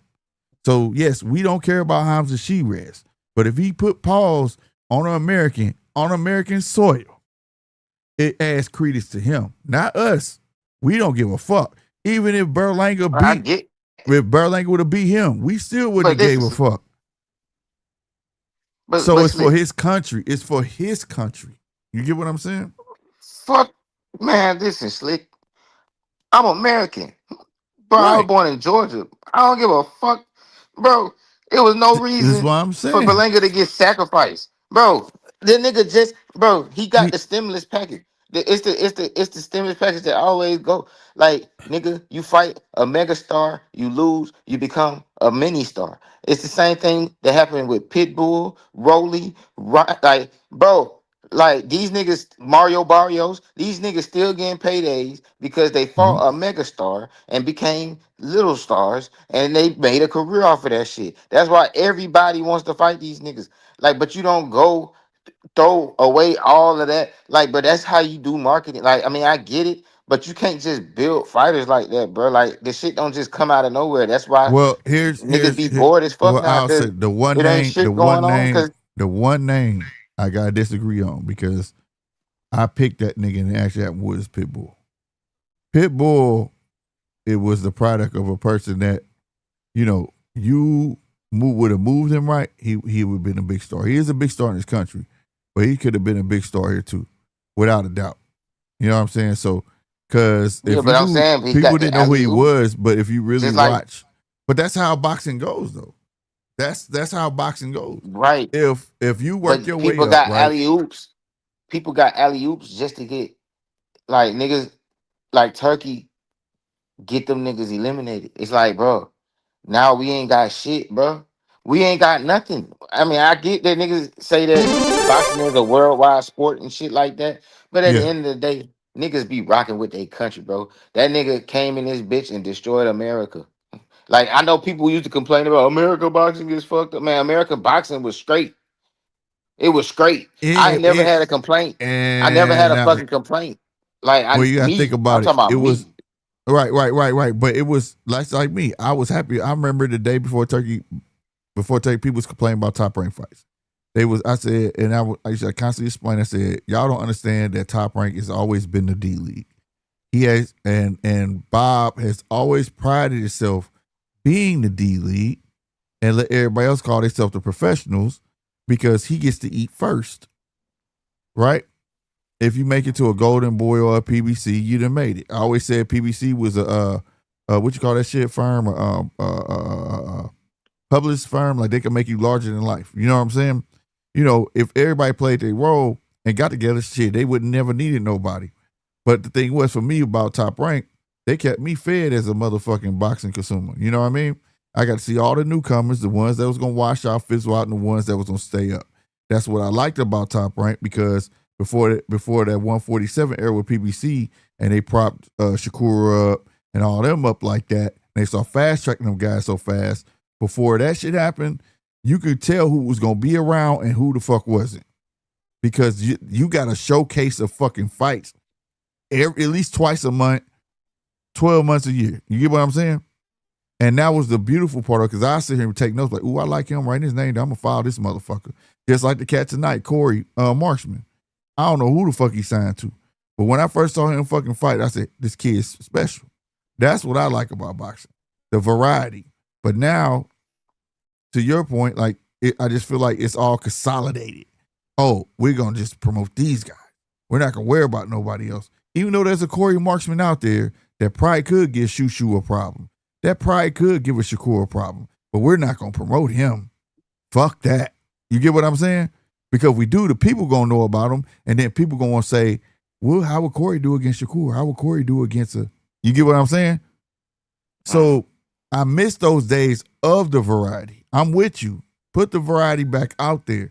Then we won't have to be clamoring for all these extracurricular fights and all of this extra bullshit. Let that man come in when we need to make a fight finance and just be a financer. You understand what I'm saying?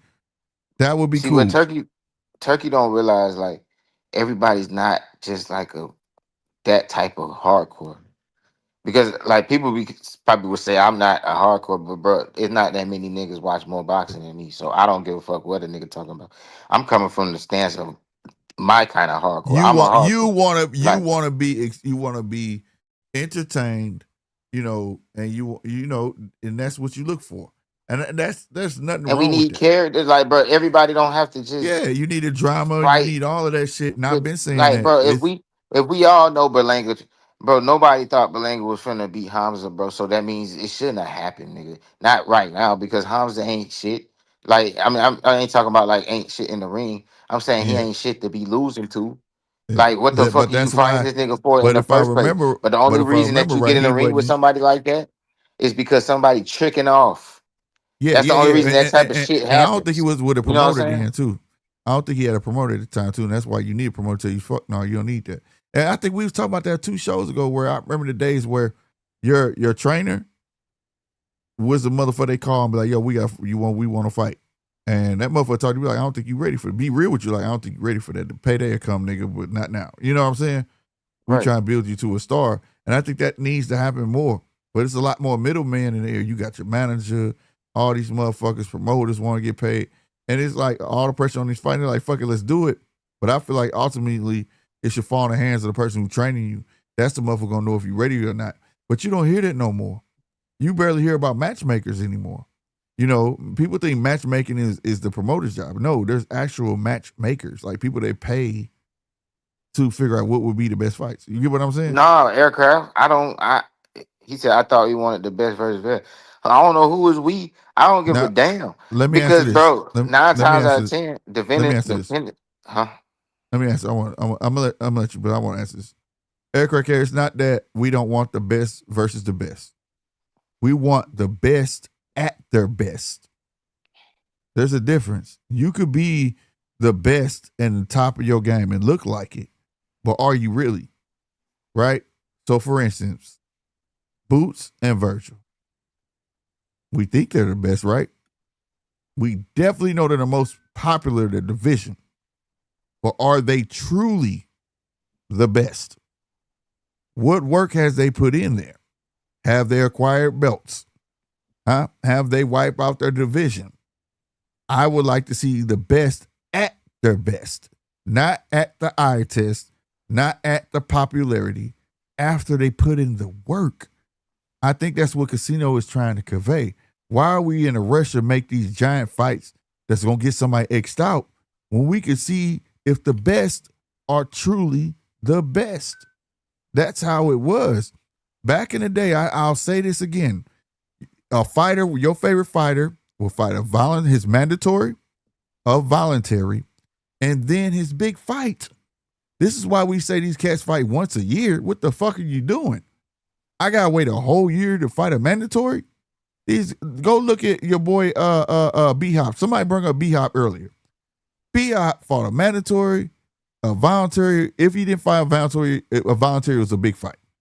But he would fight a mandatory, voluntary, big fight. He was on there, Larry Merchant, when you gonna fight? Motherfucker, I got something called a mandatory. I'm finna fight my fucking mandatory. Then if I want to fight him, I fight. I might take a voluntary. Your voluntary was usually practicing what they would find somebody with a similar style that for the big fight you might have lined up. So you can see if you ready for this shit. You see what I'm saying?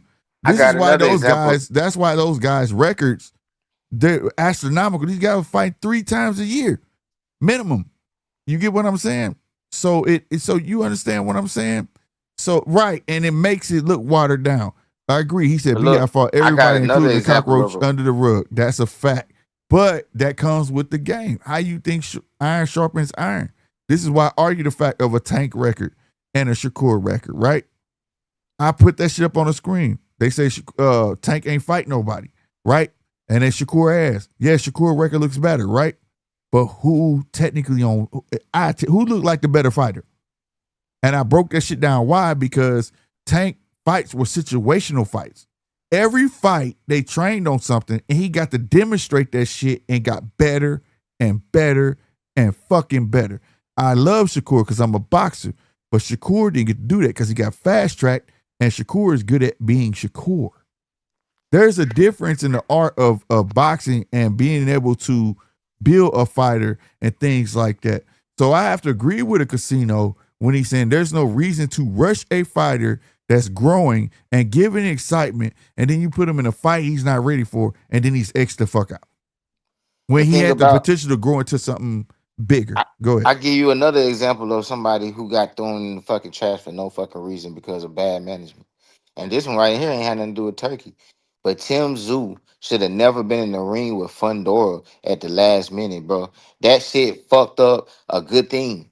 Like, bro, I was thoroughly enjoying Tim Tszyu's career, bro. Like, I don't give a fuck what niggas got to say about, oh, he was a hype job. Let him be a hype job, nigga. That nigga was fun to watch. I'm going to say it on here like I said it then. Everybody was saying back then Tim would beat Bud, and I said, I don't believe you.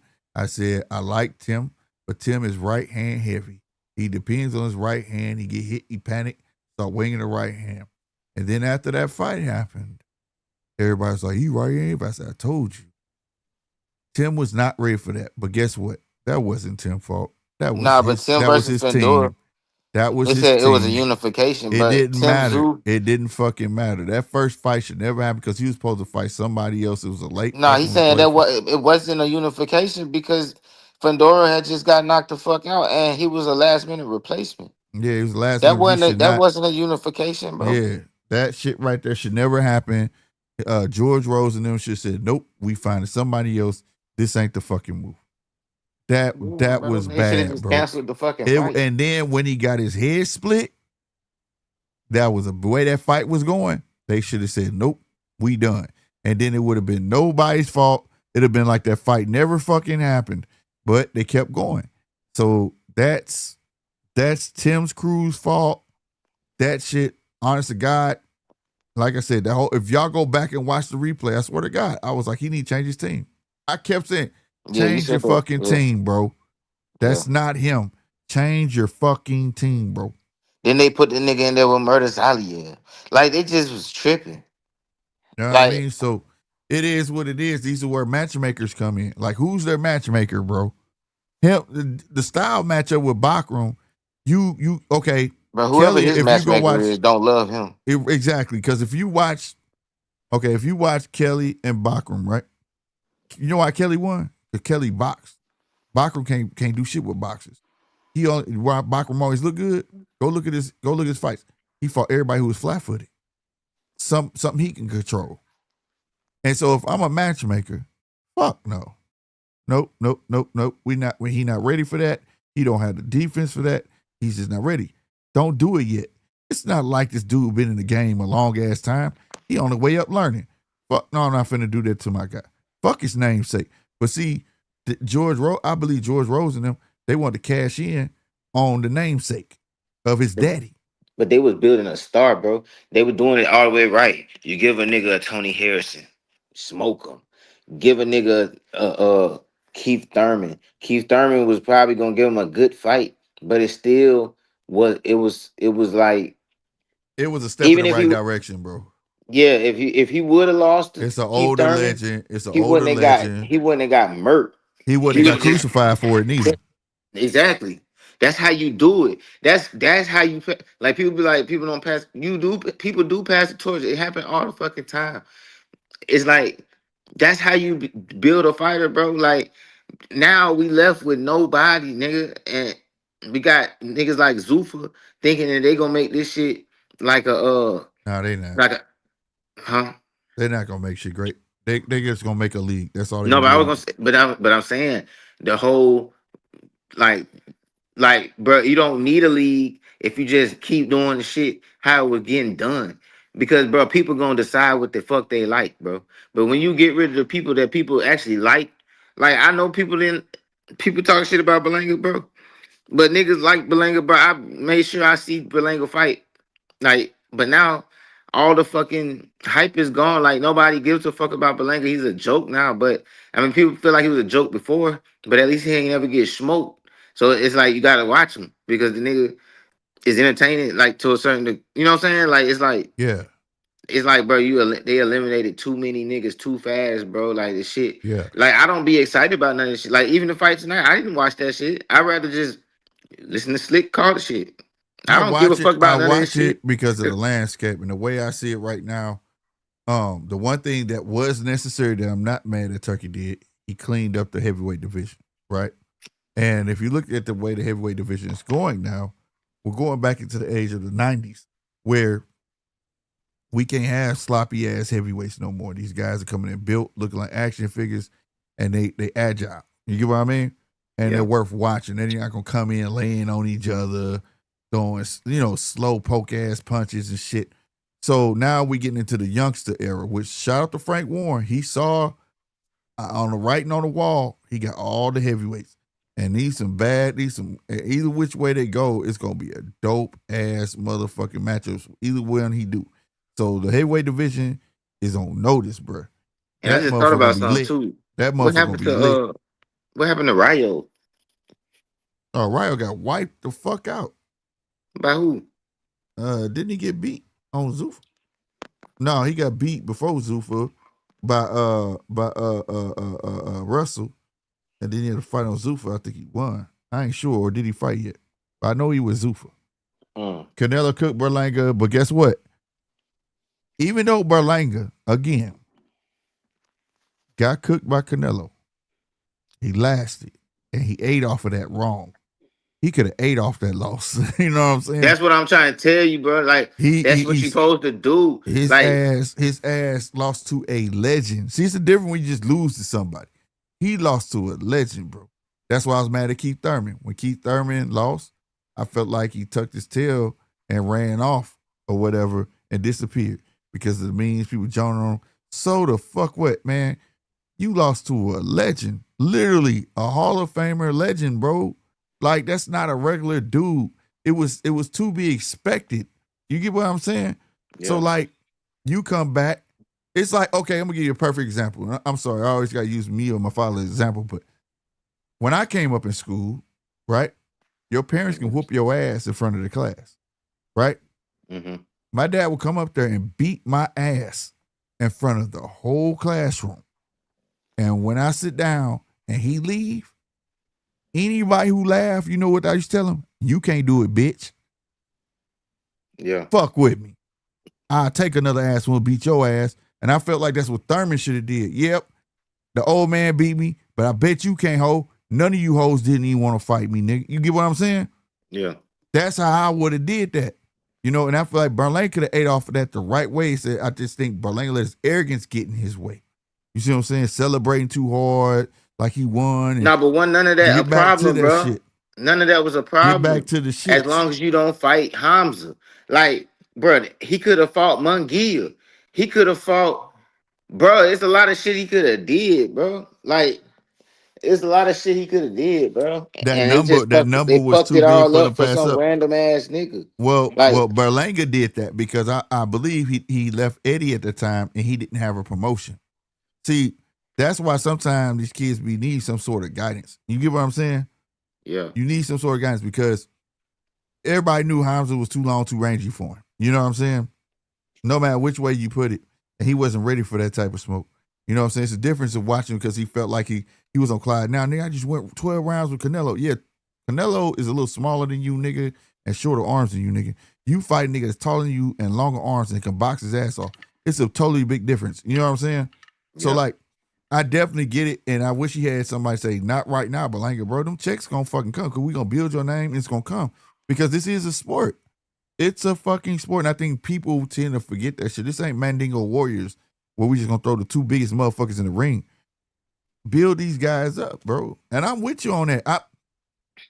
just like I know Abdullah Mason. I'm thoroughly enjoying this nigga. I like If Abdullah they was because he been built right.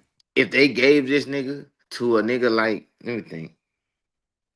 Like this, for instance, why didn't Not if they gave him the Keyshawn, that would be cool because he'd probably still be straight. But like I'm saying, like I'm talking about like get this nigga to like I'm trying to. It really ain't too many niggas I can think of, bro. now hold on, round one. And this is for aircraft. This is a perfect example. Canelo beat Munguia, right? Why the fuck now? Why Berlanga didn't fight Munguia? That's a whole check he passed up. Whole check. And he went for Hamza. That's money. That's boxing. Him beat McGee would have put him right back up, maybe to get another shot. You get what I'm saying?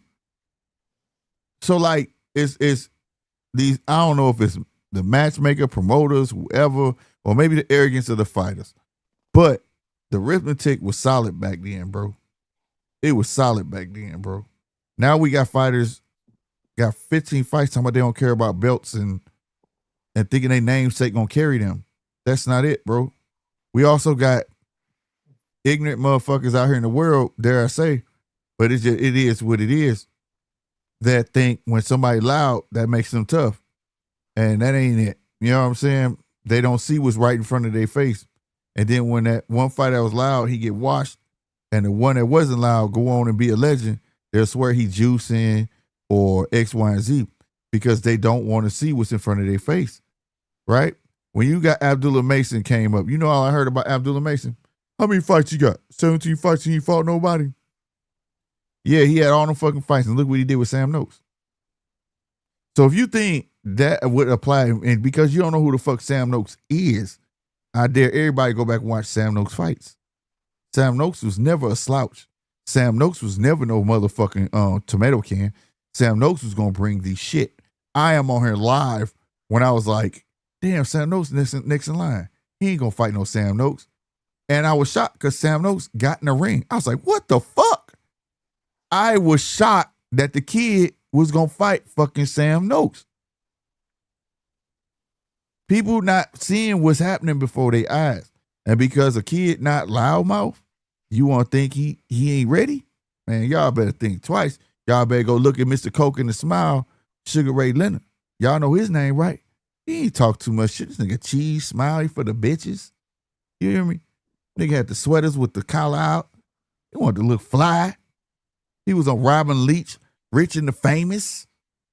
What that talking shit? Hagler who? Fuck his loud mouth ass. I don't give a fuck about that shit. But he was handling business, was he not? Y'all need to know what y'all watching, bro. Y'all need to know what y'all watching. So, like I said, but the thing about the UK in America, the UK got variety. That's why I start watching UK. UK got fights on all week, not just fucking Saturday, all week. And these guys get to build their names up and they fight each other on a regular. These niggas ain't no just top five. These motherfuckers got gauntlets they go through over there, bro. Yeah, see, I see what Bigo say. He say it's good to have a variety of Facts. different personality types. Everybody don't Yeah. gotta talk. Everybody don't gotta be quiet like bro. No, that's a fact. Facts. It's nothing Facts. wrong with having variety. What I'm saying is bro, sometimes when you know how to box, like I think I said it before, but one thing you never do is you don't never tell the truth to a lie. And Yeah. boxing fans are ungrateful as a motherfucker. Like I wish people didn't throw people away, but the reality is they throw them away.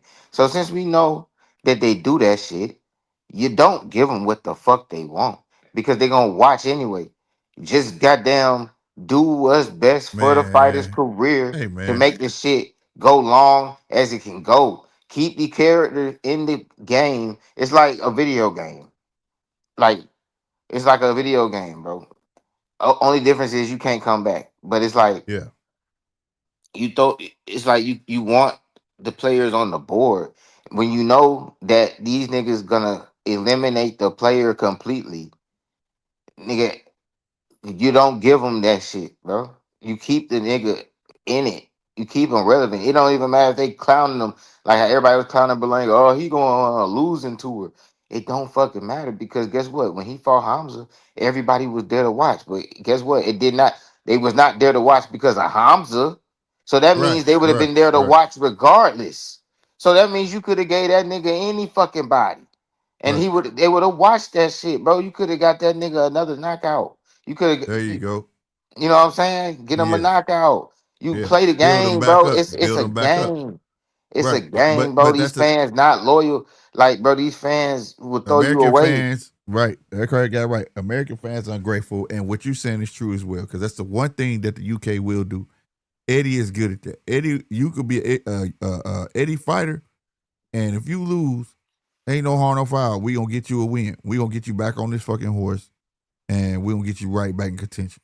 You know what I'm saying? Right. Whereas over here, American fans will throw your ass away because there's no variety, right? They have it's not no variety where it's like I say it's more or less of a top five, and American fans gravitate to one of those top five fighters, so they're all on their dick.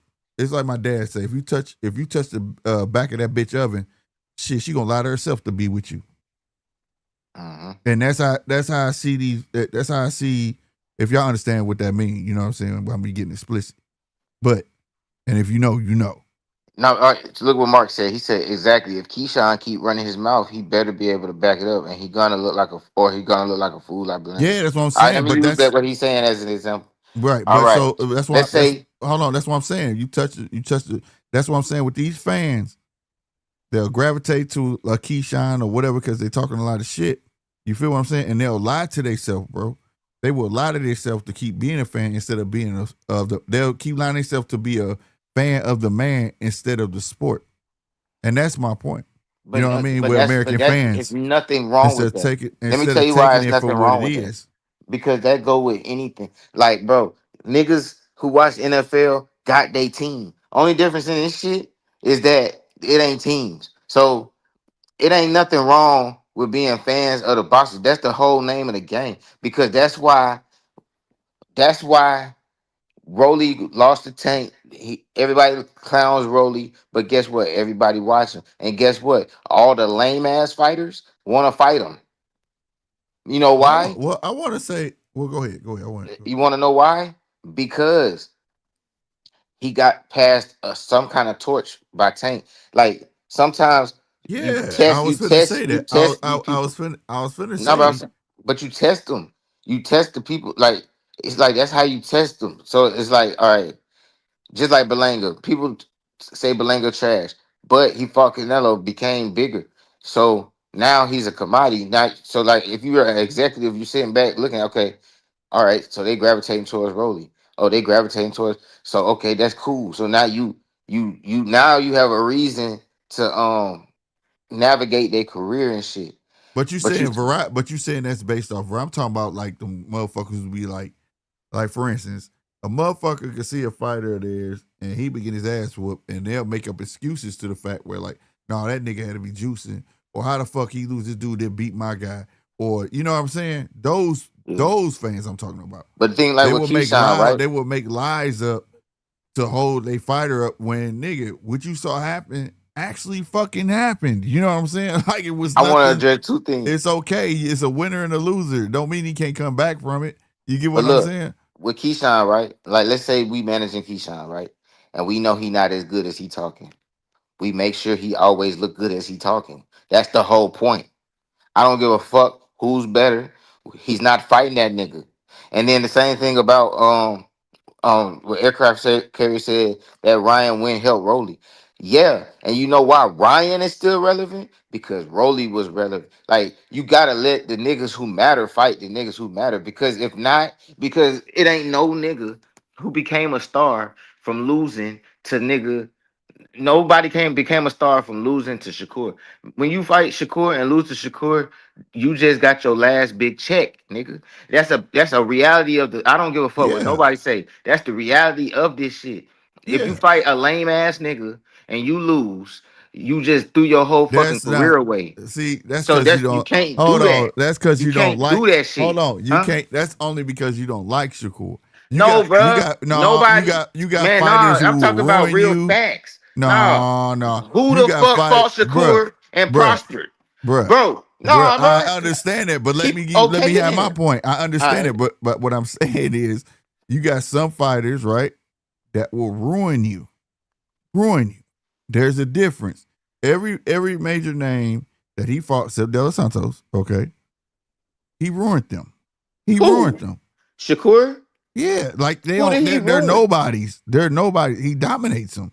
If you can't get a hit on Shakur, as much as people say he's whack, what that says about you? Think Bro, but about it. that ain't got nothing to do Hold with. on, don't nobody like Shakur, and that's fine, right?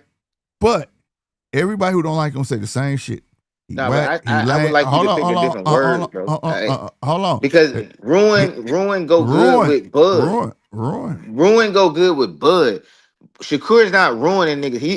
Add this to it. If you're gonna use the word ruin, Who again? he's To you ruining answer your. your own question though. I don't even have to prove it. You answer your question. Where do they go on after No, that? listen. All you gotta do is add for it to sound better because you can't use ruin for Bud and ruin for Shakur. That's two different types of ruins. That's two different Sh- styles though. no, but it's two different types of ruins. Shakur ruins your marketability. He don't ruin you as a fighter. Like them niggas not they're okay, bro. That's my point. They're Where they gonna okay. go? Where do they go after that? If you That's what can't I'm fight a saying. guy So you that don't fight relatively, that nigga. if you can't, hold on, listen. I You just understand don't that. fight him. I understand that. But what I'm saying is that if you can't beat a guy that relatively 80% of the boxing world look at should be beat, and you can't do nothing with him, was your markability or what the fuck ever, you've been ruined. Yeah. I'm not putting Shakur Nah, on I the get what level you're of a saying. Bud. I get what Bud you're runs saying. you by hands. Nah, He I get ruined your exactly ass what by you're saying. hands. That's But what I'm saying. I'm not saying necessarily by hands. I'm just saying that he ruins you. Where if when you see Tank fight, these cats are having a chance with Tank because Tank chooses a different style of fight. He wants a fight, so Exactly. they're gonna fight you. So that when I forgot who the fuck that Tank was supposed to fight that week. All week I kept saying, bruh, there's a little Mexican dude that's been on his last two undercards named Pitbull. Why you don't fight him? He been knocking him out. And the only reason I said that because that's usually how boxing go. If you got a guy that you keep featuring on your undercard, guess what usually happens? You get what I'm saying? You end up fighting. Yeah, you fight. And I'm like, why don't you go ahead and fight him? And lo and behold, it got announced like that Thursday that he was gonna fight him. I was like, what? Oh shit. And people didn't give him a chance in the world. But he went in there and fought his heart out. And Tank pulled that shit out. And also it was it upped Tank profile because before that, we really didn't know if Tank could box like that. You get what I'm saying? We knew he could fight. You know what I mean? Tank pulled his tool bag out to win that motherfucker. And that was the fight that made me a Tank fan because I'm not a real fan of like anybody. Like once I see you knock people out a gang of times, it's like, to me, it's like, is that all you could do? You know what I'm saying? You're eating a lot of punches to get a knockout, right? But that fight, that nigga was moving and niggas slipping punches. And man, I was like, okay, Tank, I'm a fan now. And that gave birth to a star, a potential star in Pitbull. You see what I'm saying? So I agree with that. Two different style of fighters though. Now Bud beats you with his hands. He in there. His intentions is to ruin That's you. what I. Like, That's what I don't want. That's why I agree totally what you're saying. I just say yeah. ruin. You got to add something to the word ruin when you talking about Shakur. Like you got to say ruin your marketability because when you say ruin, that's why aircraft carrier said who Shakur ruin. As soon as you say that shit, But where because they it's at? like, huh? No, he's saying that, but I'm saying where they at. No, I agree with what you're saying. Yeah. It's just you gotta use you gotta ruin your Well, marketability, marketability, ruin maybe your stock, your stock but he didn't ruin dropped like you niggas can go down, to the whatever it may club. be. Well, because T.O. couldn't have went to the club. because at the end of the day, again, when you got a guy hated like Shakur, and everybody has the same hypothesis that he should be getting hit, he should be getting beat up. It's not hate. No, I didn't know. I'm just saying. Okay. Not hate like you hating on him. I'm just saying people don't generally gravitate towards him. Let me say it like that, right? And people feel like he should Just be say getting touched. just say what it is. When you look like he should. He looked when like you he born should like be touched. Shakur, it's not hate. Don't even put the word hate in it. I'm not gonna say that because he's not born to everyone. Well, put it like this: when you lack showmanship, okay, let's make it sound good. Okay, when you lack showmanship like Shakur, okay, you don't, and you're worth if you have a fighter that's worth anything, you don't let them fight. That's why niggas can call Tank a duck all you want. But wouldn't that? We can call it that. We can call it that shit. But it's too high. It's high risk, low reward. But that's why I tell people like you got to pay attention, including fighters. I will say this: the two fighters that's gonna be hard to fucking beat is a Devin and a Shakur. They are not the most skilled. They are not. They are just good at being who they are. They're good at what they do, and they hone those skills. So if you don't even frequent anything that they do, they're gonna be hard to fucking beat. Yeah, you know what I'm saying. And I'll admit that I give that to both of them. They're both hard to beat. So because and so at the end of the day, the fighters got to understand: do you want to take that chance or not?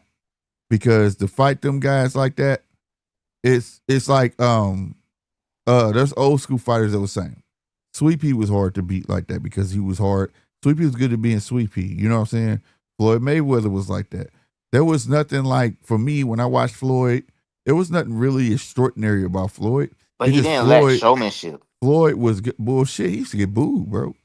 No, but I ain't talking about just in the ring. Like, I ain't talking about, but he had showmanship outside the ring. Oh, talking shit. Yeah. And that counts for something, bro. Because that's what got you there. But you'll still be all right after losing to him because he got some kind of showmanship. Yeah. No doubt. Shakur can't even talk. He became a villain, and some Shakur don't even know what to say. Well, these today kids, like, I respect they grind or whatever, but like, it's not today's kid because Keyshawn Davis is a today's kid. Shakur, let's just call it what it is, bro. Let's just call it what it is. Shakur lame as fuck. No, bro. He lame as fuck. This is their era. So it's bro. like this is their era, bro. Talk shit and be friends. Where back then it wasn't no friends. It wasn't. Well, no, but I'm saying they friends. But I'm just saying, you saying this generation of kids. You were saying this generation of kids can't pop they like, bro. Who popping they shit? Nigga, Keyshawn. Nah, bro. He popping his shit. Man, Keyshawn talking shit and can't keep up with what he's saying. Nigga, Ryan popping his shit. Like, people, it's not this generation. He can't keep up with what he's saying. If you call being crazy, make people think you crazy popping shit, that ain't popping shit. Bro, but what I'm saying, you can't just put a blanket. Nigga, they not far off of my age. I know how to talk shit, man. I know I ain't in the game. You but can I'm just talk saying. shit. B. Norman know how to talk shit. That's what I'm saying. So niggas, shit. so that's what I'm saying. So Them we can't just shit. No, what I'm trying to say, Slick. When we talk about Shakur, you like, oh, see this generation of kids. Like, nah, fuck that. It's people in that same generation who know how to talk shit. I like Shakur as a boxer, bro, and I will admit that, but I don't like the way Shakur talks shit. I don't. Because he's lame. That's what I'm trying to say. If you say that about him, then you gotta. Yeah, but the whole generation ain't lame. Hold on, real quick. He just happened to have more skills than niggas. Salutes to the real McCoy 8799. Yeah, I'm from the Lou all day, North Side. What's going on, player? You from the Lou? If so, make sure you hit that subscribe button, family. And if you did you go see the fights tonight? BKC promotion. I ain't get to go. I had gotten town too late. But yeah, no. If you say that about Shakur, you gotta say that about all of them. I could point it out for all these little niggas, bro. Nah. We ain't gonna do. See, that's what I was saying. We can't do that. We can't do that. You want me to?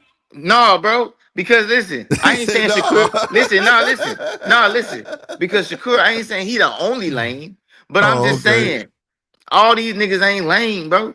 Like a lot of these niggas ain't lane, bro. Like Shakur is really lame, bro. That nigga's That's you lame. said you pointing him out because you really hate his guts. But what I'm Well, saying, nah, okay, I'm pointing him out because here it is. I fucked that. he probably All one of the these best. kids, I'm saying that because he probably one of bruh. the best. That's what I'm saying. Bruh. So with that being said, it's like, bro, if you a manager, see, I got my manager hat on. I always got my manager hat on because I'm trying to You see this nigga on screen? I'm trying to make niggas. This is real. This is a real dude talking shit. That's a real motherfucker who don't like you. I'm gonna get in this motherfucker, whoop your ass, and I mean it. Everything he said translated in the fucking ring. None of these cats that today that they're saying is translating in the motherfucking rings. Yes, it is. Oh my God, where, bro? Stop Keyshawn. playing. What? Oh my God, bro. Hold on, bro. You tripping, bro, on life, bro. You tripping. Keyshawn, bro. Everything he's saying translating in the ring right now so far. Oh, salute. All right, real McCoy. I can't put your foot. Oh, there you go. You don't think so, bro? Hold on, real quick. Let me answer this. I'm sorry. I want you to say it again. He said, nope, I fuck with Marco, but I had amateurs and Golden Gloves and St. Charles boys. Oh, that's what's up, fam. That's what's up, family, man. Hey, I always put the link out. You ever want to come up, come on up, bro. You know what I'm saying? Real talk. Just subscribe. Hey, right on. I appreciate that. But I mess with BKF BXC promotions and all that, man. You know what I'm saying? I was supposed to go tonight, but I was out on a cruise and shit, and I didn't get back. I got back too late. So, but yeah, on everything, man. Yeah, for sure. Salute to the real McCoy, man, for subscribing. I appreciate that, fam. Real shit.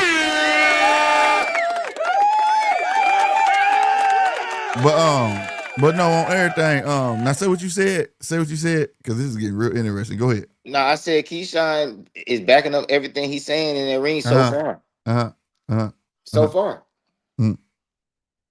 His flip-flopping ass. Let me tell you something. He talking too much shit now. He getting caught. He talking way too much shit. That pace fight I gave him because he had a new team, and it was slow paced because of it. And I'm gonna hold to that. What I saw in that last fight was not a domination. I don't care what nobody say, and I ain't been wrong yet. Now the shit he talking now, man. Let me tell you something. He flip flopping too much for me, and maybe because, like I said, it ain't my generation. But goddamn it, that shit went flu when I was a kid. You ain't finna be. He flip flopping hellas. I'm with Jesus Almighty. Now I'm gonna fuck you up, fuck you, and I got mental issues. And he picked which one he want to run back to. And then you over there on TikTok gonna sit there, let a fan walk up to you and say, you know, Mexicans run boxing. And then he looked up and said, yeah, you right, Ryan run boxing. But just about a week ago, you was in a video with Terrence and Shakur talking about, nigga, black fighters run boxing. I don't know what y'all talking about. All this flip-flopping shit, bro. Like, people ain't got ears. I ain't been looking that close. Like, people ain't got ears and shit, bro. This is, when I tell y'all this all I watch is boxing, nigga, you're not getting shit past me, bro. So when you do that, I be like, I can't, which way, but yet, then I watch you, I watch, what's the Cruz, right? Yeah. Fuck them beating. This man came to your face, stuck his hand out like, nigga, shake my hand. You didn't shake his hand, but he shook your homeboy hand in his face. But then you go at Abdullah Mason? Yeah, that was get crazy. The fuck out of here, bro. Nah. Greg did say some shit when he said that. But look, I don't like shit like that, bro. But check this out. I don't like See, shit look, like that. So now look, if I was in the game, right, and I know this is just hey, Aircraft Care, I can go down all of them. It ain't, bro. It's only one that's keeping his mouth closed and demonstrating with his hands at Abdullah Mason. I'm talking, I can go down all of them from Devin to all the motherfuckers, bro. I am not bullshit. I'm not buying that shit. I'm not. Now, I'm talking about they shit talking. They ain't got nothing to do with them being fighters. I like Keyshawn as a fighter. I like Shakur as a fighter. I like Devin as a fighter. But the shit talking, it ain't matching up to what I see in the ring. It ain't matching up to what I see. That's all I'm saying, bro. Now you right, but listen, you got to know how to talk shit. You got to know how to talk shit. Like, all right, so me, I know how to talk shit, right? So like, let's say, because if I was in the game, I wouldn't be able to manage myself, nigga. I know when I'm biting off more than I can chew. And if a nigga lame, I'm finna roast a nigga so bad that the fight ain't even gotta happen. Cause they're gonna be like, then why you don't want to fight me? I'm like, bro, you lame as fuck. And I don't even want to, I don't want none of that. I don't even want to touch you for none of that lame ass shit to rub off on me. Like, I'll be going, I'll be going in. I'll be like, bro, I don't even want to, bro, I don't even want to, you see what I'm saying? Like, I Right, cooked the right. nigga so Ali bad. used to do that. Ali used to do that shit. You know what I'm saying? Yeah, I cooked the roast your nigga so ass. bad that the fight had never happened, and niggas would be cool with it never happened because I roasted the nigga so bad it was better than the fight. But that's it. You just got, it ain't that you can't Me talk roasting shit. the nigga Know how was to better talk than the shit. fight would have been. You see what I'm saying? You can't Like- you can't be joning on nigga and you putting all this effort into your jokes and then get hit with one-liners and he eating you up. You feel me? That's what I'm saying. You So can't it's do like, that. but And I'm talking about Abdullah. Like I explained earlier, that man said, it's like pulling teeth to fight him. Y'all see I'm trying to get to fight with him? What that dude said, call Jay. He called Jay. And the reason he said that, because he know y'all don't know that they got the same fucking manager. He that's called because Jay. Keyshawn he ain't as clever as me, bro. And then, Like and I then would never Keyshawn gave him. You Jay gotta know told how him to call play him back. chess. You know how to play. You gotta know how to say play verbal chess. No, I You get can't get. Yeah. No, that's what I'm saying. That's what Abdullah was doing. But the way the world works now, they think Abdullah was scared. Abdullah wasn't scared. He just comfortable in his skin, bro. That man straight up took him apart by one line. He said, man, I'm trying to get a fight, this and the third. He said, nigga, you left. You left 135. He said, matter of fact, you a good fighter. You are a great fighter. He said, but this your belt. He invited him to come get it. Then he said, man, I don't want that belt. Fans don't care about that belt. He said, but it's your belt. He said, man, I don't want to pay for that belt. How does that man look scared? That man was in all one-liners. Keyshawn don't know how to. He didn't know how to come back from that. He didn't know how to come back from nothing that Abdullah, because Abdullah was hitting him with all facts. Nigga, what's good? Yeah, then but that's and Abdullah was hitting with so many facts, he started talking to Abdullah daddy. See where Keyshawn fucking up, he acting like the tough guy. See, I wouldn't be in the game acting like the tough guy. The only way, even if I was the best pound for pound, I still wouldn't act like the tough guy. I'm gonna be the funny guy. Like I'm like, nigga, I don't want to fight your ugly ass, nigga. Fuck you talking about, nigga. Like, like I would openly duck, but it would be so funny that it'd be like, man, He I ain't even fuck got to with duck Dula. He messing with Dula. But He messing with him. that's that situation. But I'm just saying, like in general, like I'm just Yeah, I talking about feel in you, the though. game, bro. Yeah. You got to know how to navigate this shit, bro. Like because at the Yeah. end of the day, as long as you got the fans, you got the game. You don't need Tank fucked up because B. Norman, for instance. B. Norman, right? Exactly. B. Norman know how to talk shit without putting it towards a specific person. And he know how to do it where it's like and it's believable. He don't back himself into a damn corner. There you like, go. You got to know how to do it. It's all about how you do it. See, but the problem is with him, he lost to somebody that's one of the ones that it's like you really only fight these type of niggas unless if you know for a fact you can whoop this nigga ass. But that's the only way let you me fight. tell you something. Let me tell you something. To real boxing fans, he lost to a credible fighter. But how many of those are there, bro? It is what it is. He lost to a credible fighter that was undisputed champ. He went out to a whole other country. Like, that boy got a resume. It's not like he lost to somebody he was just talking shit to and it just went downhill from there. But he lost to a credible opponent. And if that fight happens again, the second fight is going to be even bigger. That's the history that fight is going to carry. You get what I'm saying? So I'm not mad at that. But the thing about that, it's not that many real boxer fans. Like, I'm a real boxer fan. You know, I'm looking forward to Brian Omari coming back, but I ain't gonna lie. It's quiet. I'm in the city. It's quiet. It's quiet around this motherfucker. I'm talking about, bro, it's damn near over. Like, he gonna have to quiet, and when it's quiet, that's when you need to know the storm coming. No, but I hope. You know, I know he gonna win his next fight. And boxing, that's because it's gonna be against somebody that he should have been fighting. You don't hear from him, and then all of a sudden you hear a fight announced, like, oh shit, and people gonna tune in, and this motherfucker come back bigger and better. You like, oh shit, now that's all it take. One win. I ain't gonna lie, bro. He get somebody out there, everybody gonna be talking that shit. One thing about it, bro, it's Atlanta, bro. Right. We talking about the world though. We talking about the world. We talking about America, the world. Atlanta is just Atlanta, and Atlanta remind me a lot of St. Louis, bro. Like, you gotta leave St. Louis to make it, so you can't be small minded and just think Atlanta.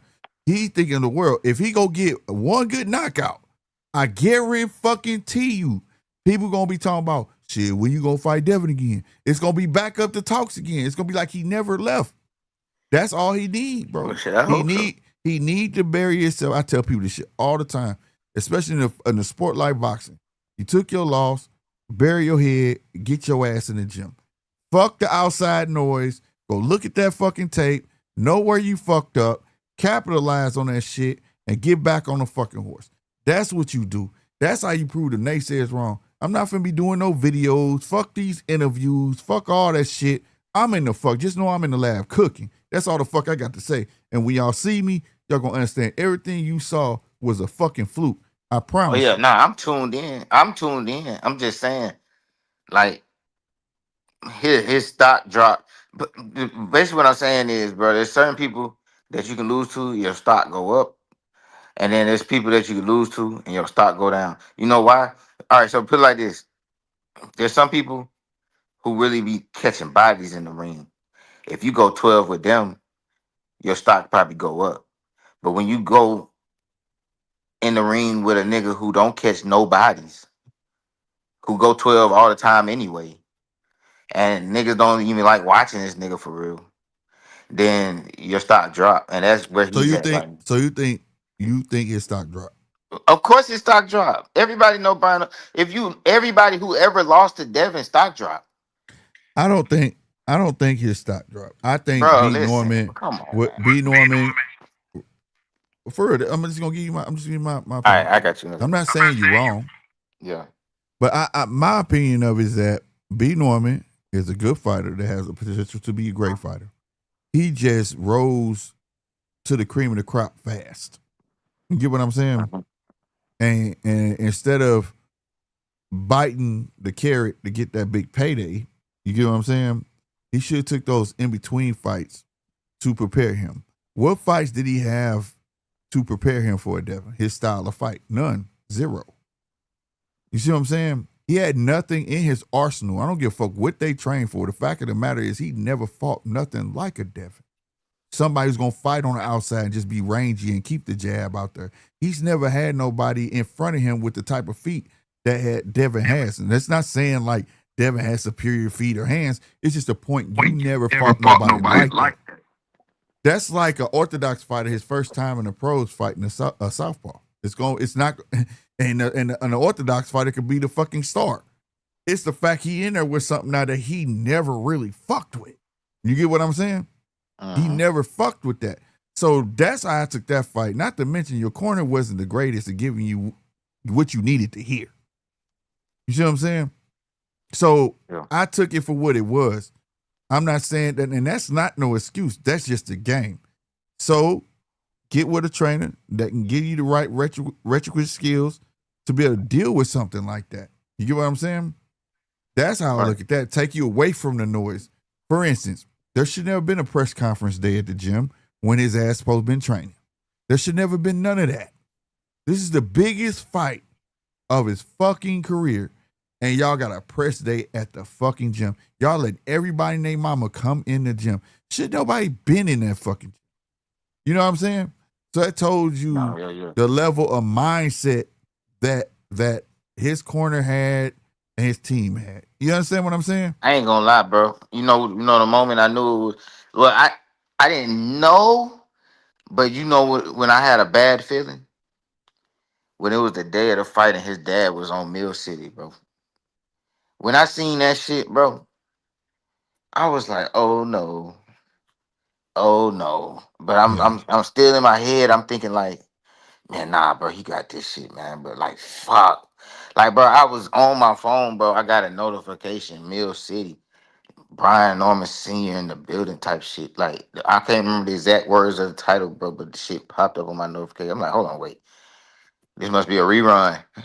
Like, nah, I clicked that shit like, nah, bro, this nigga really like just woke up and got on Mill City. Like, he didn't even sound wide awake yet. Like, bro, he just like, bro, it's fight day.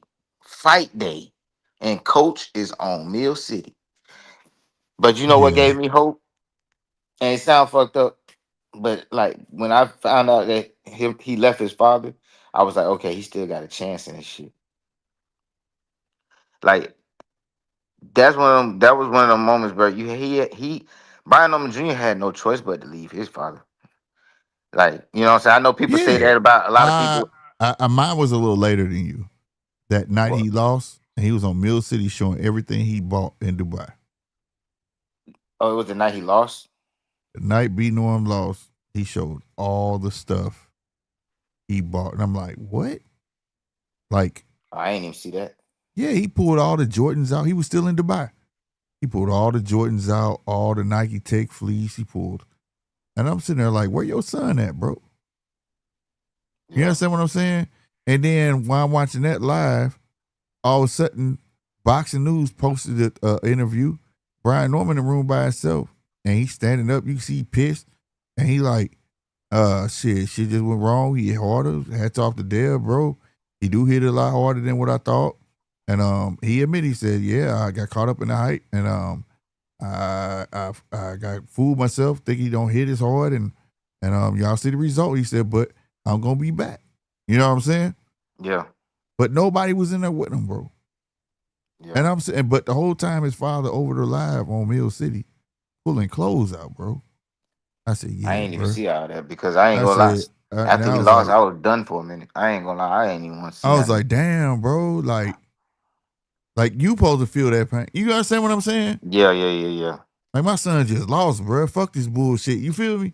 And you want to show everybody what you bought, and that shit threw me off. And I know he'll say like ain't nothing wrong with that, but you know his opinion is his opinion, my opinion is my opinion. But I don't have no sons, but I got daughters. I don't give a fuck what's going on. I'm not for me worried about no J's and no shoes and shit. You feel me? Yeah, my son over there feeling devastated, bro. You know what I mean? Like he ain't never lost before. Yeah. That shit hard. That you gotta be, you gotta keep. You know what he was on. You know, and I wasn't there, and I don't even really want to speak too much on it because I'm kind of close to the situation. Like I know. It just that just kind of threw me off. That's how I'm saying. I'm gonna say this. It seemed like Senior had the attitude. It's like, man, it's straight, bro. We got paid, and Brian Norman Jr. got the attitude like, man, fuck that. It's not straight. The fuck. You know what I'm saying? Like right. But that's right. the attitude you're supposed to have. Like the attitude you're supposed to have is, man, fuck that. It's not straight. What the fuck? Like it is not straight. Yes, you know what right. I'm saying? I said that's how that. you're supposed to be. I can't remember who the fuck was on here, and I got mad. All right, shout out to my guy Tiani, man. I'll never forget. All right, she was number 1 in Missouri, points, scoring, all that shit, right?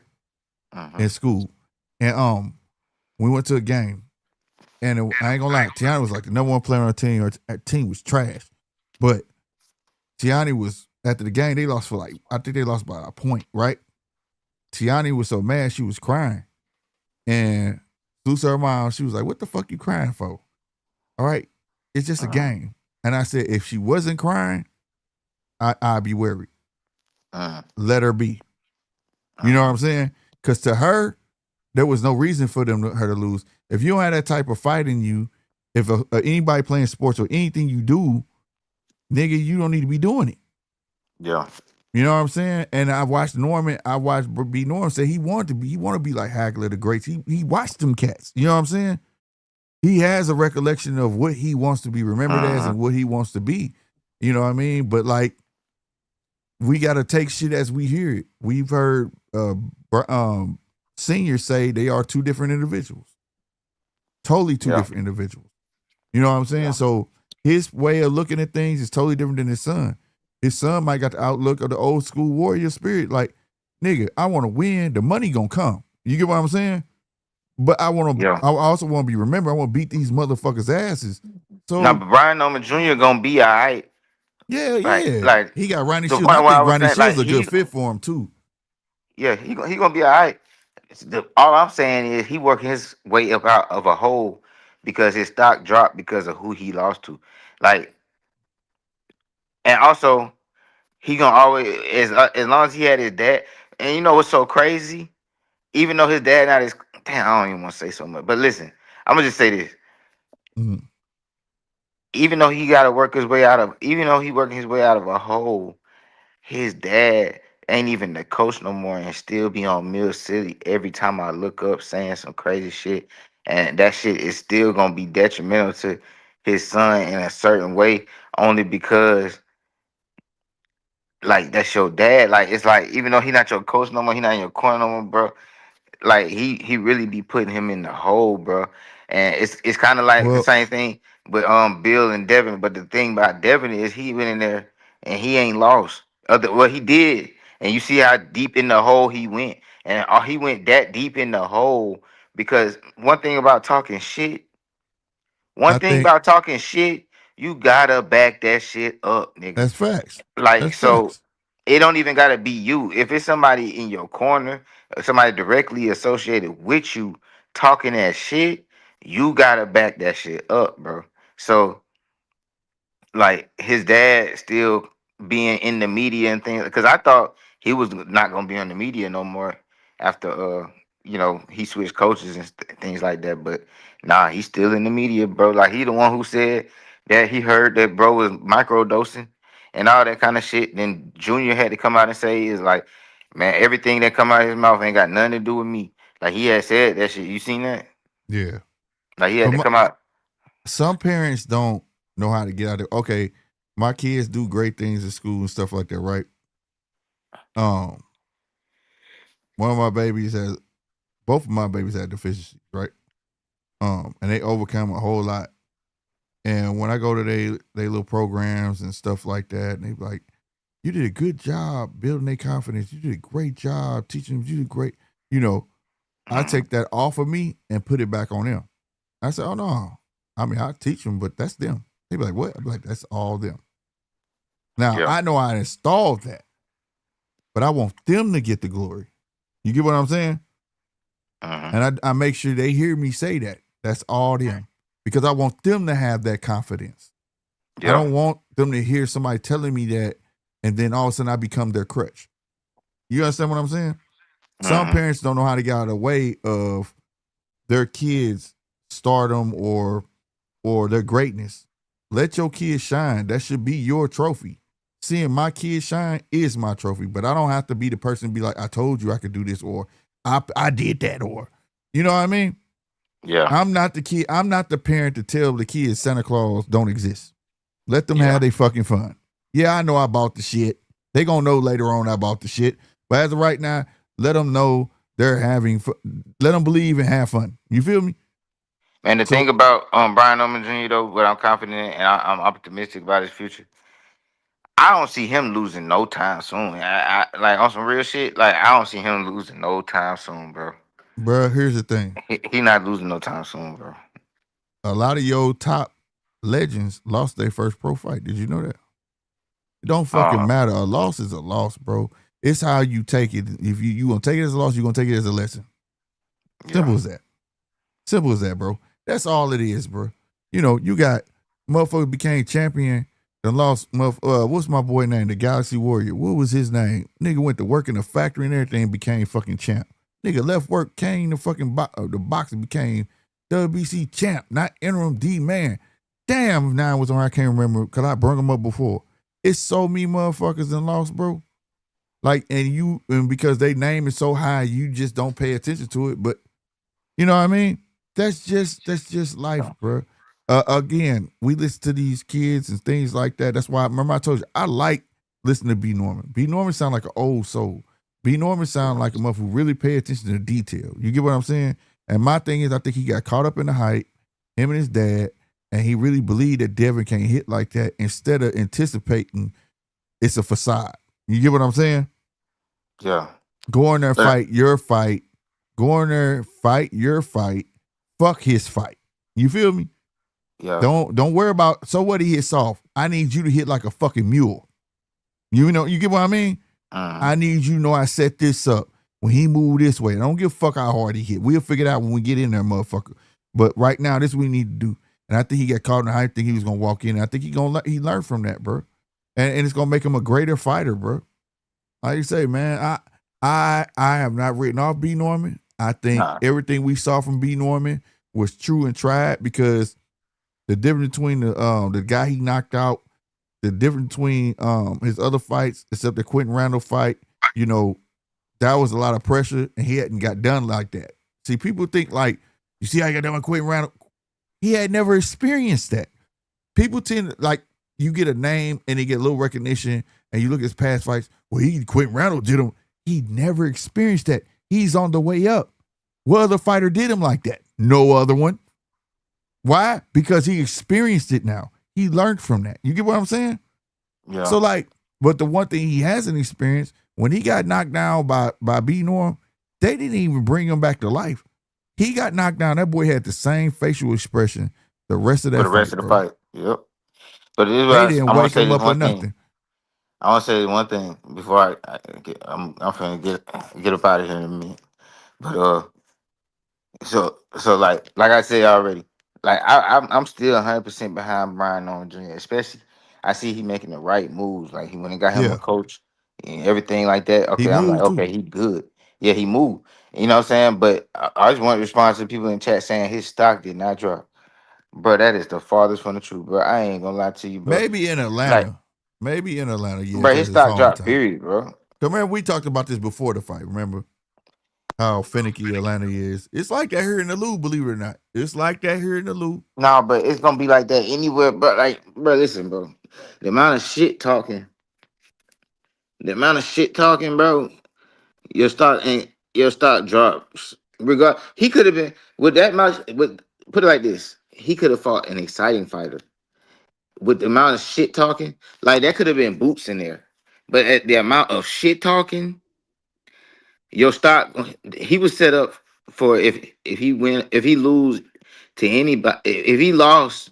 Your stock drop automatically, no matter who he was in there with, because of the amount of shit talking. That's number one. But majority was his dad doing a lot of But that. It's not like that's what I was saying earlier. It don't matter. Like if it's you, if they're in your corner, bro, and talking all that shit publicly, that shit gonna affect the fighter. That's just the bottom line. Oh, my bad. I was like, damn, this nigga hit me with it. Gotten like, I was like, oh, I that must was have. my bad. No, I you was like, I didn't must say have that. snapped in. I My must have said buttons some keep getting shit. twisted. I hit a button and it's doing something different. Go ahead. No, bro, he's still the top 5. It's not about ranking. Like, bro, listen, stock and ranking is two different things. I'm talking about his stock. No, I understand that, but Put it you like may this. be right to a Look at standpoint. it like this, bro. I don't think He he's was washed. Would he you was say? coming off. Would He was you? coming off a knockout of the year, bro. Yeah, 100%. And he was his stock was on a rapid rise, not just a regular rise. His shit was rapidly rising. You know what I'm saying? It's kind of like Najee Lopez right now. Najee Lopez is rapidly rising. I'm Now, gonna if tell they, you something. huh? The fight got done with no problem because the old adage in boxing, you better get him while he green, because if you wait a couple years, it ain't gonna be that easy. The Haney saw it. They said, let's go ahead and get him. And I'm gonna tell you something. It ain't that it was easy picking. They knew if they didn't fight him now and get him out the way, nigga, in a couple years, people gonna be clamoring for that fight, and it wasn't gonna be so easy. That's respect. It's the same way Keyshawn picking at Mason. You better get him now, because if I wait a couple years, it's not gonna be that easy. You see what I'm saying? So in a sense, it's like the old saying: there's always gonna be light, you'll find light in the dark. And if I'm Brian Norman, if I'm around, that's what I'm telling them. They only picked you because they saw a lot of holes in your game. And if I'm his new coach, I'm gonna show you how to fill them motherfucking holes. So next time you get your next go around, it's gonna be a motherfucker. You get what I'm saying? His daddy talked all that mess. I personally do believe you for his Atlanta, because Atlanta's not a hotbed for a lot of fighters. But I'll tell you this: somebody else actually just said that too. Aircraft carrier. It's not a hotbed for fighters, so Atlanta do have a lot of hope. But I do remember when Corey lost here, and I felt bad for Corey because people was like talking mess about Corey and shit. And that's boxing royalty, nigga. Like, what the fuck? You know what I mean? And I didn't like that shit. And I was like, dog, that dude, minute he was up, y'all want to drop him when he go down. Fuck all that dumb shit, bro. These dudes going to put their life on the line. And for Brian Norman to have that, like you say, he shot up like a fucking rocket and took on a undisputed champ, bro. Beat a legend. Like, he didn't lose to no regular dude. He should never been in the ring with that guy right then and there. He shouldn't have. He shouldn't have. Plain and period. But It's another turkey special. Yeah, but for the fact that he took it and he went for the money, it is what it is. He took it on. He didn't make the beautiful part about it. He didn't make not a fucking excuse. You ain't heard no excuses out this man mouth. Yeah, he So kept it that real. he kept it But 100 I'm and shook the man hand. And shook the man hand. After he won knockout of the year, he went to Devin Haney and shook his hand. Yeah, facts. I respect that, bro. Yeah. And he was just But the thing recently about gave an it- interview and said, "Hell yeah, I want my rematch." You know what I'm saying? And he But the gonna thing- work to it. But he said, "I gotta work back to that." You know what I'm saying? So I'm with him, bro. But yeah, nah, I'm with him 100%. But I wanted to say about the Atlanta. Somebody said something about like maybe his stock dropped in Georgia. I think his stock dropped in general, but in Georgia, bro, oh my god, this shit bad, bro. I ain't gonna lie, because Yeah. he was on track to having a big ass homecoming fight, my nigga. I'm talking about big as hell, but that shit was gonna be big, nigga. But that was That supposed to shit happen dead. before that. Nah, that's what I'm saying. That shit dead. That Well, shit dead. right Right now, but now. That's what I'm saying. It's dead right but now. what I'm saying is that show you how the shit. All the other top ranked fighters get homecoming fights before they big fights. You know that, right? Yeah. That should have been because the way. Let me show you how Bob act. If I can't get a country out of you, like Josh Taylor, right? Mhm. He would never let Josh Taylor go. You know why? Because no matter if he lost or won, he sells out his country. Mhm. If I put you in your hometown and you sell out your hometown, at least I know we can make money with you there. You see what I'm saying? He should have been had a fight at home before that fight. Yeah. Period. You see what I'm saying? Period. That's what And money goes to that fight could have been somebody similar to a Dev, and so they could demonstrate what they've been working on. You know what I'm saying? And before I go, I'm gonna say this: he would have had a goddamn he would have had a homecoming fight if it wasn't for that meddling trick. And that's how I'm gonna end it. What trick was that? Nigga, turkey, nigga. Oh well, that money, yeah, man. Yeah, nigga. If it wasn't for that Yeah, meddling, he enticed him. It if was a it, big number, yeah, but if it wasn't for that meddling trick, once again, the trick did it again. You know what I'm saying? The trick did it again, fucked up some shit. But the good thing about it, Brian Norman Jr. is a soldier, so he ain't fucked up like the rest of them. You know what I'm yeah, saying? And nah. also, he fought a guy with pillow hands. I mean, even though he knocked him down, But I and always said he he hit got harder enough than he pop. expected. Yeah, he got enough pop. Yeah, I've he always said hit, about but Dev. at the end of the day, he couldn't finish the job. He couldn't ruin him. He couldn't, No, you know what I'm he saying? could ruin him. No, Like he that's couldn't, the you know. thing. He'd Dev be is all good at right. being Dev. Dev. That's why I say those type of guys. It's hard to beat because it's not the power, it's not the feet. They're not gonna give you the opportunity to even Yeah. get that close. They're not gonna give you the opportunity to get your get back. You understand what I'm saying? Yeah. Him and Shakur, you saw what Dev did. Once he got that shit off, he was like, "Oh shit!" And then Dev backed up, and he backed up the whole fight. Yeah, He was not finna let him. and He jab and was, grab. Jab and bruh. grab. He was not finna let him get no type of get back because he knew what was coming. And Shakur do the same thing.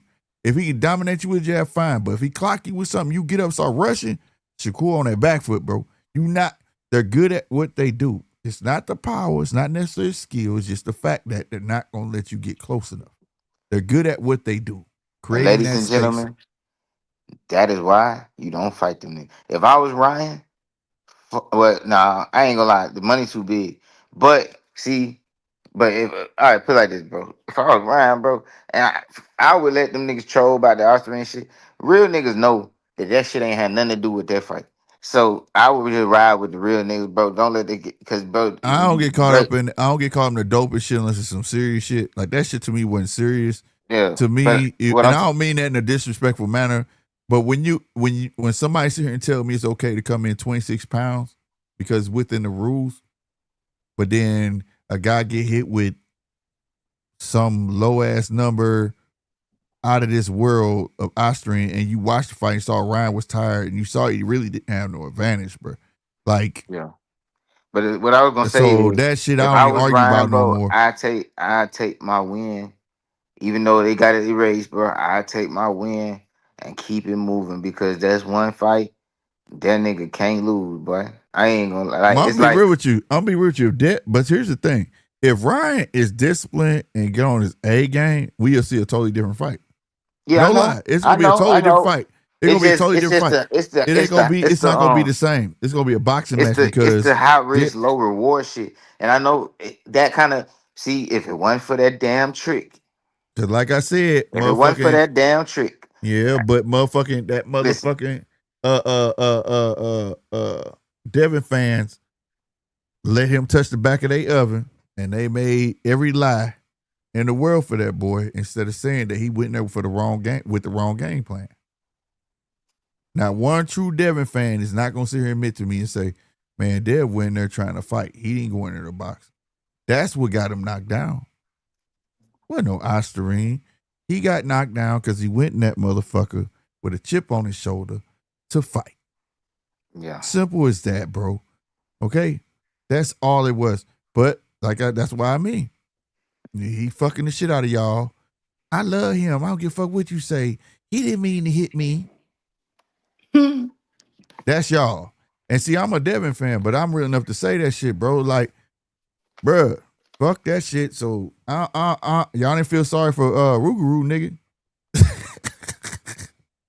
Y'all ain't feel sorry for Loma, nigga.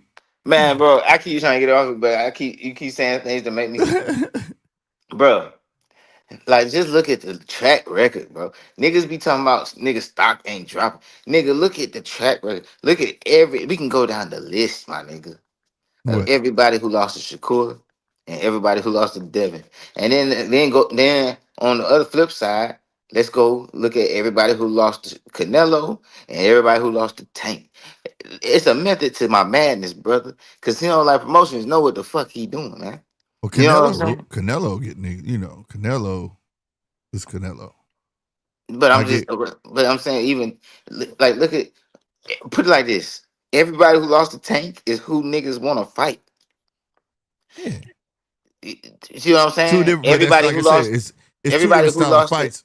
You got fighters who gonna give you the opportunity to make some of yourself, and then you got other fighters that ain't gonna do that.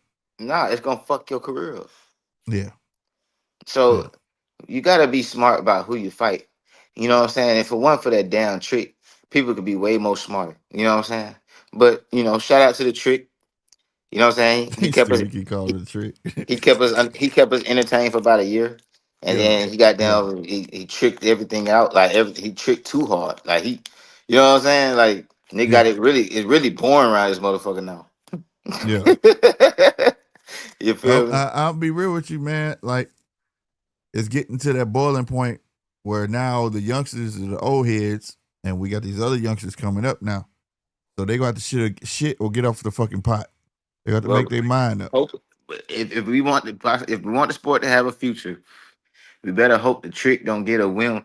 Hope he don't goddamn notice these young niggas coming up, because if the trick get his hands on these young niggas and have his way, we ain't gonna have them either, because he gonna trick them off.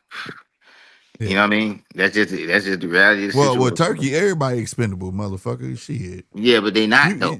I just think people don't understand the history of Turkey. When I was investigating him, man, at the time he was spending money on these fights, he thought he was dying. Did you know that? Yeah, I heard about that. Yeah, he had to come to America and have major brain surgery. He thought he was literally, he said, when they was asking why he spent so much money on these fighters and fights, he said, these are fights I want to see. He said, if my health permit me.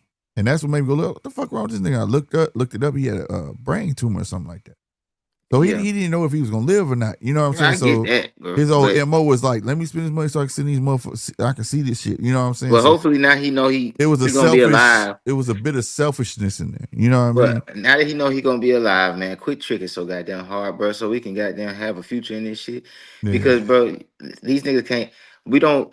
Everybody say they want to know who the best, bro, but sometimes it needs to take 10 years to see who's the fucking best. There you go. I ain't gonna say 10 years, but yeah. Let motherfuckers 10 years, prove, bro. It takes 10 years, bro. Well, if you got, that's a good number, bro. The last time I saw motherfuckers really throw down and the ring belt on the line was really permitted, it was Josh Taylor and Ramirez. Both of them motherfuckers ran the division, and them niggas had 2 belts apiece. So they had to hit. You get what I'm saying? No, they Mark ran the division. You feel me? Yeah, that's what I want to get get back to. You know what I mean? If somebody got 3 belts and you got 1, now it's time to hit. You know what I'm saying? Y'all done cleared the division. You know what I mean? Mark said only if you throw him away for a loss, casino. I don't like. I don't. It's just it's the nature of the fucking. It's not just about me. I ain't talking about me. I'm talking about we not gonna be able to change the fact that people throw people away after losses, bro. So what I'm saying is the fact that we know they do that. America do that. Well, America. Well, that's where I am. That's I know. you know what I'm saying. So I'm like, just saying because yeah, we no, I got get people what in you're all different saying, countries in here. but I mean, I don't know. I know people be saying Americans are arrogant, but like at the end of the day, I be fans of like you know what I'm saying. I be fans of people from other countries too. Like nigga, I was really fucking with Tim Zoo. Like I Right. really was fucking with you know what I'm saying. Who else? I mean, fuck I with his like boy. Edwin De Los Santos. I wish he never fought Shakur, bro. I really wish that shit never fucking happened, bro. Because, bro, his career been fucked up ever since. And that's and that's somebody who was younger than him. Like that's a nigga. Shakur is older than Edwin De Los Santos. He fucked up a perfectly good fucking prospect or contender. Like, and he ain't even fuck him up. He fucked him up without fucking him up. Like bro. This kind of shit can't happen. Like Edward De Los Santos would have us thoroughly entertained right now, my nigga. Like that nigga would be going in. Well, But he was now, supposed to with Keyshawn. You can't. He had. you He know, had you know who he's just signed to? who? Brian Norman Jr. Who? De Los Santos is? Yes. Oh, well, there you go. Who's the Brian Norman Jr.? Yeah, he signed to Brian Norman Jr. But I'm saying like that's a good thing. But at the same time, bro, he ain't been having no motion. I mean, and even though he signed months ago, I ain't heard nothing about what's next. Still, If he in a lot, long as he signed somebody that can carry him, let me tell you something. All it takes is one. All it takes is one win, bro. Yeah. If they can get him there and get that one win, he call out Keyshawn. Keyshawn. But you know my fear? My fear is that the nigga's so inactive that it might have fucked him. Like that can't happen, but that dude athletic as fuck, bro. Man, we need to get that nigga back. Yeah, We he are gotta get missing. busy. We He worry gotta get about all busy. these niggas who boring as fuck and all that kind of shit. When we got niggas like Edwin De Los Santos sitting on the show, you see what I'm saying? The game fucked up. You can't ever, ever, ever tell the truth to a lie. And I'm gonna end it like that, bro. I'm gonna just end it like that, bro. You can't ever tell the truth to a lie, man. That's a fact. That's a fact, bro. But Aircraft shit, carrier salute shit. everybody, man. Right on, man. Thank you, Sino. Great conversation, brother. For sure, bro. That boy, aircraft carrier said Edwin fight at KFC parking lots. Don't start the demon time back up. Y'all stupid, bro. He's man, we like Edwin, bro. I want to see him. He athletic, bro. I want to see him, and he can punch his ass off. He's a fighter that definitely needs to be back in contention ASAP. You know what I'm saying? But this was a great conversation, and I really like having these type of conversations other than just straightforward boxing, because that's some real shit, bro. Like B. Norman, I can't wait to see him come back, bro. I was one of the podcasts that definitely wasn't writing him off. Like I kind of understood what I was seeing. I was kind of hinting at it before the fight. You know, when people were saying he's gonna walk through him, I said, "Hey, Dev got something that making fighters not run through him. Fighters ain't never ran through him, bro. Like he had something on the end of that punch that make you respect it a little bit. You know what I'm saying? So, you know, it is what it is. And also, man, he ain't gotta hang his coat up, bro. At the end of the day, you lost to a guy that went to a country. I remember people was opposed to me on that about the Cambosis shit and all that. Went over there twice, and I kept telling that's a hell of a story to tell your kids. You go over there, take less money, beat the man, and then gotta go back over there again, take less money, and beat the man again. That's some shit. I can't take that away from Dev. You know what I'm saying? So at the end of the day, salute to Dev. And they did with the old adage, get him while he green. You better get him while he green. Hey, y'all what? Hey, Mayweather did it.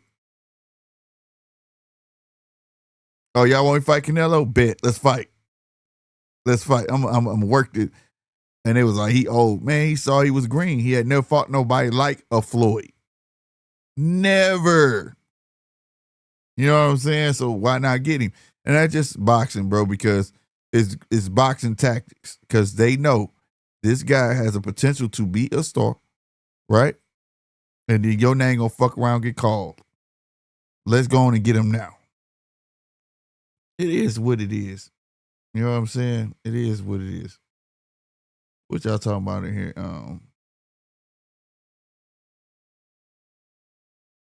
There was a comment that was made I had put on the screen.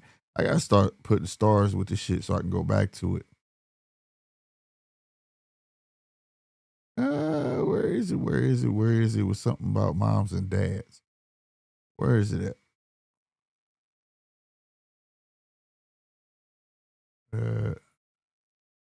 Here it is. Salutes to the real McCoy 8799. He said, Dula raised by a man versus raised by a single black woman. It is a difference, bro. It ain't got nothing to do with being black. Just a woman, period. You know what I'm saying? It's a difference. It's a difference, bro. And we see a lot of it going on today. You know, that boy got poised. I like what I see in a young man. And a lot of people are not used to seeing different because the norm is now you got to lash out to mean something. You know, when I came up, you know, my dad used to always say, I'd be amped up to be somewhere, you know? Like, oh, look at that, look at that, look at that. Oh, shit. Oh, that, look at that, look. And my dad would grab me and say, boy, act like you've been here before. What the fuck wrong with you? Straighten up. You know what I'm saying? You all already look like a damn female. Act like you've been here before. You know what I'm saying? You can be excited. You want to do all that shit. Like, that's the difference. You should have to lash out and all that shit. And we call that clown behavior. When I came up, like, he loud, but he don't mean shit. You know? And I ain't saying that's what Keyshawn doing, but that's how a lot of people looking at it, bro. Because it's different now. It's on the internet, so... And I'm not the only person that follow boxing like that. So when I see shit like that, it's like my mind can't fathom that. Like I back up, can't take you seriously. I just can't. I can't. You know what I'm saying? Like I can't take you serious with your shit talking. You know, Floyd talked a lot of shit, but he never said he was gonna knock you out. Right? He knew the gravitas he can go with his little shit talking. He ain't be like, I'm going to knock your out. So he'll say, I'll whoop your ass. He ain't be like, I'm going to knock your ass out. You ain't going to never find that on Floyd. Right? You know, so, I mean, and he kept it to his current opponents at that, you know. So, you know, it is what it is, man. Like, I just feel like respect is given to those nowadays who are relatively unproven. And I give all the respect in the world to anybody who stepped in the ring, and I like Keyshawn. To say don't nobody care about belts and shit, he said the casuals. Well, when you say that, he's shitting on casuals. He's shitting on all you casuals. That's how I look at it. Y'all eat anything up. Just like Trump said. I'll never forget when I was younger, and I think he was on there with Diane Sawyer. This is, I'm talking about Donald Trump. And they asked him, if you ran for president, we hear you saying you're want to make a presidential run. This is years before he did. And they said, who would you run as? He said, Republican. And she said, why would you run as a Republican? He said, because Republicans eat everything up. Yeah, he shit on the Republicans then, ran for Republicans, and Republicans they following. The moral story, don't get shitted on. Pay attention, man. Words matter. Like, man, I don't care about the belt. Casuals don't give a fuck about that damn belt.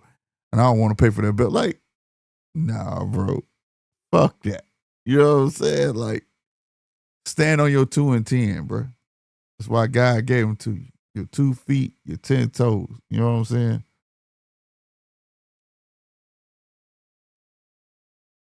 Would you say, Aircraft said you can't have 2 parents and be a screw up. I can't demean all single black moms. I can't do it, fam. I'm sorry. No. But you will have certain criteria. You have certain motives. It doesn't make you weak. aircraft carrier, and I'm talking about this what you put right here. That it doesn't make you weak. Let's make that clear. Being a single parent household and your mom raised you does not make you weak, but you will carry certain traits versus being raised by a man. Real talk. I have girls, bro, right? And I love my girls, bro. But they pick up my ways, and I don't like it because I'm trying to raise, young, upstanding women, not boys. You get what I'm saying? So the women who play a role in their life, I'm very appreciative of because they need that representation, right? It's the same thing when you have a single mom household. You gotta have your uncles, you gotta have somebody around or any, so you have some sort of representation of what you're supposed to be. You get what I'm saying?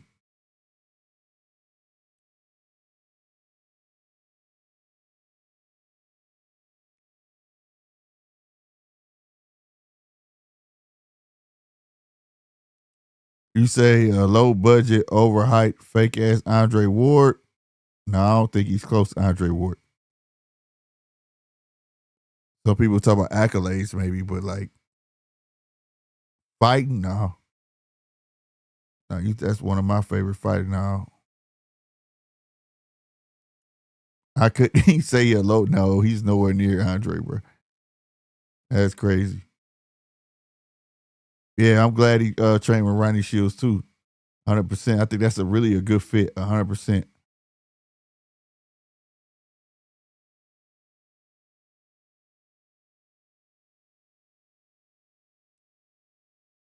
I agree with you, Mark, on that one.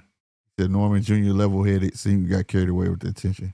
That's at least what it looks like on the outside looking in.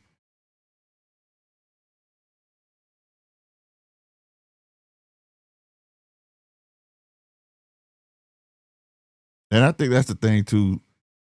With a lot of father-son duos, they get caught up living vicariously through their sons or their daughters' fame. And I never want that for mine. I don't never want to take no shine from my babies. None of it. That's them. Now let it be known that's them. She did that. You know what I'm saying? Or I'm gonna let you know what she gonna do. It ain't gonna be. I'm not gonna tell you I taught her it. I want you to understand that's her, because you could teach anybody anything, but the kid has to assimilate that. They have to gravitate towards it. They have to perform it, right? I can say what the fuck I want to say. It doesn't mean that it's gonna happen. They have to perform it. So whether I train them that, I'll keep that to myself, But my gratification and certification out of it is the way they perform. And I'm going to leave it at that. But they performed it, so they deserve all the glory for it. You get what I'm saying? So I never want to take that from my children. Never. But I do think a lot of fathers are living vicariously through their children. Mothers too. Yeah, if he would have lost to Jen Sasaki, the stock would have dropped. Jen Sasaki was knocking everybody out, but yeah, his stock would have dropped. Just for the simple fact nobody knew who Jen Sasaki was. And shout out to AC, because he put me on Jen Sasaki like 9 months prior. And I got to watch him. I'm like, okay, this kid can pop.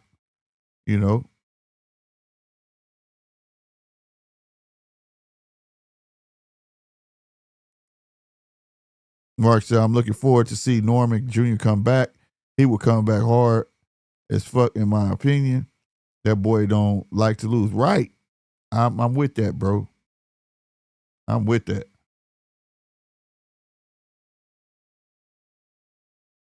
Yeah, I don't think it dropped his stock neither at all.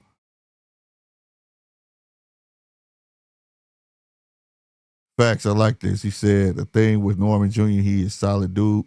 When you solid, you can weather the storm. That's right. That's a fact. Hey, dude, Keyshawn, if he lose, it would be kind of bad because he fickle. Well, hell, he ain't have to lose. I don't know, man. I'm a person for words. So if you ever speak to me and I get quiet, I'm really paying attention to everything. Especially when people argue with me, man. And that's why I can relate to Abdullah Mason. I'm the same way. When you shouting, I'm just looking.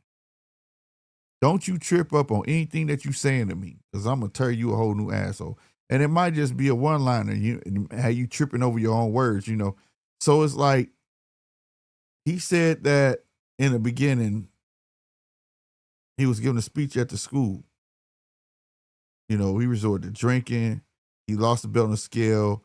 His life was wiped away within an hour or something like that. I'm paraphrasing. And he went in this slump and all of that. And it's like, what? You know what I'm saying? Then you shitted on your team, saying you was drinking every day. You had Bernie out here like, if he was drinking every day, when? How? Because they would know. You could smell that shit on you, bro. When you sweating, like, they would know. They would have known, bro. Like, but even if he was, like, what? You know what I'm saying? So, like, all those little things add up. And then you contradict yourself on the back end. Like, I don't know, bro. I tend to try not to listen too hard these days because words stick with me, bro. And I tend not to forget.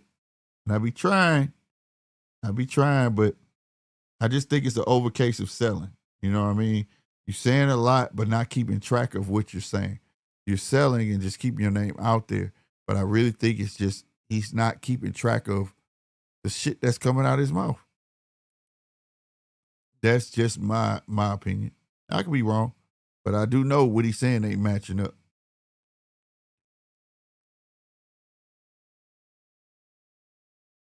That's right. Integrity, everything too, fam. You right, Aircraft.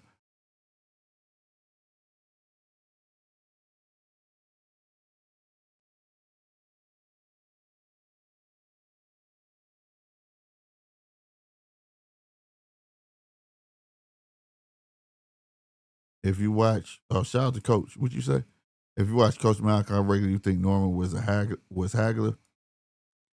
Yeah, I mean, like I say, he was a breath of fresh air in that time of what was going on. Shit was kind of staggered, and he was bringing excitement, right? And needless to say, they paired him with the Boots because they want to see Boots fight somebody that looked like they can give Boots a run for his money. And then he got paired with Devin because a lot of people don't like Devin, right? A lot of people just want to see Devin lose. So, yeah, man.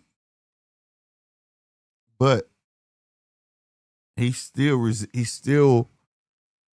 resembles a beast, bro. Whether it's a Hagler style or not, but he resembles a beast. And my biggest thing for B Norm is that he smothers his punches. So when you put your head in a person's chest, you gotta be able to take that step back, give yourself room, not just be wing. You know what I'm saying? Like once he get that together, because he showed he can back you up. He showed he can get to you. You just gotta know what to do when he get to you. You know what I'm saying? And he gonna be a problem. And get that jab together. Mark Wynn said Norman Jr. my type of fighter. Minimal shit talk, level headed, and can punch like a motherfucker. He just got caught with one punch. He'll be back better than other facts. I agree with that, fam.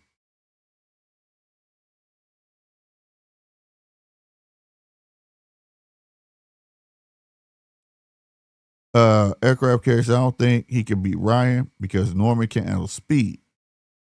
Well, you know what beats speed, and that's called timing. And I think he's with the right trainer and Ronnie Shield teach him how to catch and shoot. You know what I'm saying? Just because somebody else is swinging don't mean you should swing. You know what I'm saying? You get their timing down pat, and you calculate, right? You calculate your next move. I ain't gonna say that he can't beat a Ryan, right? So I really think that the speed would be a problem. Not gonna say it wouldn't, but I'm not gonna say that he wouldn't be able to time it with feints. You know what I'm saying? Especially foot feints and make him swing and catch, bing. You know what I'm saying? Counter that shit. You know what I'm saying? So like, and doubling up that jab, keeping Ryan honest. Cause when you put the jab in Ryan's face, he's trying to shell up and he hop back. You know what I'm saying? And on that second hop, you come with something. You know what I'm saying? So I'm not gonna say that he can't beat him. I'm not gonna say that. Cause again, we gotta see what B Norm gonna come back with, what type of skills to work to that. Right? But I'm not gonna say Ryan's not unbeatable because of his speed. Timing is a motherfucker. You know what I'm saying? Timing is crazy. And if we get that timing down pat, shit. I don't think it'd be nothing that Ryan could do. He'll be frustrated.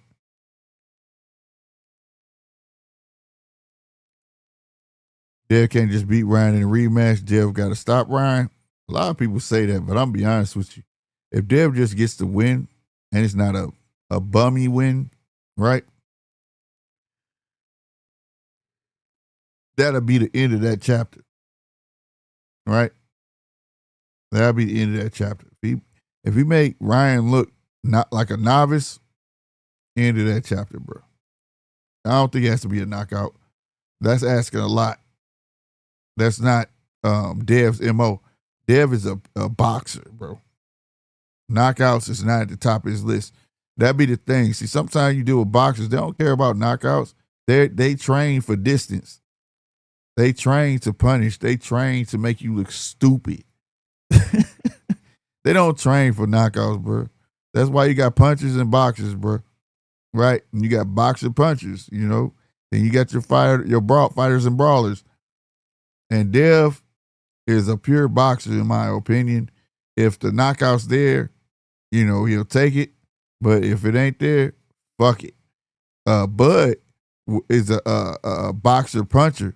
But if that knockout wasn't there, he wasn't going to force it. You know what I mean? So, I mean, but he can't just have a weak-ass win. Like, he got to dominate.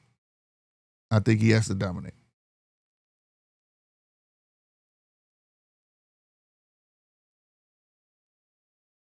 Now, I will say this. On Ryan's end, though, Ryan gonna want to knock down to prove that it wasn't Osterine that helped him get them knockdowns. Now I'll say that. That's who need the knockdown more than anything. Right? Because if Ryan don't get a knockdown, they're gonna say, see, if Ryan hit Devin flush and Devin don't flinch from it, everybody gonna say, see, it was a dope. That's what everybody's gonna say, bro. I ain't gonna lie. The pressure is on Ryan, more on Ryan. Because he should be able to perform the same shit according to the world, because I know that fight is not gonna be the same. Devin is not finna come in there trying to fight Ryan. Devin is gonna come in there trying to box Ryan. So it's gonna be two different type of fights. But to the world, they're going to say, well, Ryan got them knockdowns the first time. Ryan should be able to do it again. And if he don't even knock him down one time, they're going to say it was the dope that helped him. Believe that. Remember I said, I'm telling you, watch. So if Devin win, Ryan gets no knockdown, watch. Oh, he was on drugs. He can't do nothing without the Osterine. Watch what I tell you. Watch what I tell you.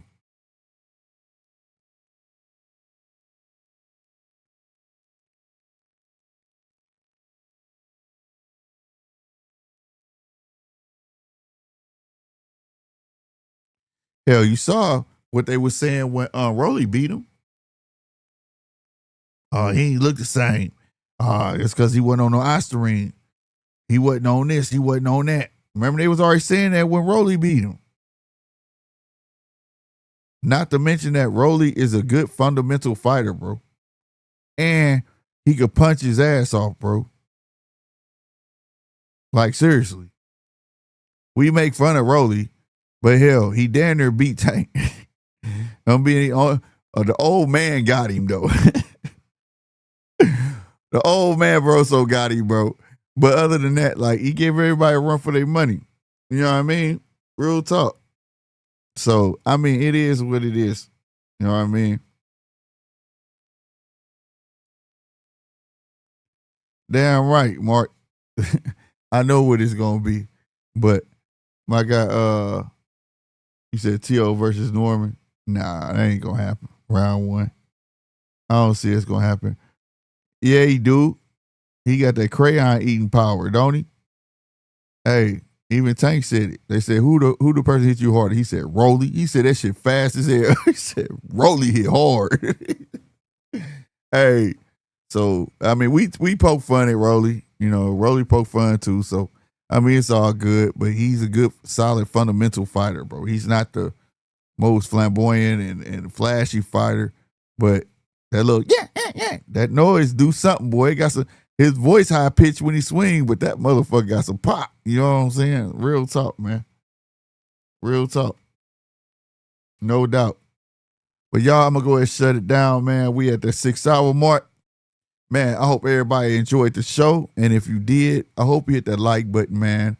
Help your boy reach this, hit the subscribe button on y'all way out. Also hit that bell.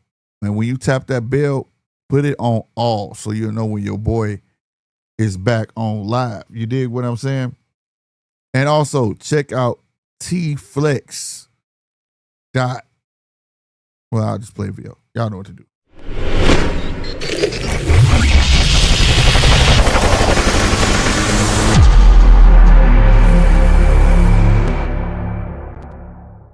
Make sure y'all check out tflex.store, man. 100%, man.